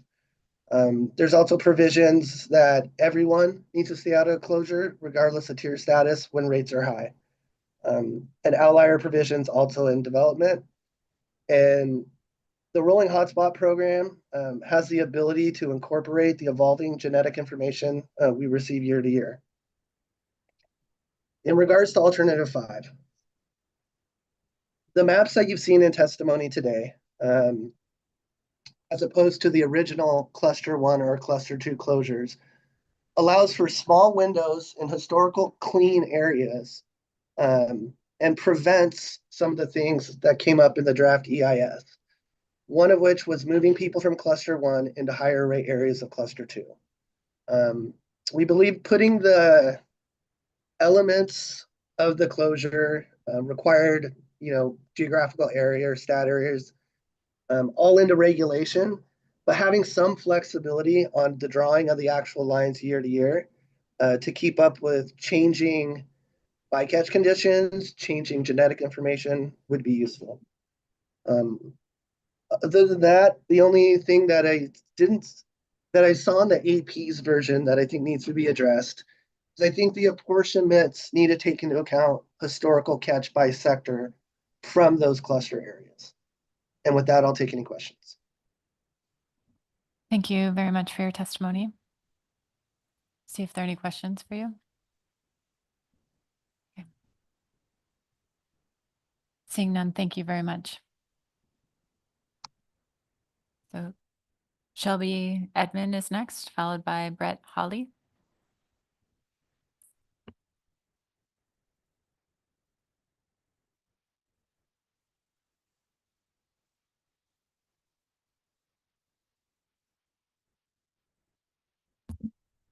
Good afternoon.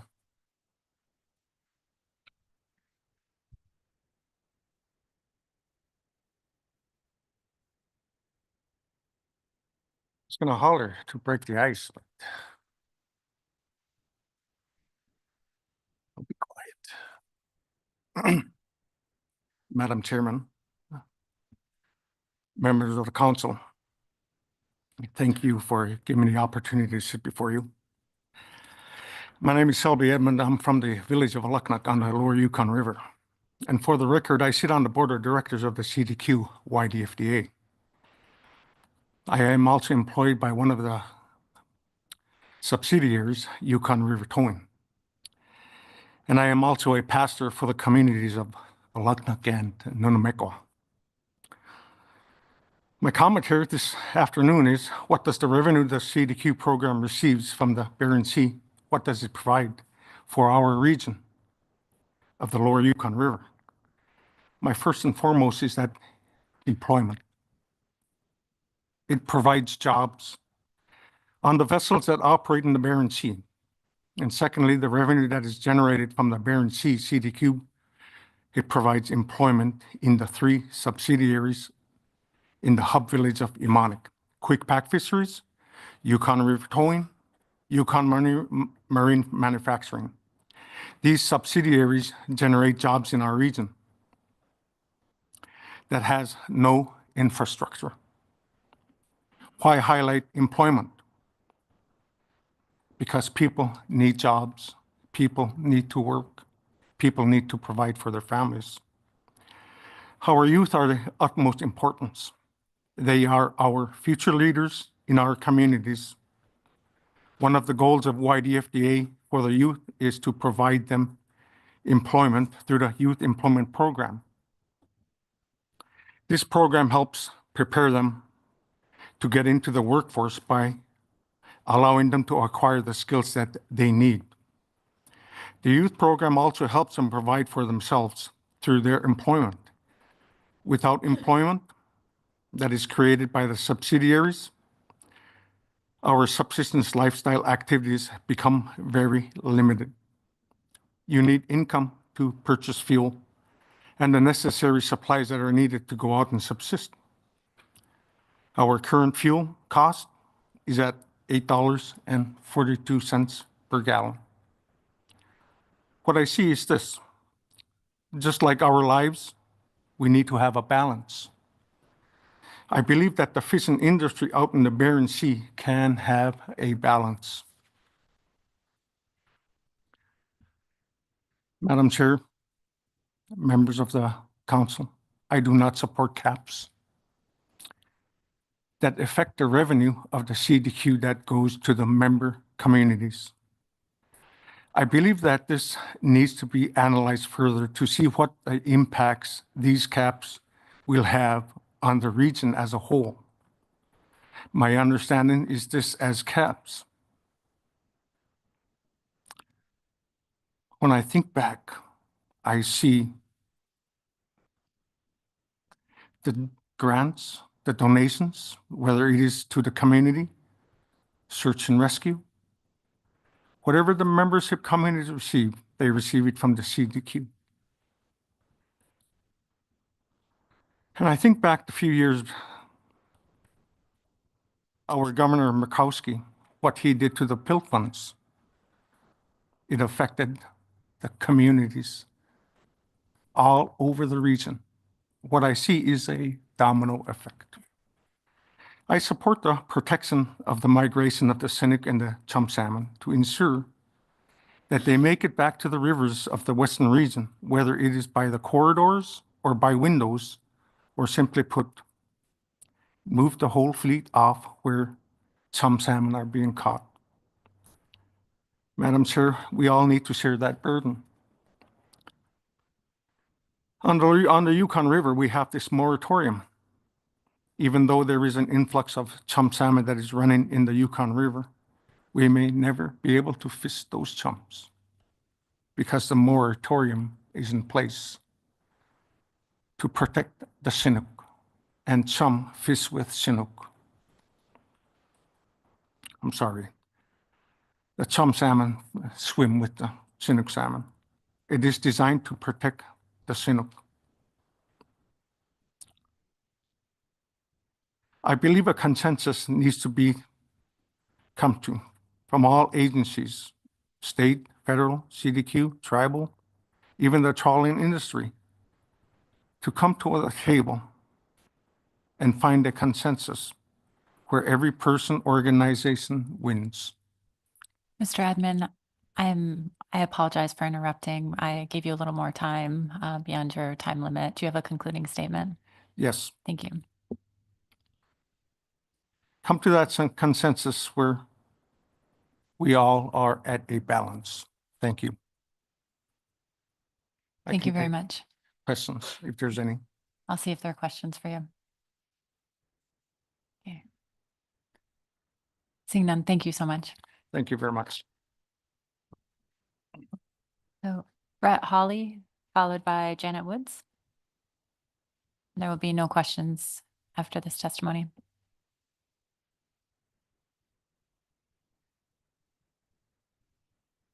Brett's joining us remotely.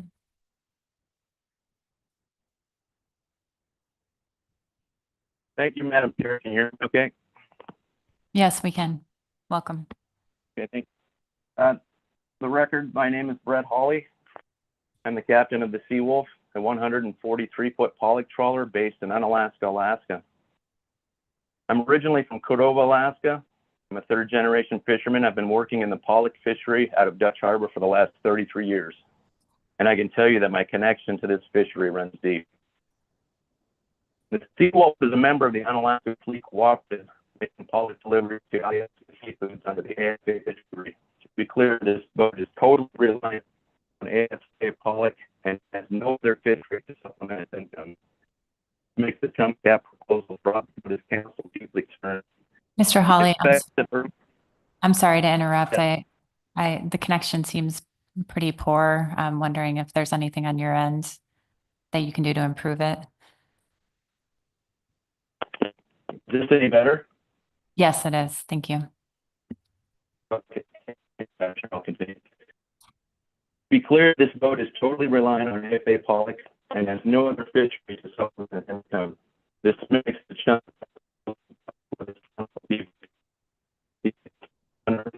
chum closure would be crew. The crews would be I apologize, Mr. Hawley.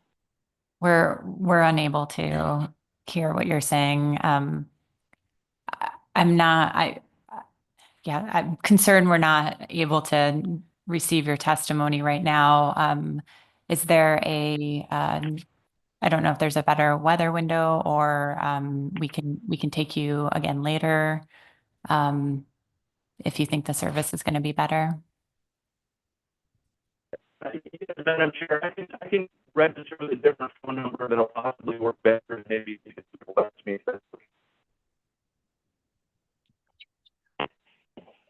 Okay, we're gonna text you, and we will make sure to circle back to you, Mr. Hawley. Apologies. That would be fine, Madam Chair. Thank you very much. I'll try it with a different phone number if you can circle back around later. Okay, thank you so much. Thank you. Okay. Next testifier is Janet Woods, followed by Jonathan Samuelson and Therese Vicente.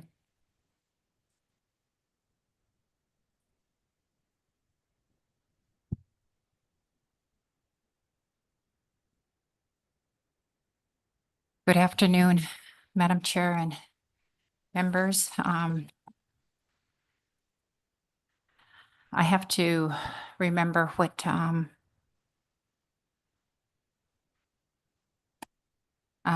to be nervous. Okay, my name is Janet Woods, and I represent the tribe of Manly, the tribe of Manly Hot Springs. I am a subsistence user and have been fishing many years, operating my own boat.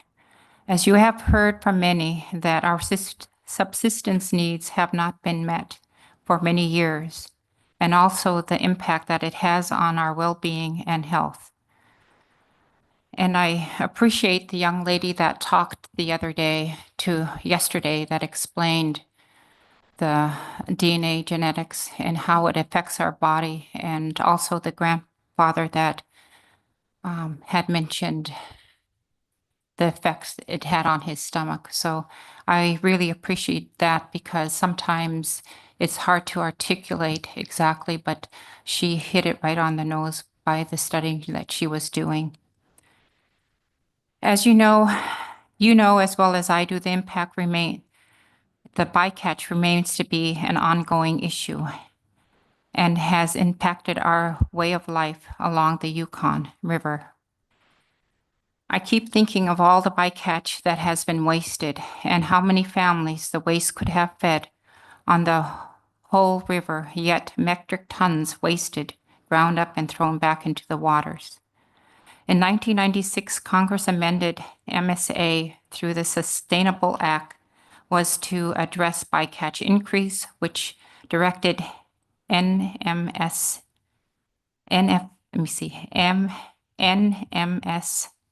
FSN, this governing body, to minimize bycatch and bycatch mortality, which two governing bodies failed to implement meaningful bycatch reduction measures. The reason I'm stating this, in 2004, the National Marine Fisheries Service closed the Gulf of Alaska pollock trawlers fisheries due to the high number of Chinook salmon bycatch, and for that reason, I support Alternative 5 in season conservation corridor and the lowest possible cap. All of you,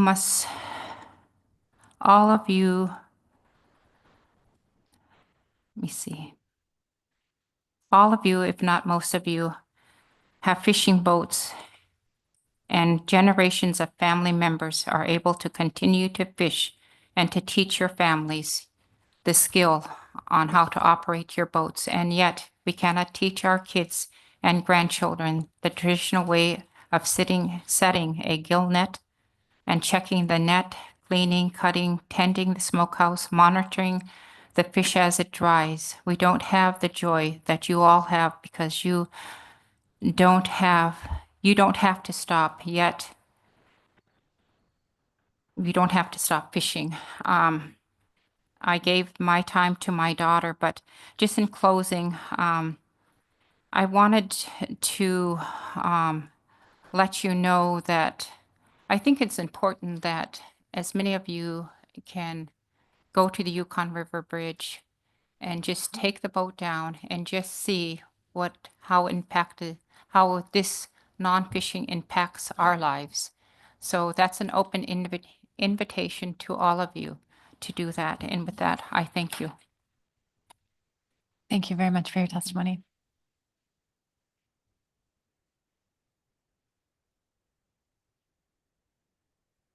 Next testifiers are Jonathan Samuelson and Therese Vicente, followed by Leah Woods.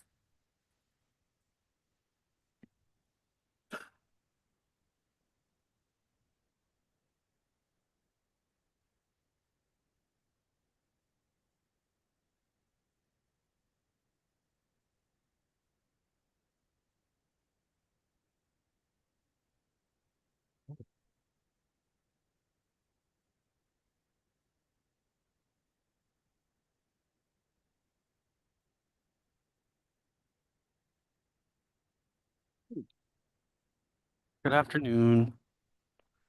I will start by offering thanks to the Dena'ina people whose land we're borrowing today and should be reminded to take care of it when we give it back to their children.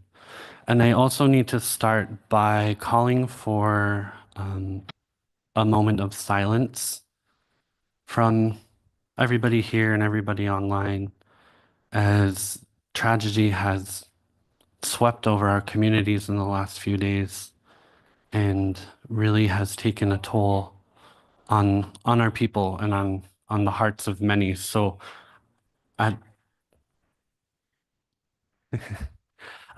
now, I'm just going to ask everyone to join me in a quick moment of silence as we send our thoughts and prayers to families that are really, really hurting across Alaska right now and could use some uplifting. So if we could oblige that request, please.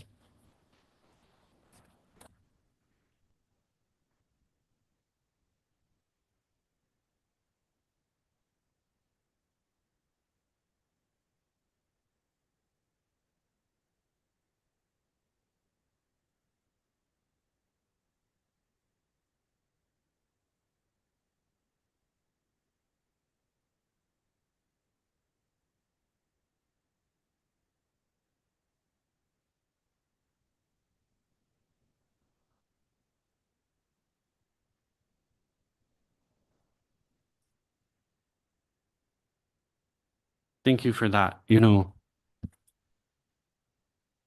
there are policies and protocols built into our way of life on how to deal with such tragedies, how to take care of our loved ones, and the world doesn't stop for grief. So I find it important to take moments to reconnect with our humanity. And as I'm thinking about it, the events that take place, that will be taking place over the next probably week to 10 days, you know, require salmon to show up. They need to be gifted. They need to be on the tables at potlatches. They need to be there as a source of nourishment and a reminder of what it means to take care of each other.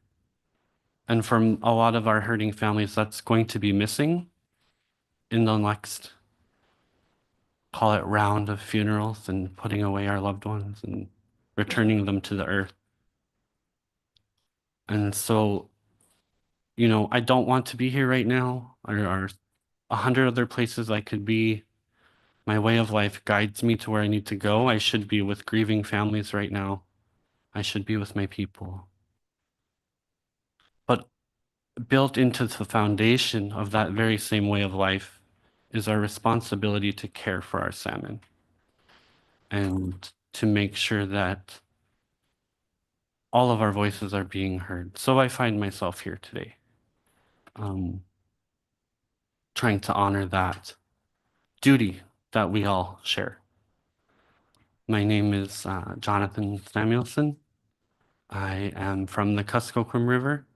I was raised in Bethel. I grew up in McGrath, and my family comes from Red Devil and Georgetown, which is halfway in between both. I wear a lot of hats. I currently chair the Kuskokwim River Intertribal Fish Commission, which works to represent 33 sovereign nations that steward our watershed and provide safe habitat for our salmon relatives. And that's probably the most important hat that I have on today, is a steward of our fish, our non-human relatives, which go far beyond our salmon. You know, our bears eat our fish, and if our bears aren't eating them, they're eating something else. And if the fish aren't in those spawning grounds, then our trees are hungry for fish because they share DNA with our salmon. And if our trees aren't growing, then we can't cut them down to smoke them. So a lot of voices that I bring to this body today and hope to represent well. And this is Therese. You all have met Therese. Did you want to say any introductions? Okay. Thank you. It's been a long week here at this meeting, but also in our communities back home. And I just want to highlight a few things because you've heard over and over what salmon mean to our people and to our rivers and our watersheds. So I don't need to, I really could sit here and just re-quote testimonies that you've been hearing so that I make sure you hear them again, because they've been beautiful and powerful and full of science and knowledge. But I just want to highlight a few things and maybe bring us back to what we consider the bigger picture or the cumulative effect of stewardship, or not, right? I think a couple of things I'd like to say are, we've heard a lot of testimony from people, and we tend to get very, very focused when our way of life is on the line. And we get sometimes bogged down in things that we think are beneficial because we see those benefits maybe in our one community, you know?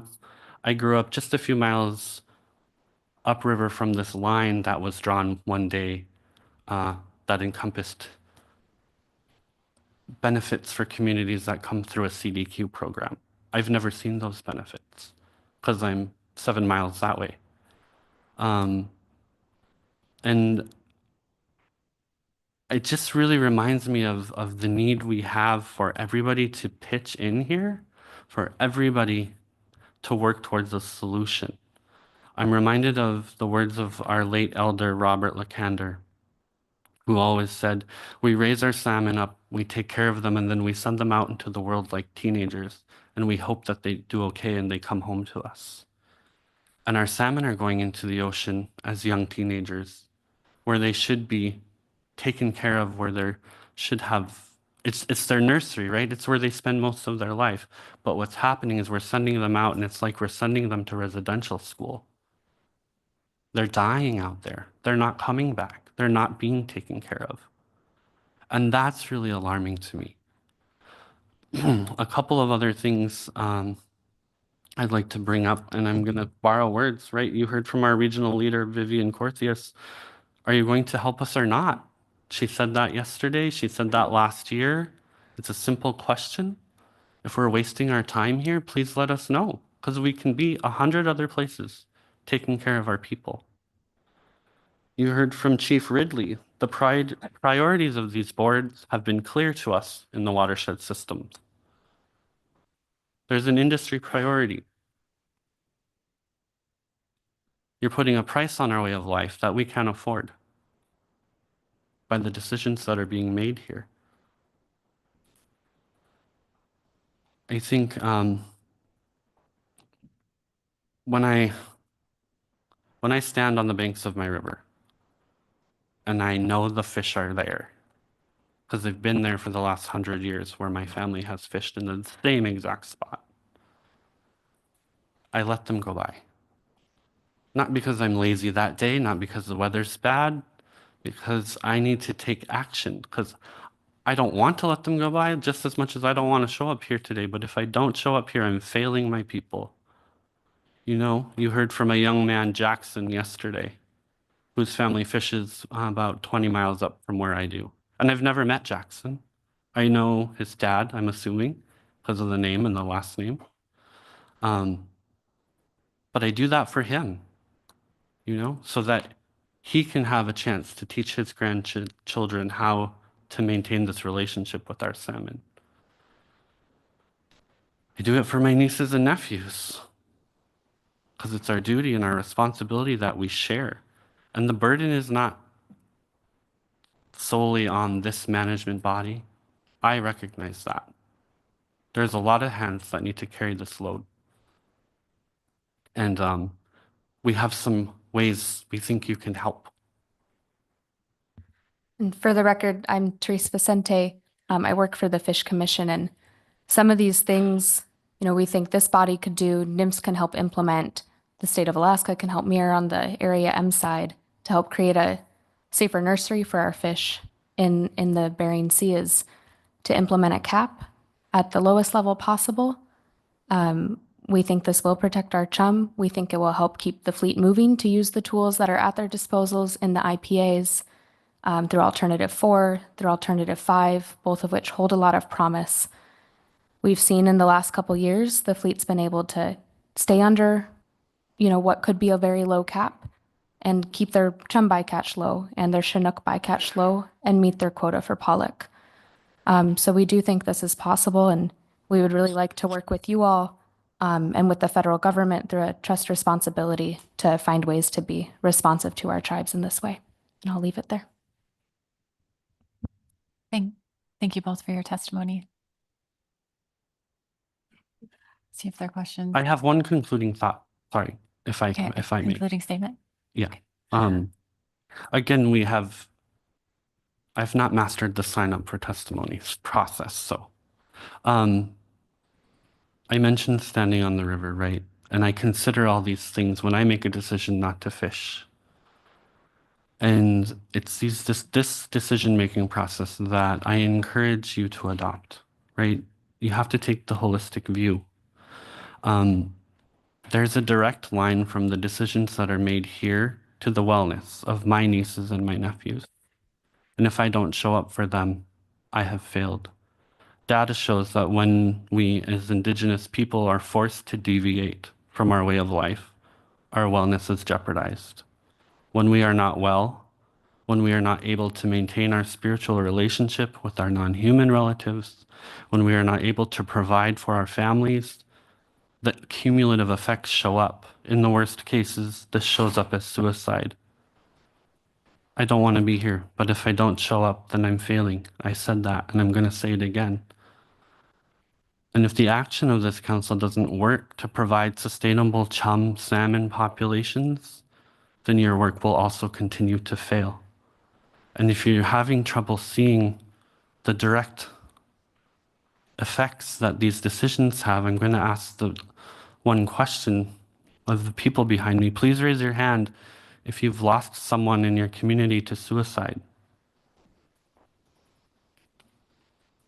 Here I have the opportunity for you to draw a line from your heart to these hands, because the decisions that are made here are part of the cumulative effect of the unwellness of our people.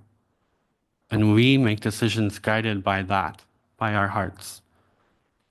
And there are numbers and data that we can throw at you. How much does it cost for a casket? How much does it cost to bring a person home?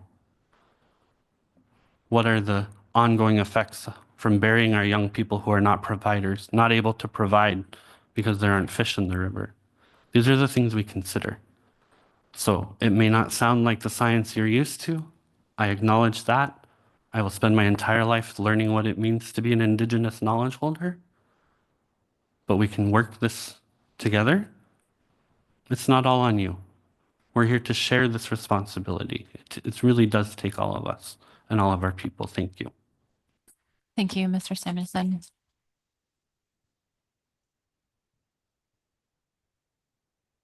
Let's see if there are any questions. Mr. Mueller. And thank you, Madam Chair. Thank you so much for your testimony. A few comments throughout your testimony, and in particular at the end there where you talk about a holistic view, multiple hands to get involved and carry the lift, if you will, to paraphrase here, in terms of finding the solutions and address the lack of chum in our river systems. So my question is have you put any thought to what that might look like? We're talking about multiple governments, we're talking about multiple agencies that I'm assuming you were referring to in multiple hands. Have you put any thought to what that might look like going forward?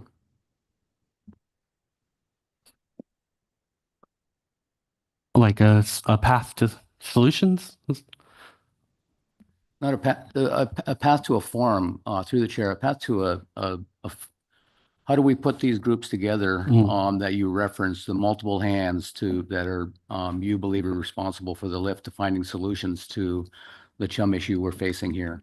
Obviously, you're addressing one of the hands here in the North Pacific Council, but you were referring to other hands as well in terms of a holistic a holistic view in terms of finding solutions. And my question is, have you put any thought to what that group or what that forum might look like in terms of bringing these bodies together?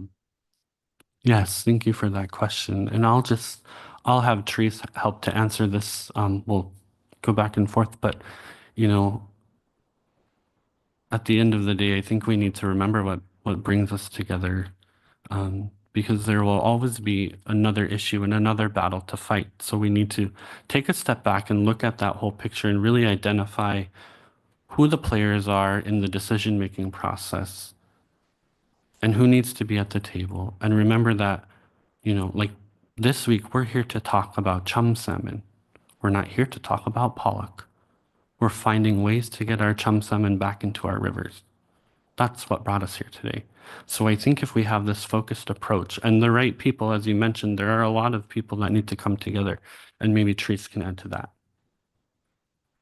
Sure, thank you. And through the chair, I mean, we do show up in the other spaces. We show up at the Board of Fish to advocate on what happens on the other side of the Alaska Peninsula, and we talk with other forms of government. We work with U.S. Fish and Wildlife Service and with the state of Alaska on our own river to try to promote a safe passageway, but also the continuation of a subsistence way of life for people in our river. And I think what we've been considering more and more as the role of tribes in this process is to bring forward this gravel to gravel salmon stewardship approach. Because as Jonathan shared from one of our late elders, Robert, he's not just thinking about salmon when they're in front of him, but when they're out for many years at a time in the ocean and what's happening to them there. And I think what I see the different agencies and entities doing is just controlling what's in front of them within their box of the salmon life cycle. But what the tribes can bring is this holistic perspective, blending it all together, because it really is, a true care for and stewardship of salmon starts when they're eggs laid in the gravel by their parent until they return as a spawner to create the next generation of fish. So I think having tribal leaders, tribal representatives in these spaces at these tables makes a world of a difference to bring that perspective forward.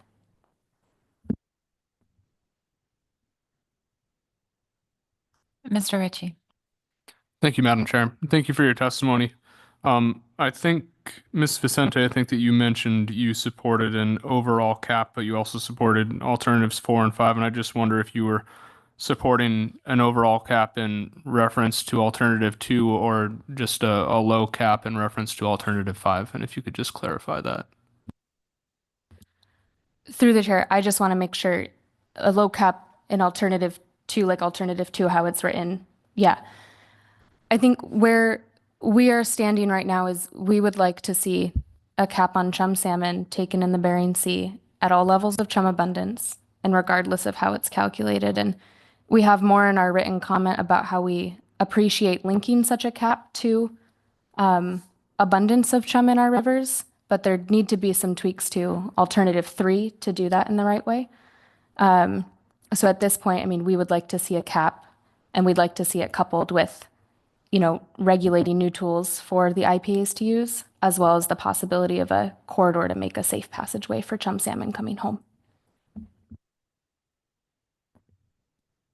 Thank you. And Mr. Sakata. Yes, thank you for the testimony. I believe, Ms. Vicente, I heard you say for alternative 5 that you'd be looking for a cap at the lowest level possible. I was hoping maybe you could give a little clarification about possible. And just to give a little background, we're hearing that there may be trade-offs between, you move the fleet off of the chums. It may impact things like Chinooks. So when you say possible, are we trying to just get the chum number down? Should we be trying to get the chum number down to the lowest possible? Or is there some kind of balance we should strike with the other species as listed in some of the adverse impacts areas? Thanks for the question. And through the chair, I hope this will answer your question. But I mean, I think there does need to be a balance, and we care about our king salmon as well, making sure they come home. But when we talk about the lowest number possible, it's not in the same way as the national standards lay out, minimizing bycatch to the extent practicable. because the lowest number possible for us, and we've said this in our written comment and we've said it before, really should be 0. And we know that's not an option on the table anymore for many reasons. So we would advocate for the lowest number possible of the options up for consideration. So that's why we would want to keep cap levels very low. I hope that makes sense. Thank you both for your testimony. Thank you. And thank you for leading us in a moment of silence. Appreciate that. So we're going to circle back to Brett Holly. I think he's on Zoom now.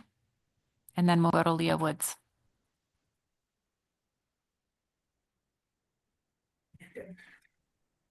Hello, Madam Chair. Can you hear me now? Yes, that's much better. Good afternoon. Thank you, Madam Chair and members of the council. For the record, my name is Brett Hawley, and I'm the captain of the Seawolf, a 143-foot pollock trawler based in Unalaska, Alaska. I'm originally from Cordova, Alaska, and I'm a third-generation fisherman. I've been working in the pollock fishery out of Dutch Harbor for the last 33 years. I can tell you that my connection to this fishery runs deep.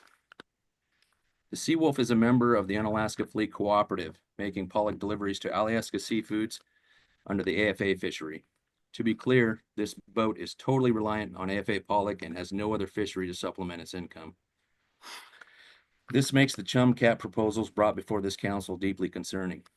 The effects of an early season chum cap closure would be devastating to boat and crew, so much so that I believe crews would need to find other avenues for income. In December of 2023, I had the opportunity to attend the Anchorage Council meetings and hear 2 days of testimony regarding the decline of Western Alaska chum. Upsetting and heartbreaking is the most accurate way to describe it. I was also able to meet and speak with some of these individuals, and I could say that their voices are being heard. The last couple of years on the fishing grounds have shown me one thing. Efforts to reduce salmon bycatch are higher than I've ever seen. Communication between boats of every company and co-op management is more commonplace than ever before. Salmon presence is the main topic of boat-to-boat communications on the ground. One boat with an unacceptable chum rate and a haul will warn everyone in the area, additional to anyone en route, giving them time to divert. Real-time communication between boats and co-ops is one of our best tools in reducing chum bycatch. Aside from vessel-to-vessel communication, one of my most valuable tools as a captain in chum salmon avoidance are the SSIP closures from the Rolling Hotspot program. The information from Sea State regarding closures is treated with the highest priority, regardless of my vessel's tier status. This also applies to the recently added advisory boxes. We will not fish in either of these areas. From the boat's perspective, this almost certainly leads the vessel to areas with lower CPUE and an increased distance from the processing plant, lowering quality, consuming more fuel, and shrinking an already narrow profit margin. This sacrifice has been widely accepted across the fleet to continue to minimize chum bycatch as much as possible. The ability to react quickly to constantly changing conditions is critical to the inshore pollock fishery. The IPAs have proven effective in reducing chum salmon bycatch, and I strongly support updating regulations to incorporate the improvements we voluntarily implemented. I believe further enhancing these tools will have the best chance of reducing the impacts on Western Alaska chum while still allowing my vessel to continue fishing. Thank you for this opportunity to testify today. Thank you very much for your efforts to join us from the water. Appreciate it. See if there are any questions for Mr. Hawley. Yes, Mr. Twait. Thanks, Mr. Hawley. And really appreciate being able to hear you clearly. And other channel is definitely not working. I was thinking about your comments about communications and information that you're getting, and just end up wondering, when you leave port, you've got a fishing plan, I'm sure, in mind. On a sort of a typical trip, what does your fishing plan look like versus what you actually did? How often are you able to stick to your plan? How often do you have to change gears suddenly?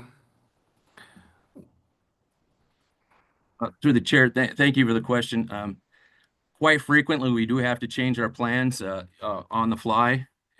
Typically, we do come out with a plan, but things do change. And one instance comes to mind while we were fishing as we were on our way up to the northeast to hopefully put in a trip. But as the closer we got there, it was known that there was some chum bycatch more than we wanted to deal with, and other boats indeed felt the same way. And this, what I'm speaking about as far as seeing more effort to reduce salmon bycatch is I watched a whole group of boats turn away from that area that were heading to that area and start revising their plans to find a cleaner area to fish. So the salmon bycatch is the foremost thing that we consider when we're looking for areas to fish.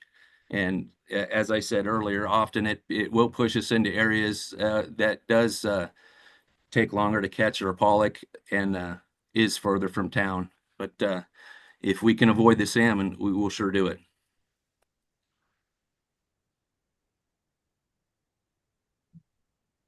Not seeing any other questions. Thank you again.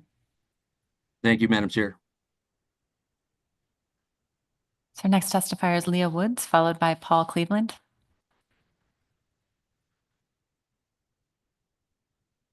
Okay, we'll circle back to Leah. Paul Cleveland, followed by Stanley Pete.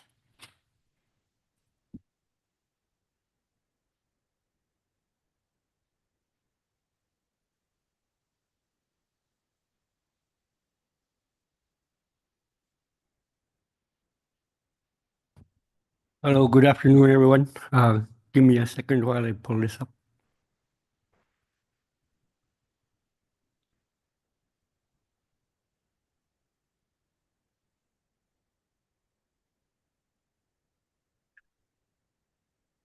My name is Paul Cleveland. Excuse me. My name is Paul Cleveland. I am the Natural Resources Director for the native village of Quinnahock, located at the mouth of the Connecticut River on the Bering Sea coast. I sit on the council of the Kuskokwim River Intertribal Fish Commission and am an in-season manager for their co-management with the U.S. Fish and Wildlife Service. Today I'm testifying on my behalf. I am a subsistence fisherman, and I was a commercial fisherman, but had to give up my permit since in our area that fishing is shut down, so there was no buyers for our fish, our salmon, and some salmon is a critical to my way of life. They provide food for me and my elders, and in the past they have helped me make income to buy gas and gear for fishing, but also moose hunting and caribou hunting and gathering other foods for the winter. But as you all know now that caribous are also in so low numbers in our area, we're not allowed to hunt those anymore either. So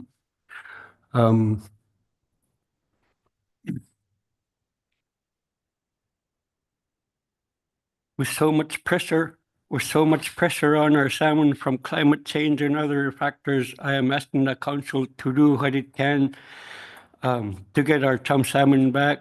That means reducing bycatch, and now because every salmon back in our rivers today helps to rebuild the numbers for tomorrow. I am in support of a migration corridor like an Alternative 5 to protect Western Alaska chum salmon migrating through Fowles Pass in the Bering Sea. I am also in support of an overall Bering Sea-wide cap to make sure the pollock industry has a limit on how many chum it can take out of the environment. Thank you so much for your time. Thank you very much for your testimony. See if there are any questions. Yes, Mr. Mueller. Thank you, Madam Chair. Thank you, Mr. Cleveland, for your testimony. Just a real simple question here. You mentioned you no longer commercial fish. Did you stop commercial fishing because, and you also mentioned the lack of a fish buyer. Yeah. So is that the reason you stopped fishing, or was there no season? There's actually an open season, but we didn't come up with a company that's gonna buy our fish, because there's like 112 permit holders in our area, and none of us are able to make money anymore. But thank you. Thank you. And Mr. Sakata. Yes, thank you very much for your testimony, Mr. Cleveland. If you don't mind. Oh, thank you. I had heard word both ways that perhaps some of the last year's surveys and the work that the Quinahock tribe does in the Connecticut River, which is the main source of your commercial fishery when it occurred. Can you tell me the status of like the kings and the chum salmon in the Connecticut recently? I've heard there might be some improvement, but I've heard differently as well. Yeah, there is a little bit of a rebound happening right now, but it's not as much as we're hoping. And sport fishing is still going on, even though, subsistence is supposed to have top priority, and then commercial fishing is not there. Sport fishing is also supposed to not happen when there is no commercial fishing, and that's not happening. It's still going on. And as far as salmon in the river, 50 years ago, they were 100-pound kings. They're as big as we are. And now they're down to what, 15 pounds and half my size. In my river, well, I'm blessed with an area that has two salmon-bearing rivers, Connecticut and the Aralic. And the pink salmon has gone extinct from our rivers, and nobody batted an eye or didn't even notice. The state of Alaska certainly did nothing. And there's invasive species coming in. There's pike. We never used to see pike in our river. Now it's eating up the salmon that are being hatched in the river. But I would support alternative 4 and 5 for your recommendation. Thank you. Thank you very much. Thank you very much. So our next testifier is Stanley Pete, followed by Jim Johnson.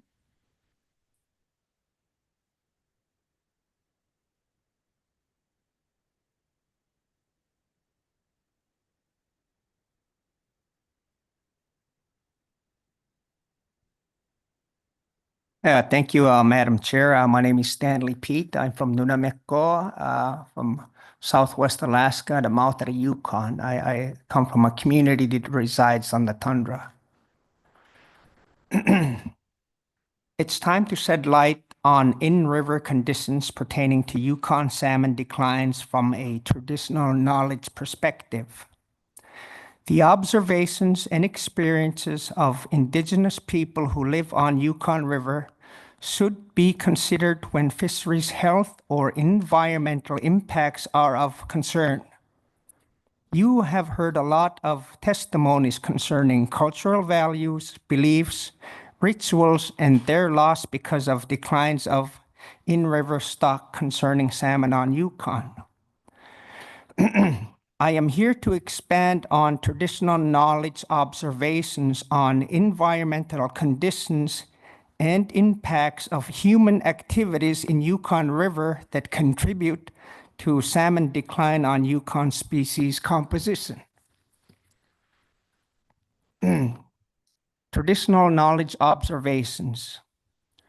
We are starting to see algal blooms, both orange and green, come down the river.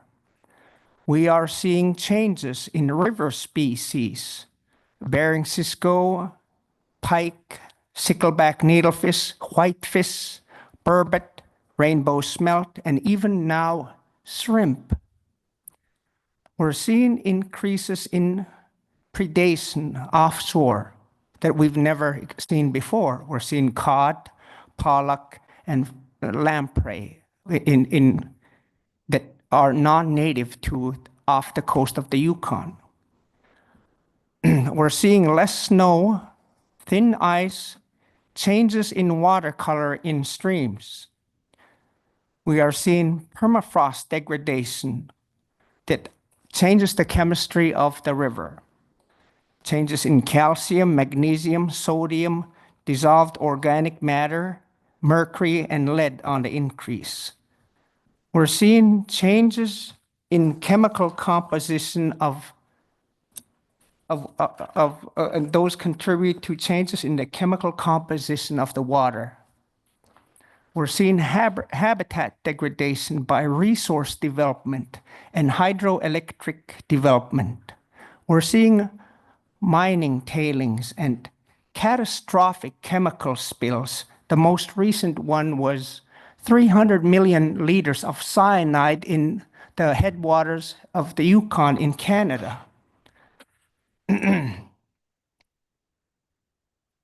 We're seeing that big cyanide spill is impacting or disrupting organisms in the water. I'm sure everyone knows, where y'all knowledgeable in that area, that cyanide is not healthy. Some of the declines are because of in-river users like myself, like my upriver folks row stripping, and me commercial fishing on the lower river. If you would, I just have a few more items to hit on, Madam Chairman. I'll If you could, summarize. thank you so much. We are non-point pollution from snowmelt and rain from mining, forestry, and agriculture are getting into the streams. We're seeing an increase in disease of all species of the fish, whether it's bacterial, viral, worms, or even other pathogens. Alaska's own Department of Environmental Conservation has identified pathogens and contaminants being discharged by sewage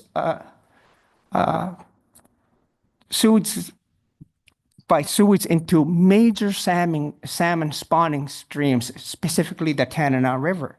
Juvenile outmigration studies show that the salmon fry leaving the Yukon have a less energy density than they were before 2019. So the salmon smolts coming out of the river are weaker. They have less energy density in them. With that, I don't want to go too long. I will conclude my testimony. Thank you, Madam Chairman. Thank you very much, Mr. P. I'll see if there are questions for you. Thank you.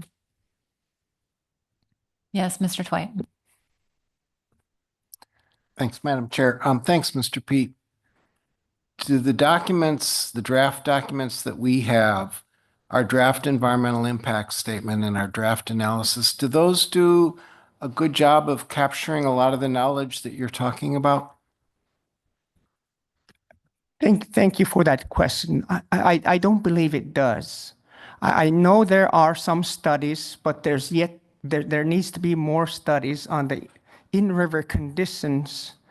And I do know there are some studies that I'm aware of that have validated traditional knowledge observations as to why these declines are happening. Thank you. And Ms. Baker.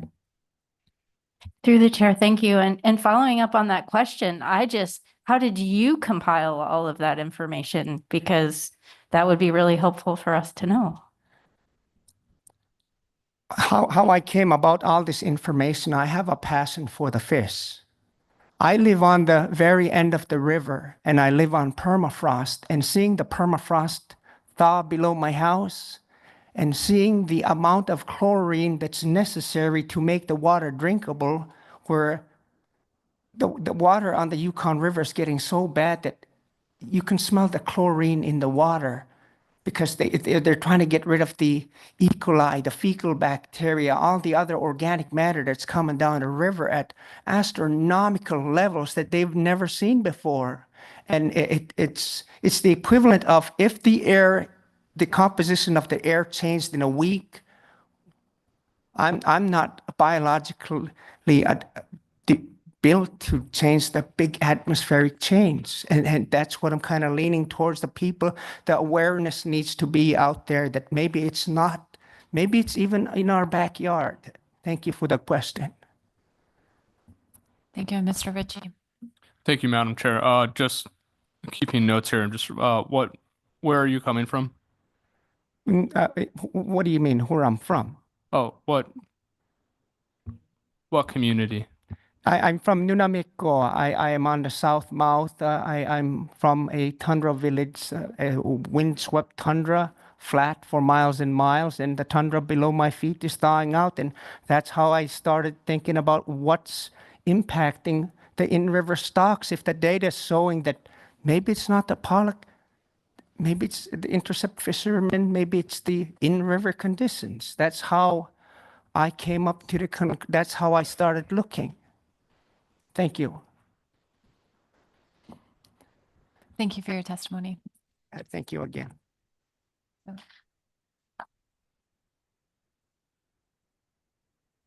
Next up is Jim Johnson, followed by Victor Lord.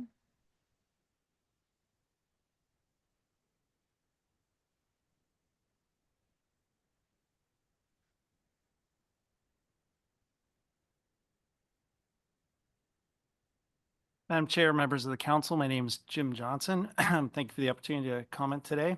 I'm President and CEO of Glacier Fish Company, and I'm in my 16th year with our company. Our majority owners who provided testimony to you yesterday are the 15 coastal communities and 9,000 residents in the Norton Sound region who are reliant on chum salmon for their cultural subsistence and commercial fishing, as well as their investments in pollock to support the community's education, employment, local fishery, and infrastructure needs. CDQ groups in the coastal communities which they represent have been steadily increasing their ownership in the pollock fishery, which now exceeds 1/3. There exists an absolute respect and commitment to the stewardship of these resources. By background, our company is in its 42nd year. We've been continuously operating in the catcher processor pollock sector, provide hundreds of family wage jobs both in the A and B season, and we keep that going throughout the year because we do our own shipyards with our own crew members. In addition, our operations create significant benefit to small businesses during our port calls, offloads, freight logistics, and shipyard. This economic activity supports fishery-dependent communities and other smaller fisheries that need processing capacity, support services, and cost-effective freight. We've built our own shoreside infrastructure in Dutch Harbor that generates further tax and employment base. We're blessed with 0 crew member turnover, and we have dozens of dedicated crew members on our boats that have more than 20 years with us. Together, these families and small businesses have relied on us for decades for the opportunity pollock offers. Since the founding of our company, we've focused on the domestic market for our finished products, and it's a remarkable success story for providing healthy wild-caught protein for American families. Our company alone provides 200 million 4-ounce portions of wild-caught seafood. If you expand that to the pollock industry at large, it's 3.5 billion 4-ounce portions of seafood in the U.S. and with key trading partners around the world. However, in no way does this imply that one food production system is more important than another. They're both important. We recognize the profound importance of salmon to coastal Western Alaska and the in-river communities, and our industry is committed to doing its part. In doing so, it's important to stress the hands-on principal level engagement in our fishing operations and our co-ops to prioritize avoidance of Western Alaska chum. We have pre-season meetings alongside our captains and mates. We get new information, insight, look at technology, and review and refine measures to avoid salmon. During the season, there's continuous fleet-wide communications. You've heard about that a lot between vessels, tow-by-tow monitoring, and at least twice weekly review and identification of real-time avoidance areas. I myself am looking at tow-by-tow data all the time to see what's happening with our boats and what actions we need to take. We support working together, improving industry dialogue within river communities, and doing our part to minimize Western Alaska chum. Accordingly, we ask that the analysis move forward. We support the analysis of alternatives 4, combining clusters 1 and 2 and alternative 5, which was outlined in the AP motion. I think you heard it discussed as well during APA's, the ATSI Processors Association earlier testimony. We are not supportive of overall caps represented alternatives 2 and 3 that save Russian and Asian hatchery fish while weakening the Alaska pollock fishery and not benefiting Western Alaska chum, which is the purpose of this action. With that, I thank you for your time. Thank you for your testimony. See if there are any questions. Yes, Ms. Kimball. Thank you. Thank you for your testimony. I wondered if you could, I've been thinking more about the shoreside fleet with regard to alternative 5, but I wonder if you could characterize how you think alternative 5 would affect your CP operations. Is that what would make a difference here in terms of minimizing chum, or are you still more focused on improvements to alternative 4? I'm most focused on improvements to alternative 4. I think by combining areas 1 and 2 and alternative 5 for the times that the CP fleet is there, that makes sense. These two areas are known to be important to Western Alaska chum. If we are fishing in those areas, then combining them and utilizing the IPAs to move within that area and create that flexibility of that combined area and that combined potential cap, I think is the most effective way that will benefit the CPs in some, in some situations, some fishing situations where we are fishing in areas 1 and 2. Thank you. And Mr. Twite? Thanks, Madam Chair. Thanks, Mr. Johnson. You were describing some parts of your domestic markets for pollock, and I was wondering what portion of the domestic market is the school lunch program? Through the chair, Mr. Twite, I know that it is a meaningful part, but certainly the vast majority of it is supporting U.S. businesses that are adding value to pollock produced in Alaska and distributing that throughout the U.S. in their domestic markets. So it is a meaningful component, but it is not the majority of what is driving the pollock business in the U.S. Thank you for your testimony. Thank you. So next up is Victor Lord, followed by Teresa Clark.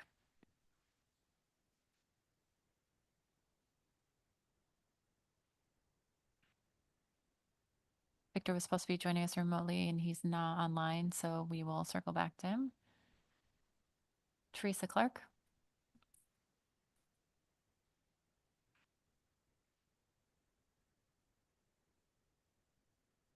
The red light's on, so it is work.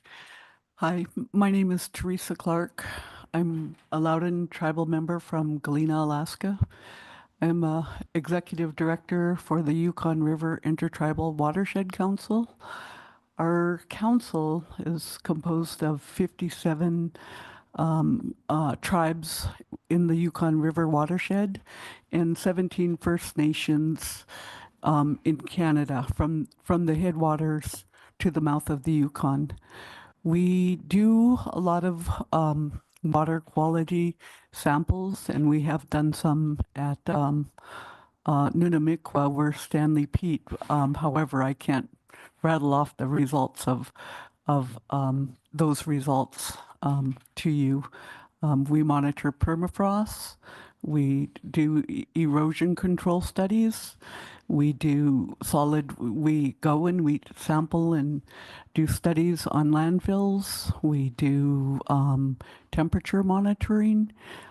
We've done a lot of this work for the past 12 to 15 years in the whole watershed.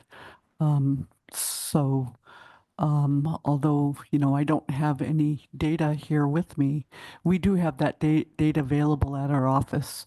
So in my job, I've traveled from the mouth to the headwaters and actually went to Mayo, the first community that was affected by the cyanide spill. On the Stewart River this past year, and we got water samples at the mouth of that river, and we got the water samples in Dawson, and we got water samples at the border for cyanide. I doubt that it detected any, because by the time it had reached the day when we went was the 22nd of August, and by that time, it had been quite a while since that cyanide spill. We do other water samples for below mines, in both active and inactive, and so we do have that data.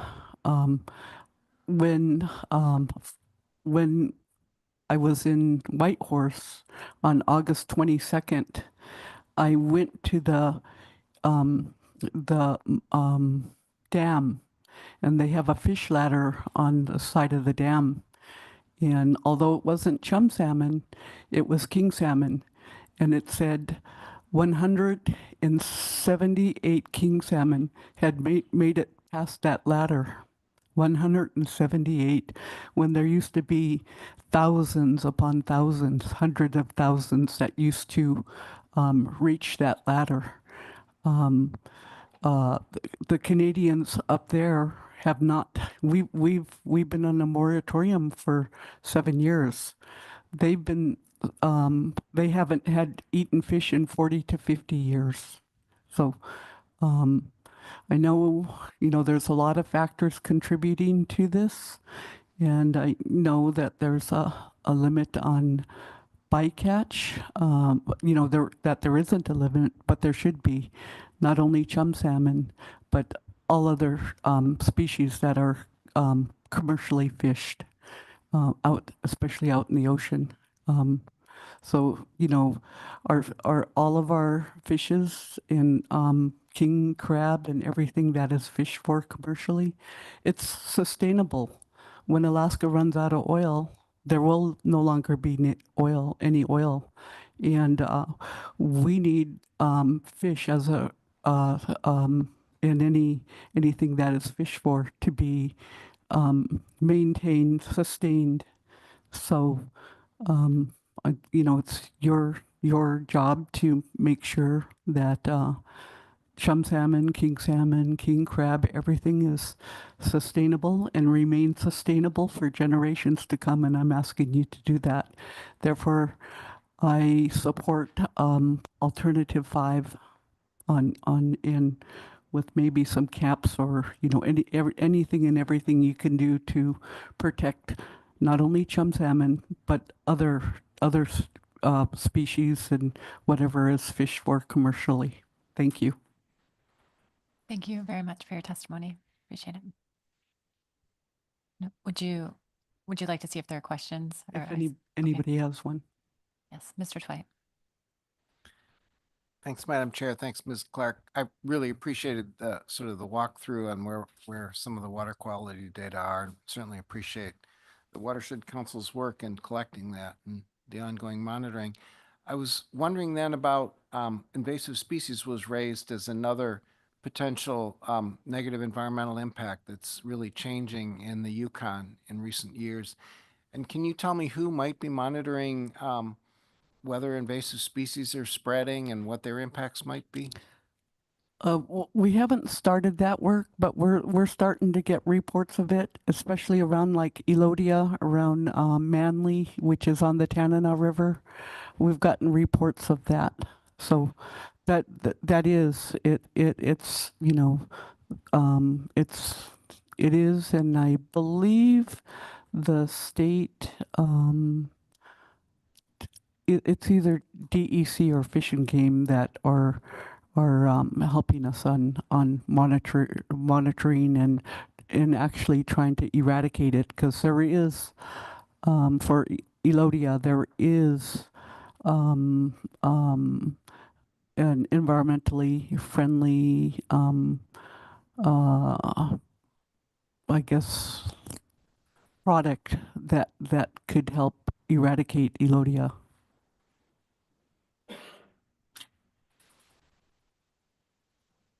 Thank you very much for your testimony. Thank you.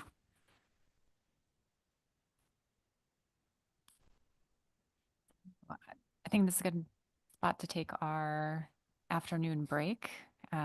We will come back at 3:20 and we'll begin testimony with some of the people that were missed this morning, beginning with Shirley Clark, Matthew Burkett, Craig Scheitlich, and then we'll resume our the remainder of the main list. Unless you're in the room and you were missed this morning, please contact Danielle and we'll put you on the early call. Otherwise, I will call all of those who were missed earlier today, first thing tomorrow morning. So thank you.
Council members, please come back to order.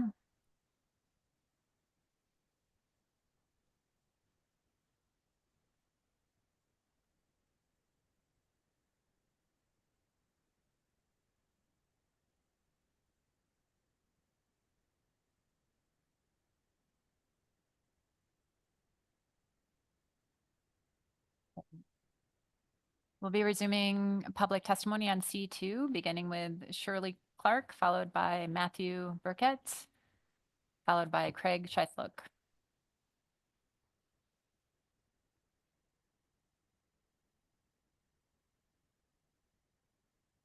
And I have about 8 people to go through who are called once today. I previously noted that I'd call them back in the morning, but they have to leave tonight. So I also have someone on the list who is in order who will be leaving this evening. So after Craig, we'll go to Becca Robbins Gisclair, and then we'll continue on with the 8 people from this morning.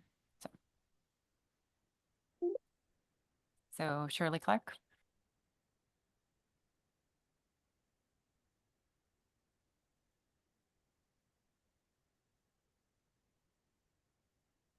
Matthew Burkett.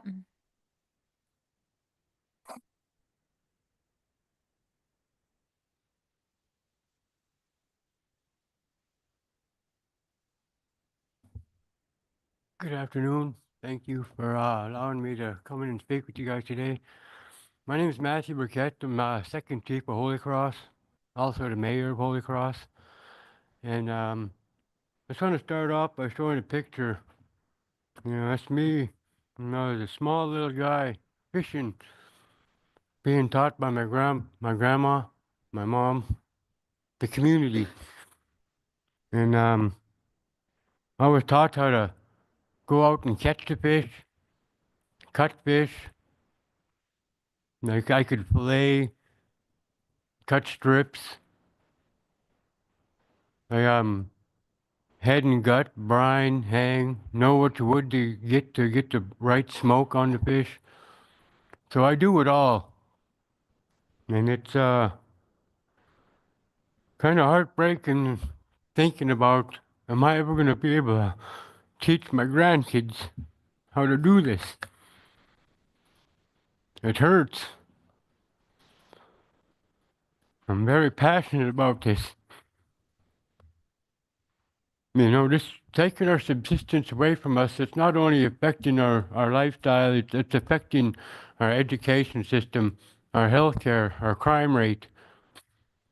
We can't teach our kids how to do this. Our school is bad enough, you know, we're a small village. They don't have activities. There's nothing for them to do. So what do they turn to? Alcohol, drugs, violence.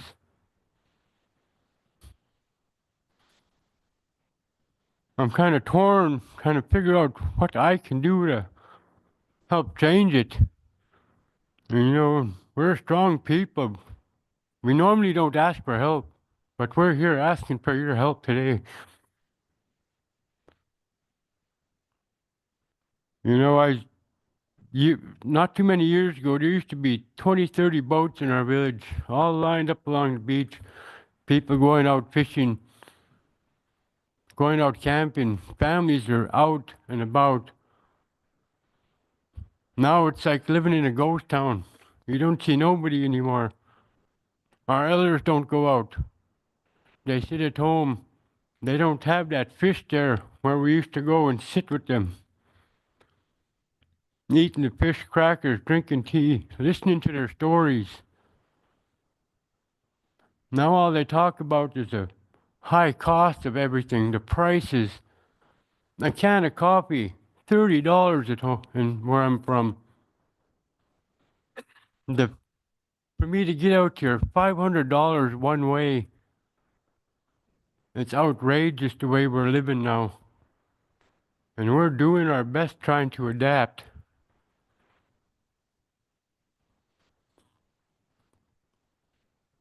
You know, I have a hard time speaking out in front of people, but I'm here. I'm fighting for my people. Encouraging our ancestors that were here fighting in the past.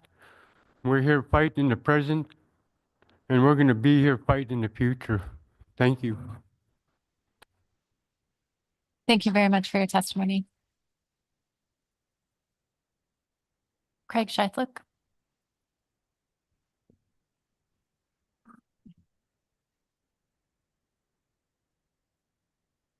Everybody.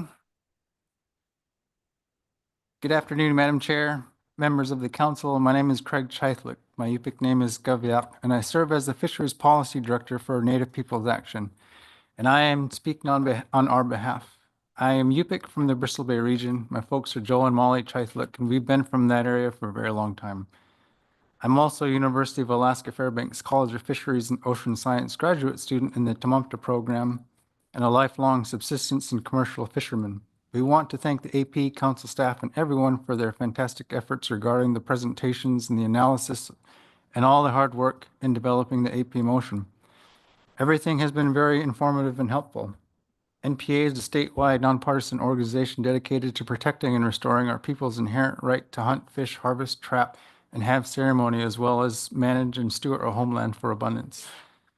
I am testifying today to do my best to present the council that builds on our AP and SSC rationale that a priority and focus on Western Alaska chumbound for natal streams that contribute to ANS and the social and economic impacts the intercept of those fish have to tribes and the folks along the waterways living our traditional ways of life. The main points we would like to make: we support the need for a low overall Bering Sea chum cap regardless of alternatives or combination of alternatives selected.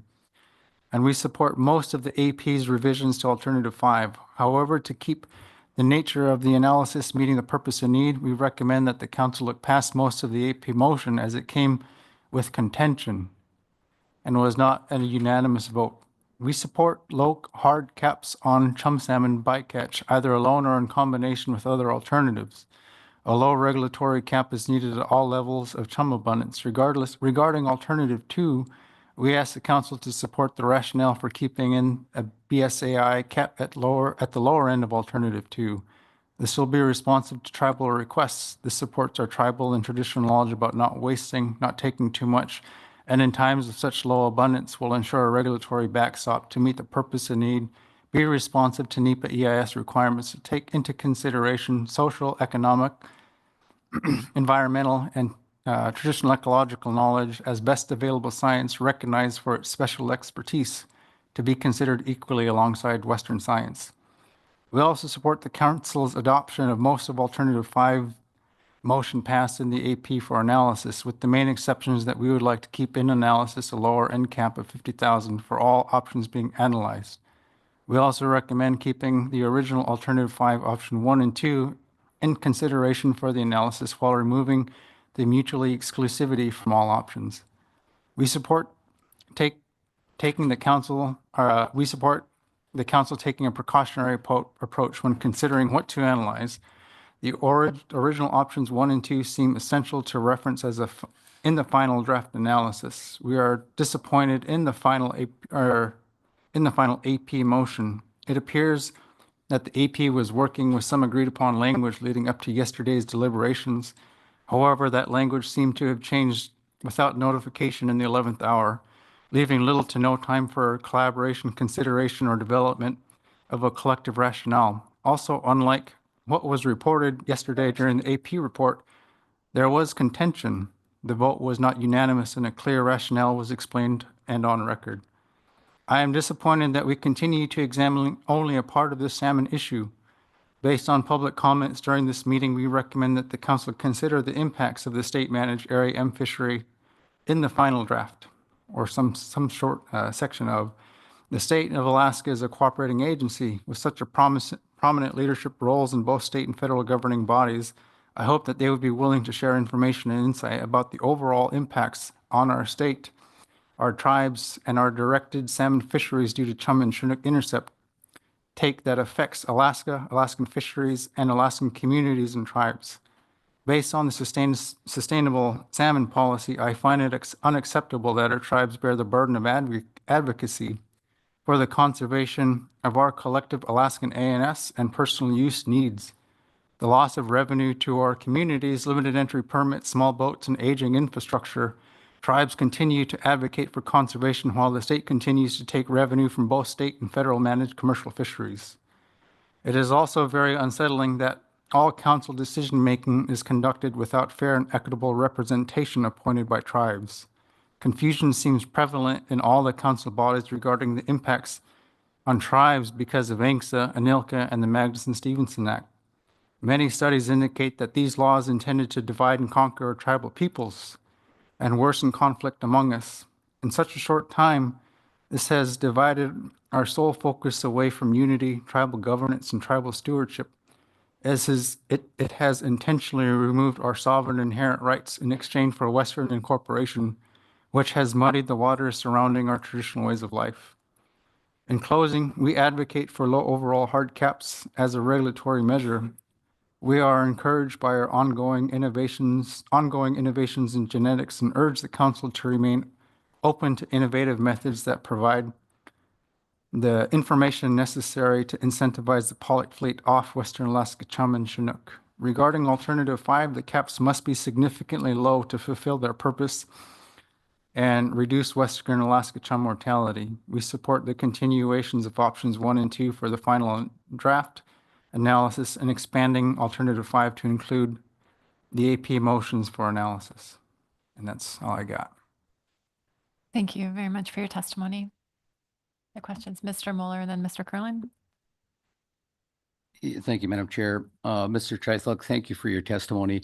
Can you elaborate a little bit on, I think if I heard your comment correctly, you made a statement that this process, council process, is not being conducted with a fair representation from tribes. And if I heard you correctly, can you elaborate on that a little more on how we could enhance that, if that, from your perspective? Yeah, thank you for the question, Mr. Mueller, through the chair. Well, how long do you guys got? Because that's, I don't have enough time for a filibuster. I mean, we got, that's a loaded question.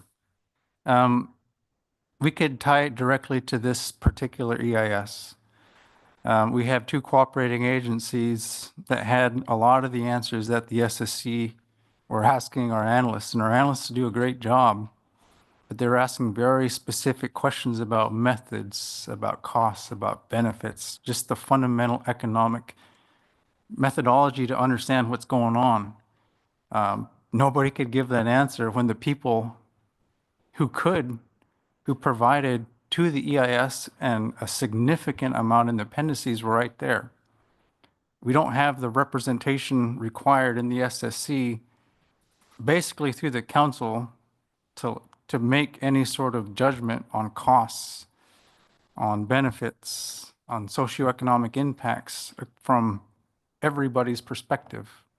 So my recommendation, and through some conversations, and it's been brought up time and time again, if we can continue to like hit this, square peg in a round hole, a really good opportunity looking forward is include our traditional LKTKS protocols in a B report. So we don't have to look at and think about cooperating agency as potentially having double the opportunity to participate, when I think that's very hypocritical in this space. We have AP members who are drafting motions who can then come and testify to you all based off of their decisions and their majority vote. We have 1 AP member representing 229 federally recognized tribes. Her job is to live and die on our hunting and fishing rights.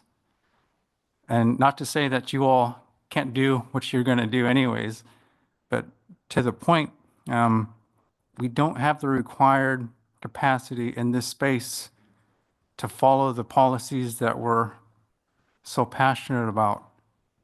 So let's make a clear strategic plan, a clear roadmap, so that we're not having to deal with hundreds of pages of appendices that nobody's going to read, number one, and nobody's qualified to understand. let's make this a part of our regular process moving forward. And just a final point of clarification in the SSC, one of the members was asking if this was, if the role of a cooperating agency was going to be a regular thing. And it was assumed that it wasn't. That's ridiculous to not have our indigenous knowledge be even validated in that space to the point of looking at this as something that is beneficial to understand costs, relationships, and everything, to be dismissed on the record is crazy. I know it got changed, but that's the rationale. I mean, I don't want to like make any presumptions, but that's the rationale that we're up against. It's the hypocrisy is so clear in our face. It's like easy to miss. So that's my understanding. Thank you. And Mr. Curlin? Thanks, Madam Chair. Mr. Cheithlick, I'm hoping you can clarify for me your comment about consideration of Area M in the analysis. So recognizing that management of the Area M fishery is beyond the scope of what the council is responsible for, were you looking for some additional analysis in the cumulative impacts chapter of the preliminary draft EIS? Or just generally, could you give us a sense of what you think should be added to address that issue better? Thanks. I think others can give you a better answer about an actionable way forward utilizing the information, but I think who did the best job possible is Francis. We're really overcomplicating and siloing this issue. 1 + 1 does equal 2. 1 × 1 still equals 1. We're doing all of this work and we're not taking into consideration, like if a plant burns down, if 10 big seiners don't fish, if the weather's bad. Like there's so many. So one thing that I love about modeling is it's objective, but it's in the eye of the beholder. Modeling is like the softest possible science there is. It's absolutely ridiculous. It's the softest, most objective science we have. But unless we have the required information to make a objective and complete decision, we're wasting our time. Our tribes, our people, the people behind me, we're all wasting our time if we just look at this one tiny slice of the pie and say, it's not my problem. We got, not to put Miss Baker on the spot here, but we got representation in both state and federal governing bodies. It's also a cooperating agency basically on everything. So the will and the opportunity is there. The information is there. And I think listening into BPSRI and other folks, I mean, the ingredients are all here. So just kind of like stoking the fire, maybe under the state a little bit is kind of the hope. But yeah, that's mine. We need to look at the whole picture holistically or we're wasting our time. Ms. Kimball? Thank you. Thank you for your testimony, Mr. Cheithlick. And I wanted to go back to your request that under alternative 5 to leave in those options 1 and 2, those discrete cluster 1 and UNIMAC area. And I'm curious about that because there's much smaller closure areas than what's in the AP motion. And our current analysis, at least, doesn't show they have any positive outcome for Western Alaska chum. So I might have missed why you wanted to retain those, if it's just to continue that comparison, or if there's something else you're seeing as helpful in those options that I'm missing. Yeah, thank you through the chair, Ms. Kimball. I mean, at the end, it's already analyzed, number one, and it was really disappointing to have pretty agreed upon terms leading up to the AP deliberations, and then come to find out we're basically negating the bottom end of alternative 2. So we're, option 1, sub-option 1, and the new AP motion, we are combining, we're combining stuff in the nature and the focus of working collaboratively with the industry. It was, we can't just like make the area potentially smaller and make the cap bigger, completely negating another one of the alternatives. So the point of leaving it as is, number one, it's already in the analysis. And then we need to bring the number, the lower, cap in all of those options back down to 50,000. So we actually have a viable option two in the final draft. I mean, unless we want to bring alternative two to 100,001, I mean, it's all the information is already there. So if the tribes, are willing to work with the industry and making sure that the catcher vessel fleet is not bearing the burden of conservation, that's great. But let's have give and take like it was mutually agreed upon until it wasn't. That's the thought. Thank you. Yes, and Mr. Twite. Thanks, Madam Chair. Thanks, Mr. Chidhook. You referred to in your testimony both an interest in sort of the lowest possible hard caps and also encouraging industry to continue to innovate. And we hear through public testimony, we also know from our own experience that they're sort of inversely related. The lower the hard cap, the more difficult it is for industry to find the space to be innovative and to be adaptive. The lower the hard cap, the more likely they are just to stick with their tried and true tools and not try to make any changes. And so I guess I just wanted you to maybe reflect a little bit on where you see the balance between leaving room there for industry to be innovative, to be adaptive, and a hard cap that, from your perspective, is still meaningful as you define meaningful. Thank you, Mr. Twite, through the chair. My position is I prioritize our Western Alaska stock, so chum and Chinook. That's my number one priority. And if we can focus our efforts on making sure that we get fish up to the smoke racks, that's the part of the analysis that I would prioritize.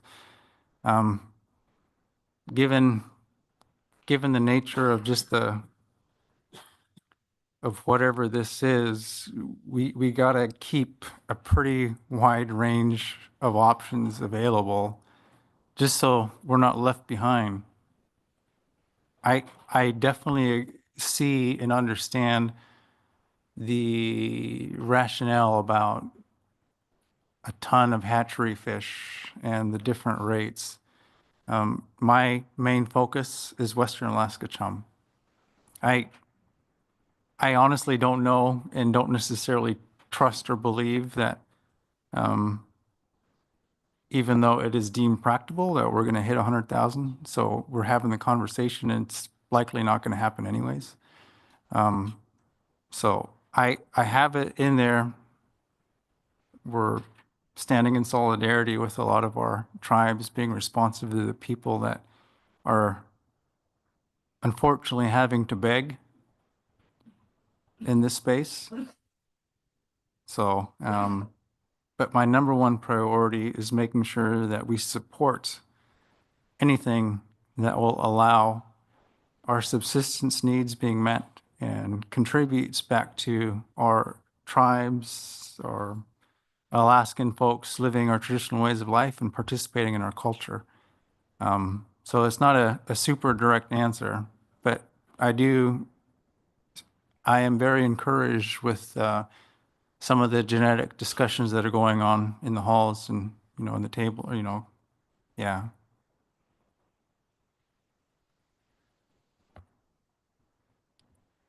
Thank you very much for your testimony.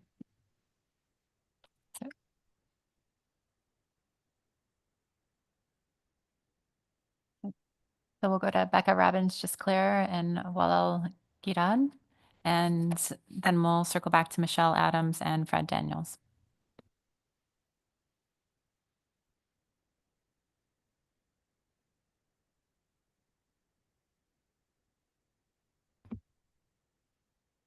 Hadala is Atlant is Ashdi Guranai Lagang. Wafal Gidak Hinudi Kiang, Barbara Blake Atsatai Hinudi Kiang. Good people, it's an honor to be with you today. My name is Wafal Gidak, or Barbara Blake. I am Yak Janas, or Raven from the Shark House is my clan, from Hikta Hunglai, otherwise known as Heidelberg, Alaska. I am also the granddaughter of Flainadi, the dog salmon people who come from Shloak, and the daughter of the Nelchina. My father's people are Otnathabaskan and they come from Chestachina.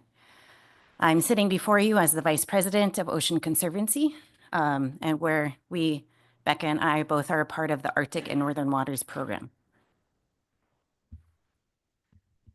And good afternoon, Madam Chair and members of the council. Becca Robbins-Gisclair, I'm Senior Director of Arctic and Northern Waters at Ocean Conservancy. I grew up in Connecticut, a place where there once was salmon and no longer is. I came to Alaska about 20 years ago, and since I've been working to make sure we don't repeat that history here, particularly in Western Alaska. And that's really, I think, what we're here to talk about today. And I know, we only have so much time here. We do have a detailed written letter in your packets that I would refer you to. And I think, over those 20 years that I've been working here, and I know others have been working on this longer, I think, we've moved from chum salmon saving areas to rolling hotspots. And to be honest, I think a lot of the discussion and the alternatives we're hearing today sounds like a lot of the same. And so I'd really encourage the council to not keep trying to do the same thing that we have seen fail time and again. And we're now here 20 years later without the bycatch management tools and with chum salmon declines that you have heard the heartbreaking stories all day and for many years in the past of what that is doing to people and communities throughout Alaska. And I guess my basic message here today is simple, that, we've talked about this crisis and the opportunity to do something. And I want to be clear that reducing chum salmon bycatch will make a difference. There are certainly other factors at hand: climate change, Area M, hatcheries. We can name a lot of them, but these are not excuses for inaction, but actually compelling reasons to do so. And the council has only authority over one of these, and that is bycatch. And I think the analysis before you, even with the limited AAQ that's in there, shows that there are meaningful impacts of reducing bycatch. And there is plenty of traditional knowledge that has been shared with you that is included in part in the analysis that tells us that reducing bycatch is absolutely critical to recovering salmon runs. And also, I think we're hearing a lot of division, and I just want to make it clear that I also think that you're being presented with a false choice. The choice that you can either reduce bycatch or have a functioning pollock industry.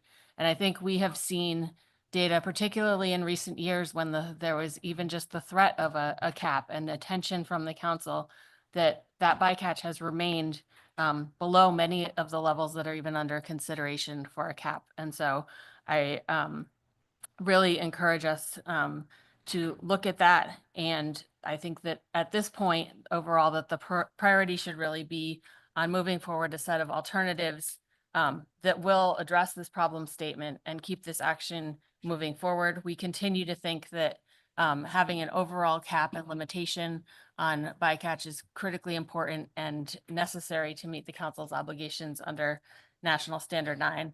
And I just wanted to very briefly address the AP motion and the changes to alternative 5, because I think as Craig mentioned in his testimony, there are some really counterintuitive things in that motion that I hope the council does not pick up. One of those is that there's a proposal to make the area smaller and yet the cap bigger, which I think is actually opposite of what we should be doing.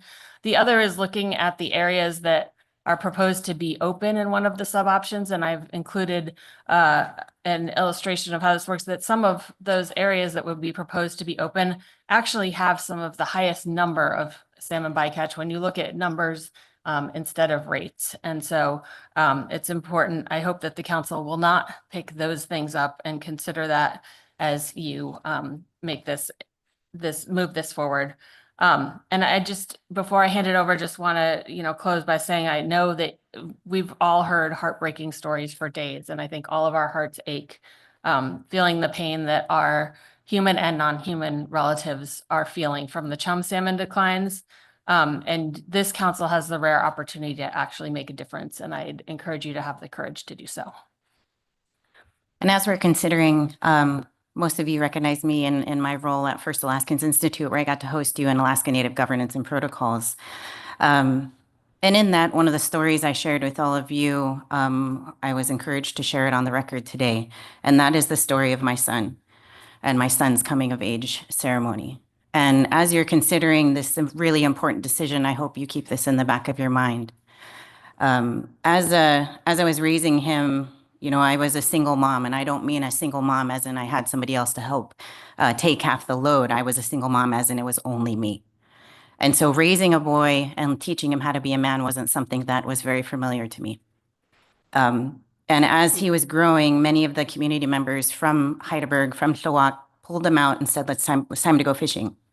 It's time to provide for your family. And at the age of 12, they pulled him out, and he fished enough to not just feed himself and me, but to feed our extended family, to feed multiple households in our community. And that's when Stothkawas Delachaney said it's time for his coming of age ceremony. It's time for him to become a man. He has proven himself to our community, not because he knows how to feed himself and put a fish on a table, but because he has shown and demonstrated that he knows how to care for our community. He knows how to pay respect to our non-human relatives, our salmon spirit relatives. He knows how to care for multiple people. And so in that instance of his coming of age ceremony, multiple people in our community stood up and said, we are now ready to guide him into manhood. We will continue to show him how to be a man and how to contribute to our community and the importance of what his responsibility is, not to himself, but to our community. And that is the responsibility that he carries to this day, and something that I could have never hoped to do on my own as a woman, was teach him how to be a man, which is the responsibility of every single person in our community, and one they continue to lift up. And so as we're thinking about this future, and as you're thinking about the decision you're going to be making, I hope that you're considering what legacy you're going to leave behind for the community that you're responsible for. What is the legacy you want to be left to leave in the minds and the hearts of everybody who's sitting in here? Is your legacy going to be the contribution to the decimation of salmon? Or is your legacy going to be to the contribution of the people of Alaska? And so that is a responsibility that we all carry, and something that I learned in that one instance with my son. And I hope you all carry that forward as you're making this really important decision. And I'll just close by saying that Ocean Conservancy really hopes you consider in this path a decision that helps you reduce bycatch of chum and salmon holistically, and helps to rebuild these stocks for all future generations, because we all have a responsibility in this legacy, and one that I hope none of you want to leave behind, one that is negative in anybody's hearts or minds. Thank you both for your testimony. We'll see if there are any questions. Yes, Ms. Goen. Thank you, Madam Chair, and thank you for the testimony. You mentioned in the AP motion and in your attachment that you submitted with your oral testimony here, that there's an area where bycatch is actually higher in numbers. Are you proposing to close down that stat area to change the AP motion, or did you have a specific ask? Thank you, Madam Chair, Ms. Goen. Yes, what I was referring to is I think the AP motion proposes to open up a number of stat areas that in the current council motion are closed. And by the data that's available to us, those stat areas that would be opened up in cluster 1 actually account for 38% of the chum salmon bycatch on average. And so what we would recommend is that the council maintain the current alternative and not open up those areas. They are, as you can tell from looking at the map, a key part of the migratory corridor as salmon migrate from the Gulf of Alaska through to the Bering Sea.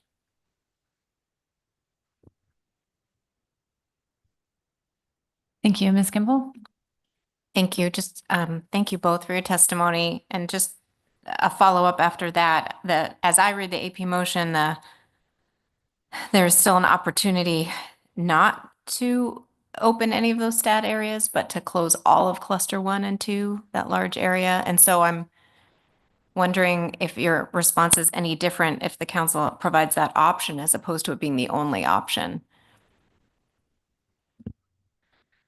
I thank you, Madam Chair, Ms. Kimball.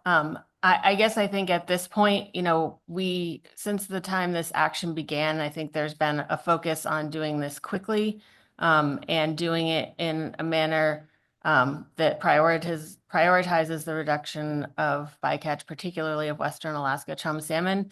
And at this point in the process, we're adding options and alternatives complicates and potentially extends that analysis and the time in which to do this. I guess I don't see a benefit to adding an option which would take away from a closure area, an area that is incredibly important. I mean, I think the whole idea behind this corridor alternative in the beginning was to provide safe passage for Western Alaska chum salmon as they are returning home to spawn.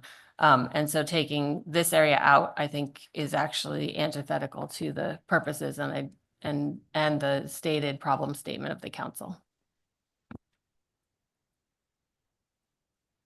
Thank you both for your testimony. So next up is Michelle Adams, followed by Fred Daniels.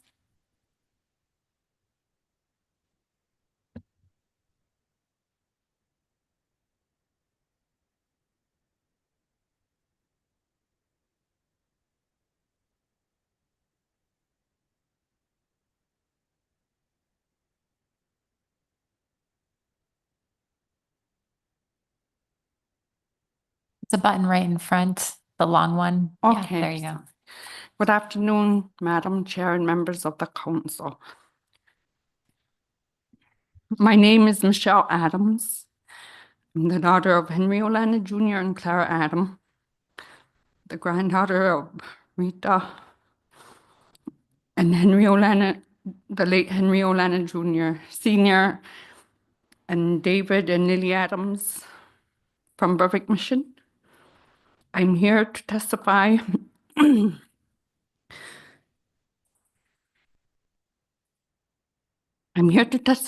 the matter of regulating chum bycatch. By the draft and environmental impact statement, chum salmon are important to me, my children of 11, and my community because we were raised and lived a subsistence lifestyle. Soon as the ice went out, we started fishing. It is important because the food from the store is too expensive. We were always so excited for our salmon. Today, the decline in chum salmon is very low. Back in the day, as a little girl, there was plenty. We would work on salmon from sunrise to sunset until there was no more fish to cut. We would seine a lot at a time, over 100 to 150 at a time. All families would camp until fishing was done.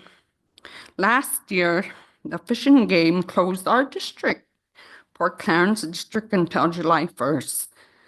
First close in my 41 years of life. By the time the fishing season opened, we had bad weather, too wet to dry, and smoked fish. The fish in game threatened us if we were to put out our nets. They would take all our fishing gear, boats, nets, and any equipment we had. Today, our people, elders' food don't even last throughout the winter months. The past 5 to 10 years of fishing for salmon has crashed or declined. The past couple of years, the salmon is not running like how they used to, like back in the 80s and 90s. We also use the skin and bones for crafts for extra income. Today, our people are suffering from health issues like diabetes, heart problems, and other issues our ancestors didn't know about because of low salmon count. The proposed chum bycatch caps are too high. We want a hard cap on chum at all levels of abundance, not just when chum abundance. Sorry. Not just when chum abundance, not just when, sorry, I'm nervous, but I'm repeating it, sorry, and chum abundance is low. The North Pacific Fishery Management Council needs to better Indigenous representation to understand and utilize Indigenous knowledge. Imagine if your culture or your livelihood of your food was limited. Imagine your food being taken away. If you can't close all commercial fish, imagine if you close all commercial fishing and take it away like how the state of Alaska took our food away for the 50+ years. Can you please close the commercial fishing for the amount of years you took away our food to starve? Thank you for your time, and please make some changes. I'd like to not take any questions at this time. Thank you for this time. Thank you for your testimony. Our next testifier is Fred Daniels, followed by Agatha Foxy.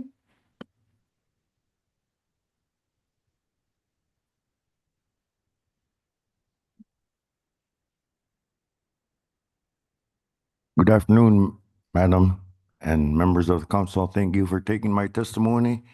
My name is Frederick Daniels from Elam, Alaska, which is in the Norton Sound. I grew up commercial fishing and putting away fish. My mom was a single mom, but Andrew, my uncle, raised me. And in the early 80s, the fish was so abundant, we'd have to deliver after going through half the net because the boat was full of fish. And nowadays, people are lucky to get 20 fish in their whole net. And other fishermen would ask where you get them 20 fish, because they want to know where all them 20 come from. But back then, we used to fill our boat with half the net. And also growing up, the fish was so abundant, people had underground storage outside their house filled with frozen fish. I used to play hide and seek when I was little, and we would go in them, hide in their underground storage, and I would see lots of fish, you know, frozen. Now there's no more underground storage, and our freezers are getting smaller, and no more fish. And it's not only hurting us, it's hurting our dogs. I mean, I shouldn't bring up dogs, but they were our livelihood.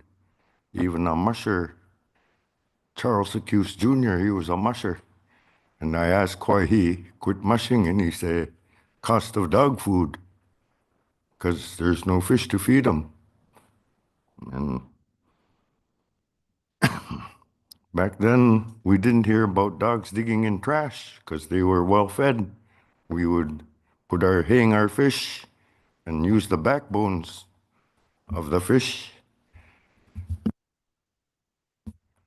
We would use the backbones for the dogs, drive for the dogs.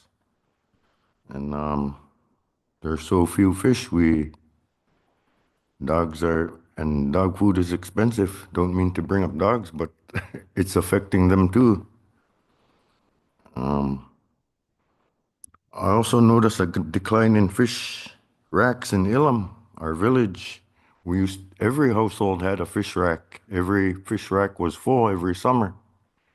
I remember everybody putting away fish, and nowadays it's only certain people because the motor's expensive, boat, and limited fishing.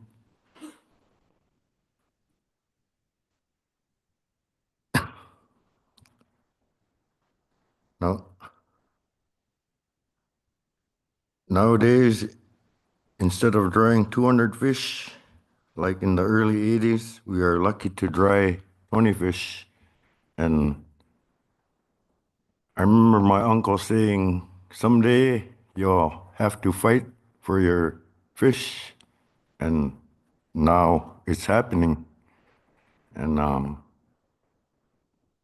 he said, I hope you got the knowledge to step up and point out that every fish is valuable. And the way this bycatch is, it's hurting me because it's hurting all the villages because we would put everything away. We would eat the dry fish, give the backbones to the dogs, and save our fish skins or burn the fish skin over the wood fire and dip them in seal oil and eat them, so we would eat the whole fish.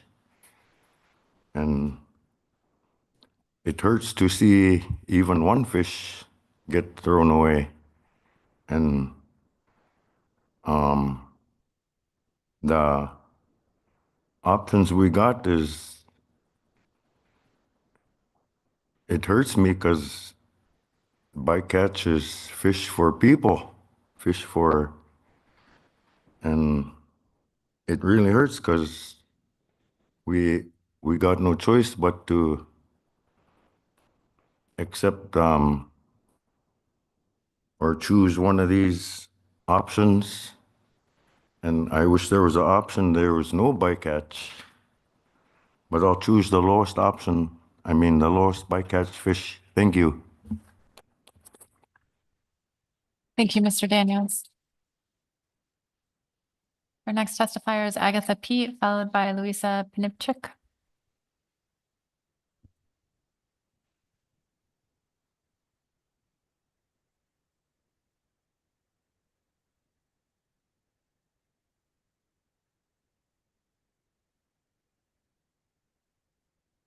Hello, everyone, and good afternoon.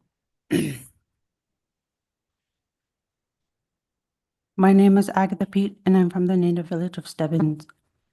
I'm testifying about the way of life in rural communities and why fish like chum salmon are very important in our daily lives. I also ask that the bycatch of chum salmon be reduced for these reasons.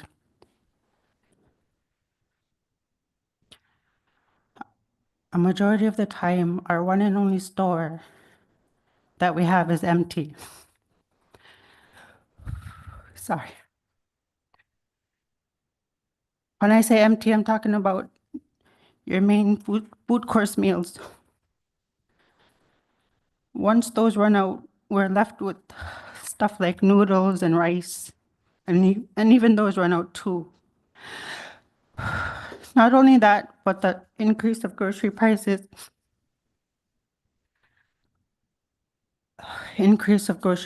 also. For instance, a can of Similac may cost $17 here in the city, while out in the village it costs $30. There are families that barely make it by. Maybe a couple times a month they might be able to afford your main food course meals. They live paycheck to paycheck, making a hard decision whether to spend their money on food, heating oil, or bills. There are some villages with no running water as well, so they also have to save money for laundry, pay to take a shower, and for water they have to haul back to their homes. Life out in the village isn't easy. Our food has to get sent to us by air freight. During the winter, the weather delays or cancels flights a lot of the time. Once the store is finally restocked, it is only within a couple of days that it goes empty again, as people wait weeks for it to be restocked. When that finally happens, our so-called fresh produce is all soft and moldy. So with our store empty a majority of the time and prices so high, we turn to our native foods such as chum salmon to feed our families. But even that is becoming hard to do. Other things like storms seem to be getting worse. that also affects us. For example, the storm Merbach we had a few years ago. Merbach did a lot of damage that year. People's cabins and camps got destroyed and never got rebuilt. There are many different reasons why they never got rebuilt, but one common reason is the reduction of chum salmon.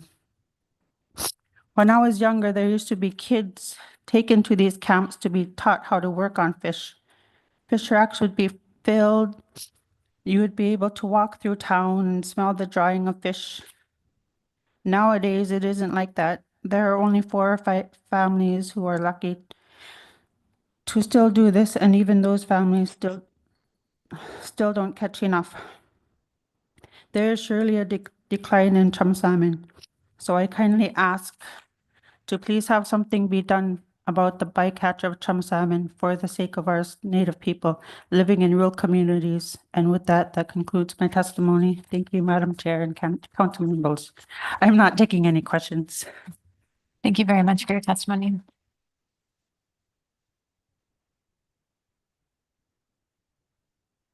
The next up is Louisa Panipchuk, followed by Ronald Pitka.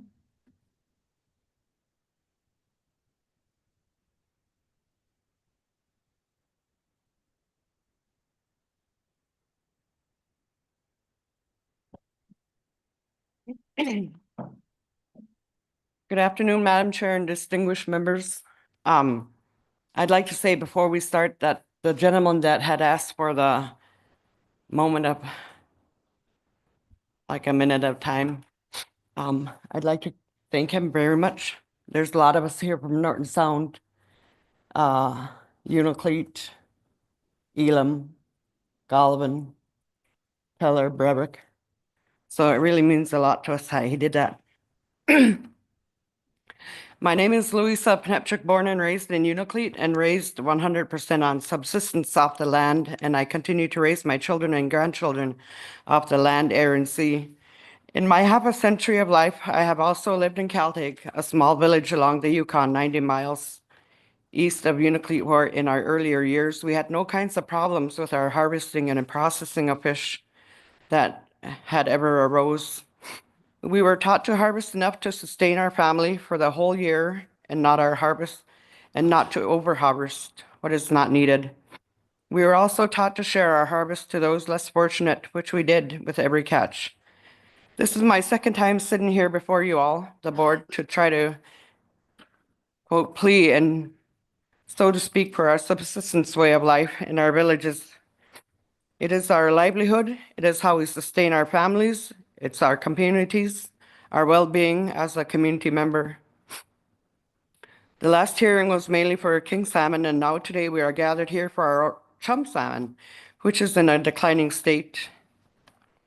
Case in point, last year we were able to put a nice amount in our freezer to carry us over to the following summer. This summer we barely had half of our supply in our freezers. I believe this is in part due to 2 factors. One being weather and global warming, in which we cannot control or have no control over. And 2 is all the trawling business that has been happening for many years, mind you, of which we do have control and can control. I feel very horrified and angry at all these trawlers that are allowed to continue to engage in rebounding and intercepting our salmon bound for the Yukon and Norton Sound areas. I want to share that my family traveled to Caltech this last Christmas break. The second day, my family set an under the ice net in for fish, as is an every year tradition in which we caught pike, whitefish, and cheefish. I also brought fish fillets from Unalakleet, and we made fish every single day for the whole 19 days we were there, requested by my 90-year-old elder mother-in-law, as they are not allowed to catch any sort of salmon due to being regulated. In closing, I sit here for the second time and kindly ask for y'all's support in placing a hard cap on the chum bycatch. Let our oceans heal, so to speak, and hopefully in the coming years, we as subsistence people will be able to fill our fish racks, our smokehouses, and freezers each and every year. Thank you for your time and listening. Thank you for your testimony.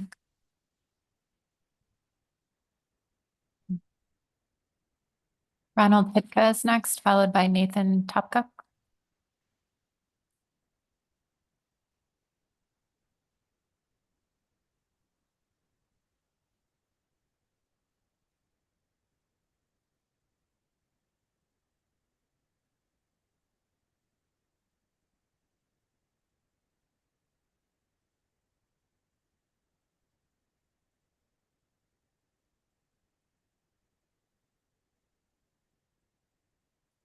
Hello, council members. I did write a speech here, but I've been here a couple of years ago too, same as all that group that you just talked to.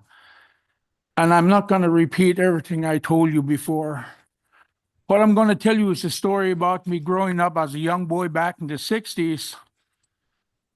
Back in the 60s, during my little boy days, we used to run up and down the Yukon on the beach with our families with fish racks that you cannot count from all the fish they caught from morning, noon, and night. As the years went on, I was growing up. I became a young man because I grew up without a father. My mom raised us on her own. Me and my brother, we became men at a very young age. We used to row boats. We never had motors. We used to row with boats to check our fish nets. This was gone all day and night, summertime. During the 70s, the salmon was starting to look a little different.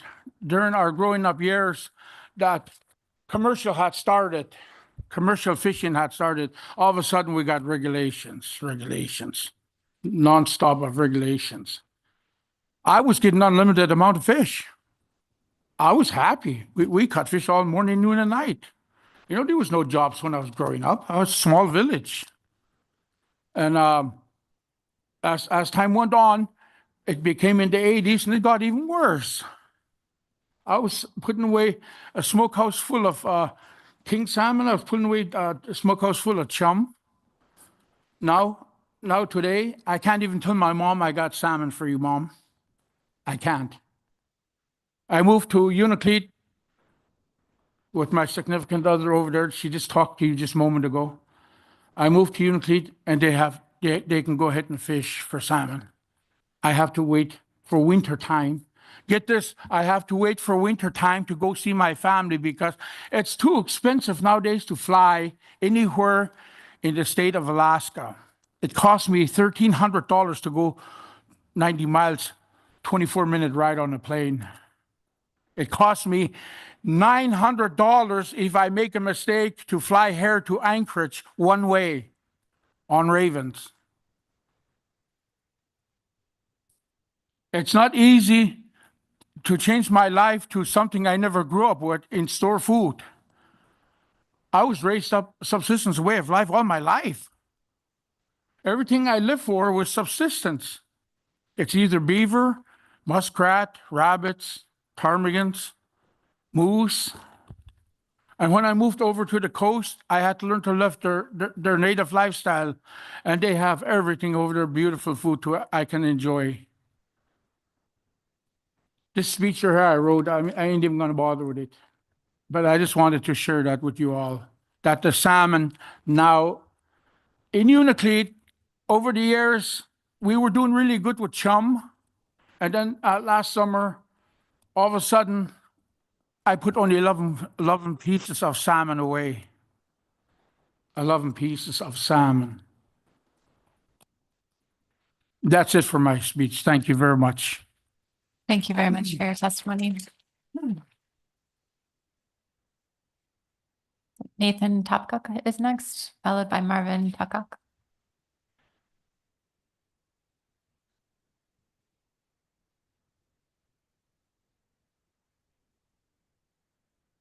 How does it work here? Press the button.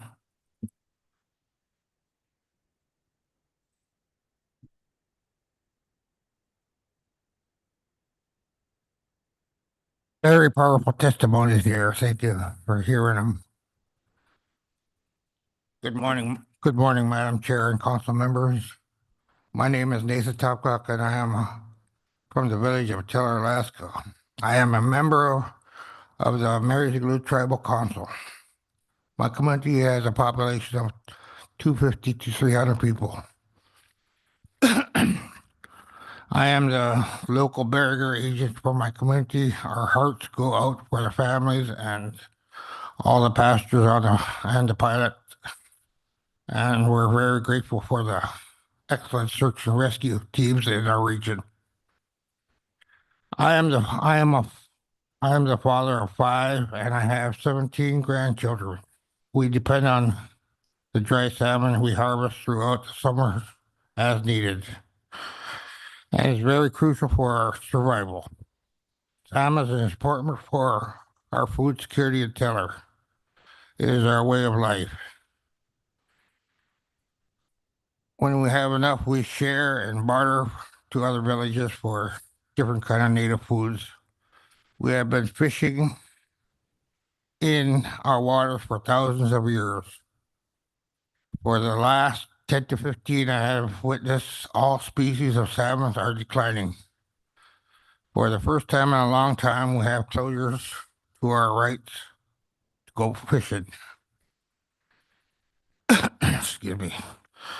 In my community, we depend on summer harvest of salmon, which we dry, freeze, and store for the winter.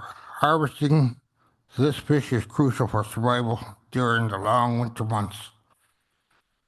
20% of the bycatch from the pollock trawl is chum salmon bound for western Alaska rivers. I have previously testified before you about changes in our salmon population, and I am testifying again that changes need to be made by trawlers regarding bycatch. I am here to tell that there needs to be a cap on a pollock trawl chum bycatch. It would be good if there was a cap where 100,000 or less. In addition, it would be good if there were some tribal seats on the council, but yet we are the most affected by your decision.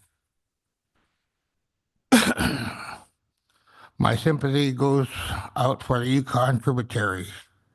They're the ones struggling the most, most unable to. They are not able to fish for another 7 years. I ain't taking no questions. Thank you very much. Thank you for your testimony. Marvin Tukuk, followed by Stanislaus Shepherd.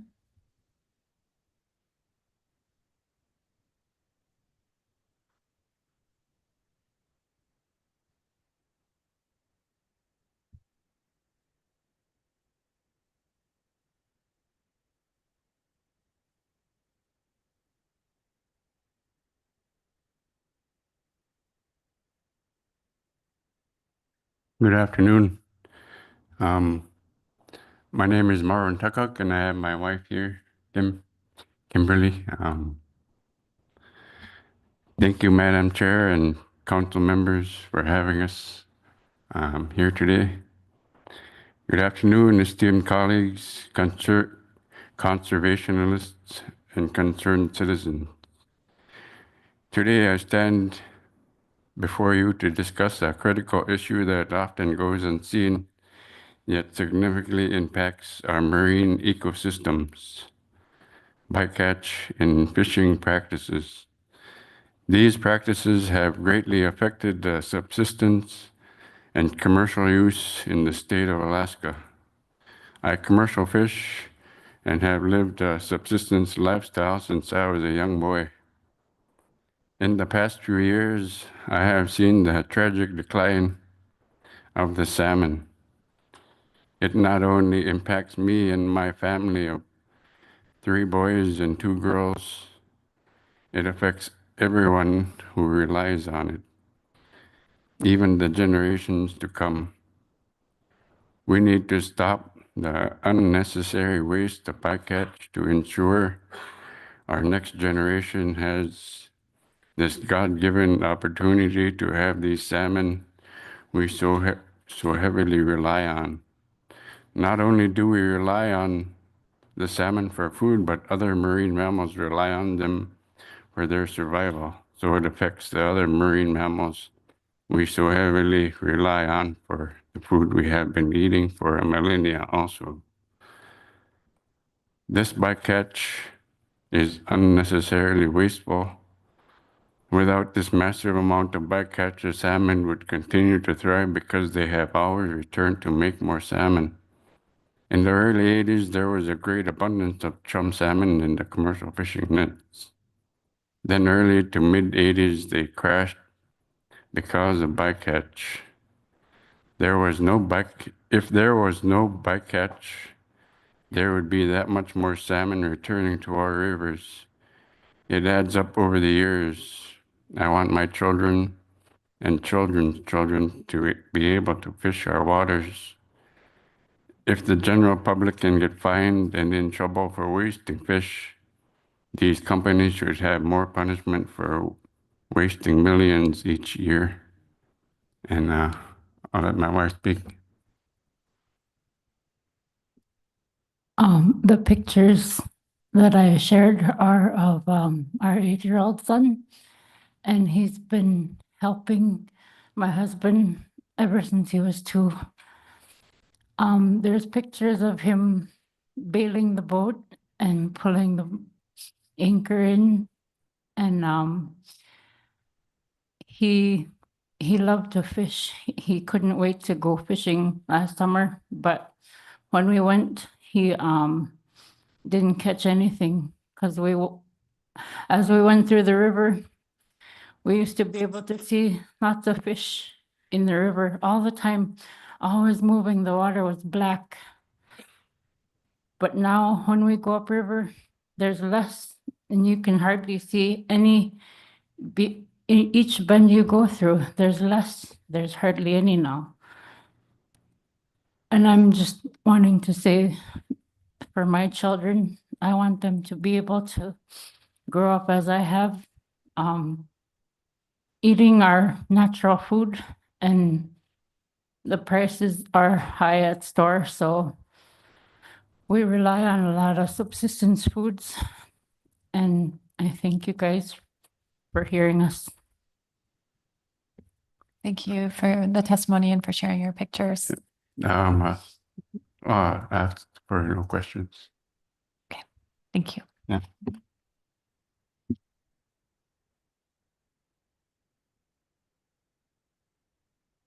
So Stanislaus Shepherd is next, followed by Robert Walker.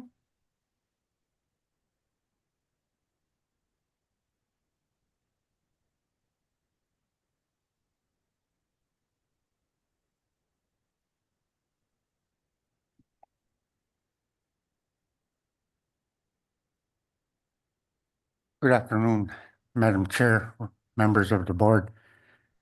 Hui nga utugo, yuhtunathak utuk, ang lichathlonga arzatsakzami kuikpagmi. Naksutunga, pisutunga, makut keriaklit, isokuluki, agachluki mamtagamiloni, poyokuluki lutot. Good afternoon, Madam Chair, members of the board. My name is Stanislaus Shepherd. My Yupik name is Uduk. I was born and raised in Lower Yukon Mountain Village of Zatzakazak. It's a population of 800 or a little more. But growing up as a subsistence person, houses were down on the river bank, and we depended on that salmon. There was about 10 community members that stayed behind in the village during the summertime because they had jobs like for the city operators, the city manager, the store clerks, and the rest of them would go to fish camps. So nowadays, we don't have that opportunity to go down to fish camps or go up to fish camps. Majority of the people back home are stuck in this world, like myself. I just turned 62 in November, and my diabetes level is getting up there. After my late mom and dad stopped having the salmon, their diabetes went up high. And, you know, as the last year or so, I was saying that because of my borderline of the diabetic, the hospital tried to give me these fish oil pills, and I don't believe in those. I believe in having my own salmon out of the river. Now, you know, as a subsistence user, I put that first, and I'm being with my work history. I sit on various amount of committees, and all those committees we deal with this loss of salmon, trying to restore our salmon, and continue having the people on the Yukon River with their subsistence lifestyle. Now, I talked to a couple of the you board members, and you know, I didn't really want to be interruptive during dinner time or lunchtime, but I thank you for allowing me to speak a little bit toward what our goal is here, is to reduce the bycatch. Even if we do reduce the bycatch, you know, scientifically is recorded that pollock fishery, not only Yukon River king salmon, are coming down in size. Even the pollock fishery are coming down in size because of the constant amount of fishing. Thank you very much. If you want to ask any questions, I'll be willing to take any. Thank you. Thank you for your testimony, Mr. Shepherd. We'll see if there are any questions for you. Seeing none, thank you. Yes, ma'am.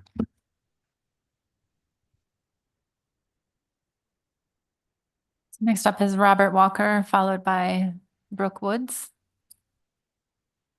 And after Brooke, we will see where our timing's at, but we'll likely go back to the main list, and then we'll do the callbacks for everyone else in the morning.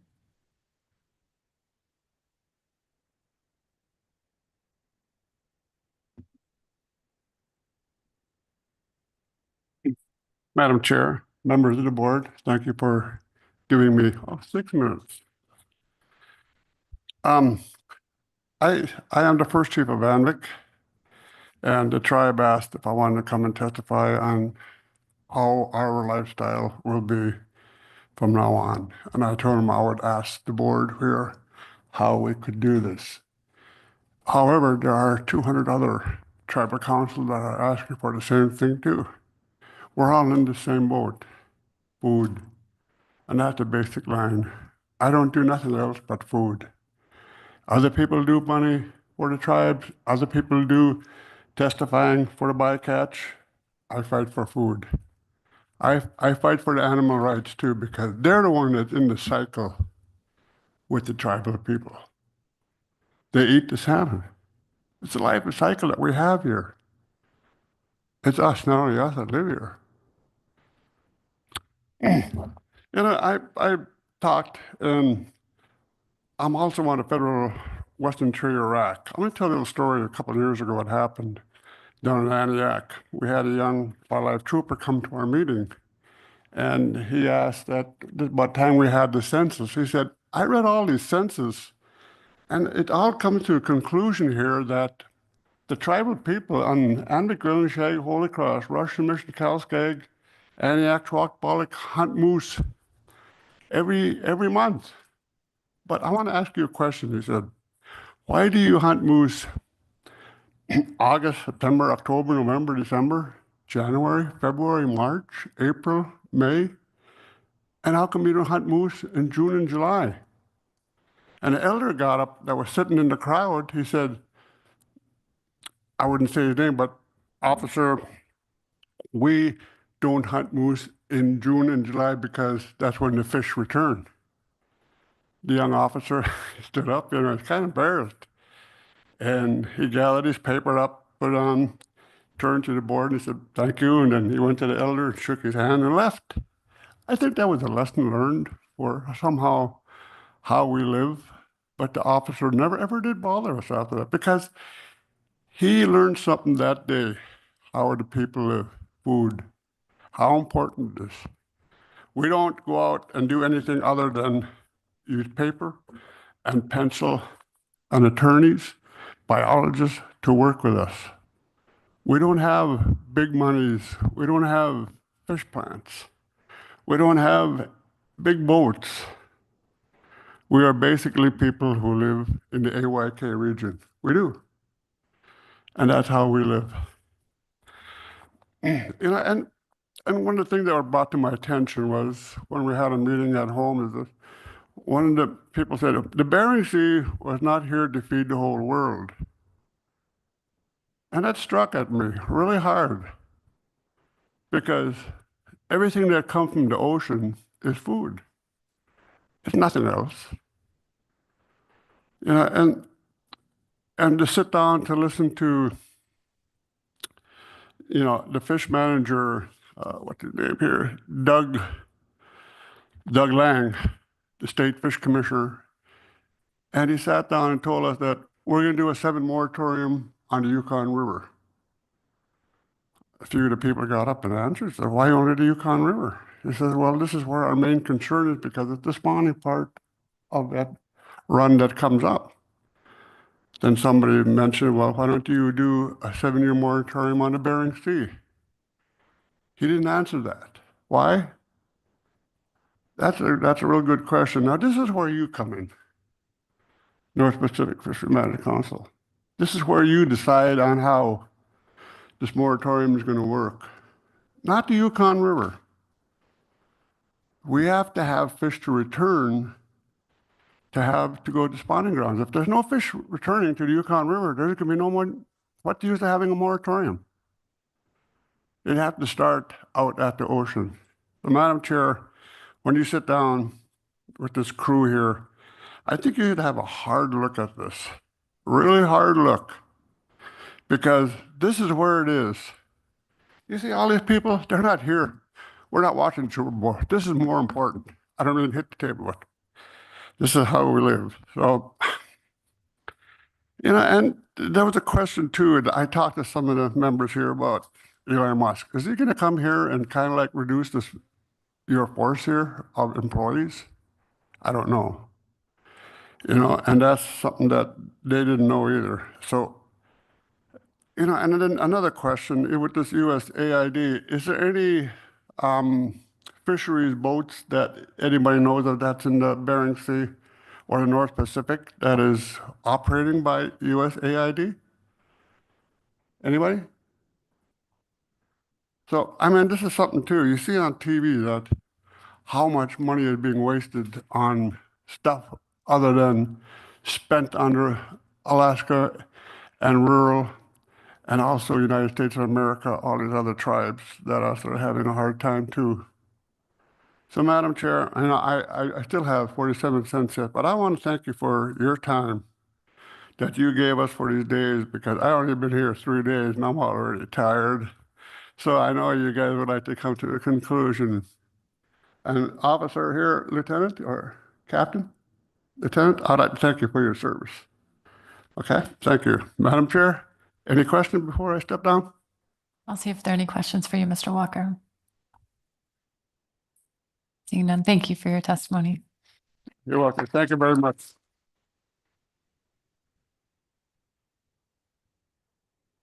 So we'll see if Brooke Woods is online.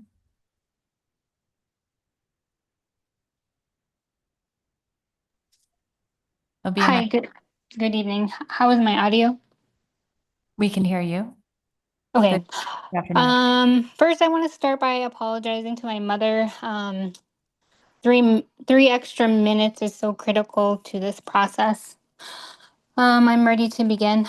Madam Chair, members of the council, my name is Brooke Woods. My family is from Rampart, Manly, Tanana, small but important fishing Alaska Native communities on the Yukon. I wish to be sitting with you all today and for you to have seen my baby drum with our dance group, but I chose to be home with my children and attend remotely. On average, one can speak 840 words in 6 minutes, and to fully share the unintended consequences of the pollock sector on Alaska Native people and culture that has existed for 10,000 years, the devastation to mental and physical health, well-being, spirituality, economics, and huge sharing networks is impossible. I have one child who earned a bachelor degree and came back home to Alaska to no fish. To my youngest, who has no opportunity to his inherent right to fish, to learn to be a provider like the many generations before him, his family are true woodsmen and women living out on the land year-round. Excuse me. My children in between have already learned to cut Chinook in their young lives with no foreseeable opportunity in their future.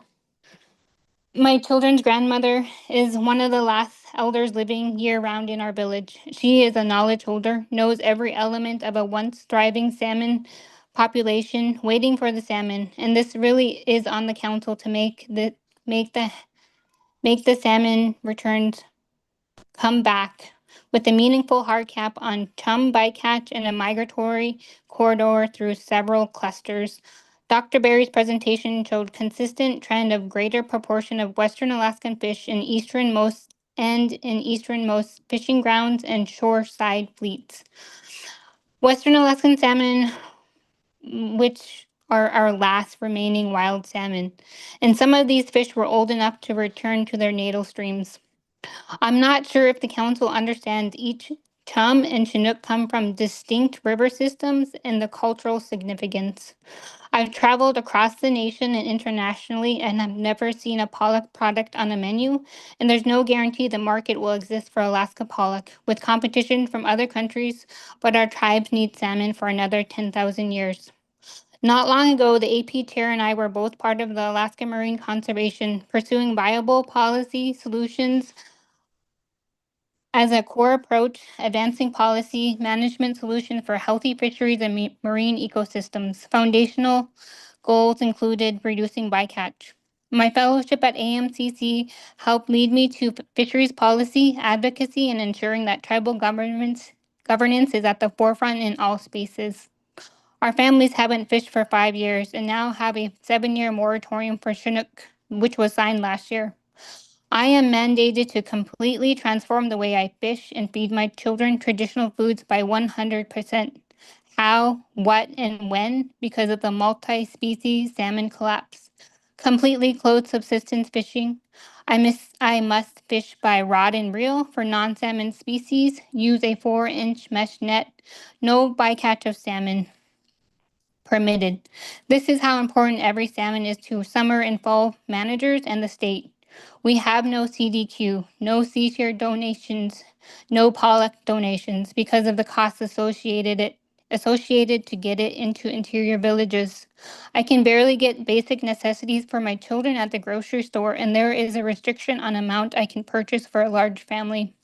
But really, my kids only need the opportunity to learn to set our net where the mountain touches the water and eat their grandmother's fish strips, boiled fish heads, bellies, smoked half dry to fuel their bodies like it did their ancestors. A fisheries professor said, "Stop saying decline. This is a multi-species collapse," and that makes sense. If any of you in the room collapsed right now, I would consider it an emergency and take immediate action to ensure your survival. Experts from across many knowledge systems, elders, youth, doctors, fisheries scientists, fishermen across the state, all know that bycatch is a factor within the council's control. We are treated like criminals. Enforcement in boats and float planes was constant to ensure we were not fishing. I am at a place where I save fish skins and don't give them to my dogs. Hard times are here for Alaska Natives. I want to uplift CDQ communities and educate this body and pollock industry. on the strength within Alaska Native communities, waters, and lands. Tribal governments have inherent sovereignty recognized by the federal government, Alaska Supreme Court, and the state.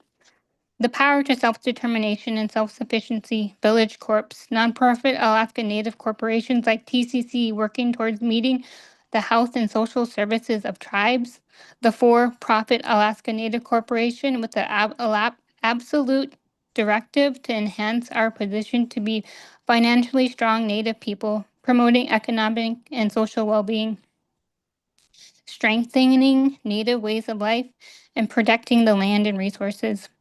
These entities provide dividends, heating assistance, elder care, housing, nutritional services, scholarships, youth employment, jobs, and training. These are your alternatives when reducing dependence on pollock and creating positive cumulative impacts to AYK tribes and ecosystems. Don't forget your position of strength and how your traditional values mirror mine. The loss, cost, and cultural crisis and economic hardships being experienced are extreme in AYK. Ask any chief or tribal citizen the cost for a family to fly to and from villages, plus the astronomical cost of freight with no subsistence opportunity for many summers. We have 2 processing plants on the Yukon. When will those reopen? There was a comment made to AP about impacts of 1 million ton returning to AYK, but there hasn't even been enough for subsistence ball fishing during times of low Chinook returns. What happens when we see this?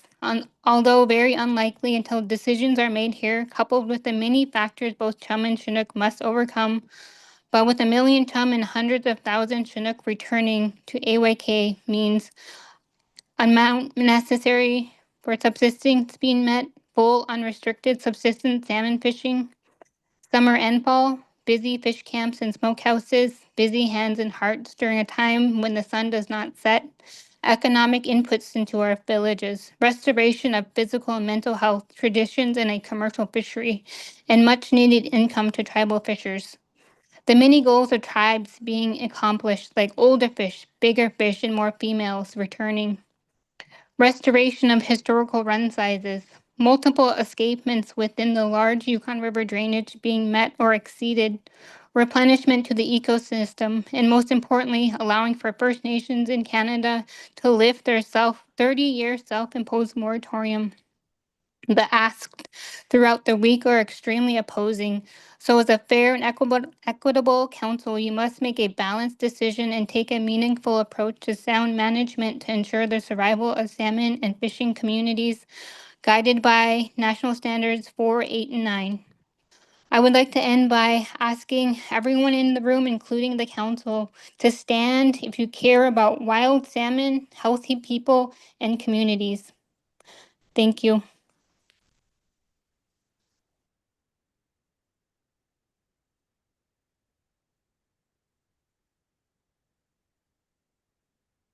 Thank you for your testimony, Ms. Woods. See if there are any questions. Yes, Ms. Goen. Thank you, Madam Chair, and thank you for your testimony, Ms. Woods. I appreciate that you were speaking to the benefits of non-CDQ villages of reducing bycatch. That was helpful to hear your list of benefits. I have heard often in testimony people talking about every salmon matters. Can you speak a bit to the benefits of every salmon or 100 salmon? Can you speak a bit more to that? I think it was shared quite a few times from testifiers that what one female fish can produce.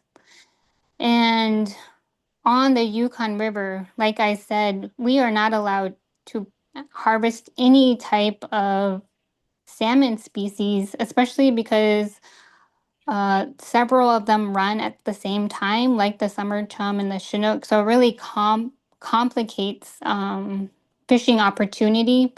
I know in the lower river, they have to use a dip net in one of the mightiest rivers in the world, and I can only imagine the challenges of that. In our area, it's spike net, rod and reel, 4-inch mesh net. My kids could go down to the river and throw that 4-inch mesh net in all by themselves. It's nothing.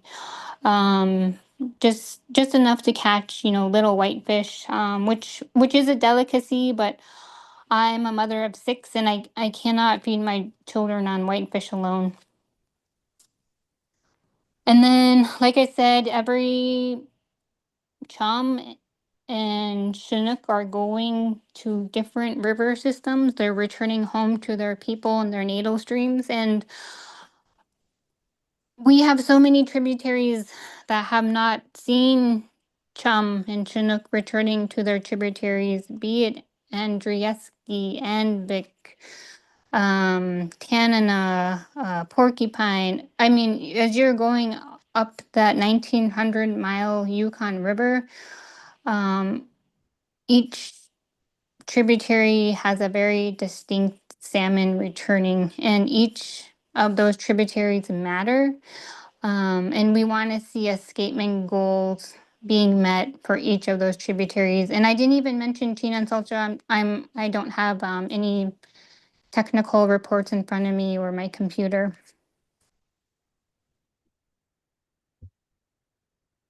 Thank you. Any other questions? Thank you for your testimony, Ms. Woods. So with that, we will be breaking for the day. We have 7 people that we called and were not in the room. So we will call those individuals back first thing in the morning. That'll be the last call, and then they'll be removed off from the list. We'll have that list of 7 on the site, so that it's clearly listed, and then we will resume with the remainder of the list. We have 69 people total, so we'll have to be, and tomorrow will be our last full day that we'll have for testimony. We need a large part of Tuesday to work through a motion, so we'll have to be very strict on time limits tomorrow, and I'm hoping everyone can help with that time management. So I hope you all have a good evening. And just for those of you leaving, just want to express an immense appreciation for the time and resources spent traveling to testify in front of us. It's very valuable to our process and very informative. So thank you. And we'll see you at 8 a.m. in the morning.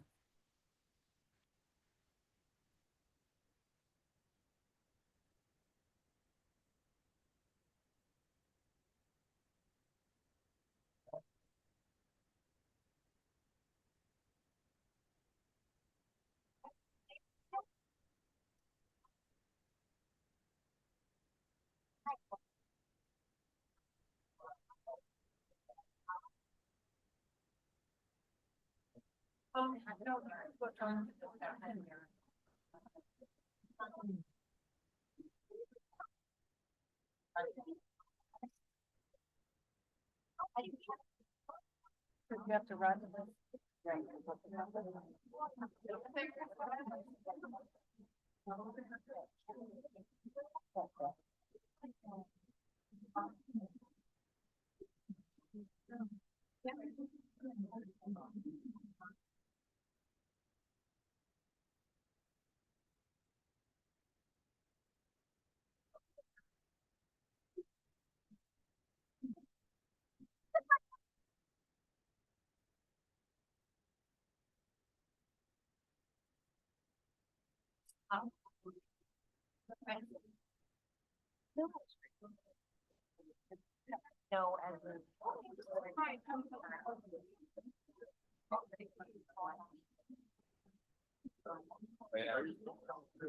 No,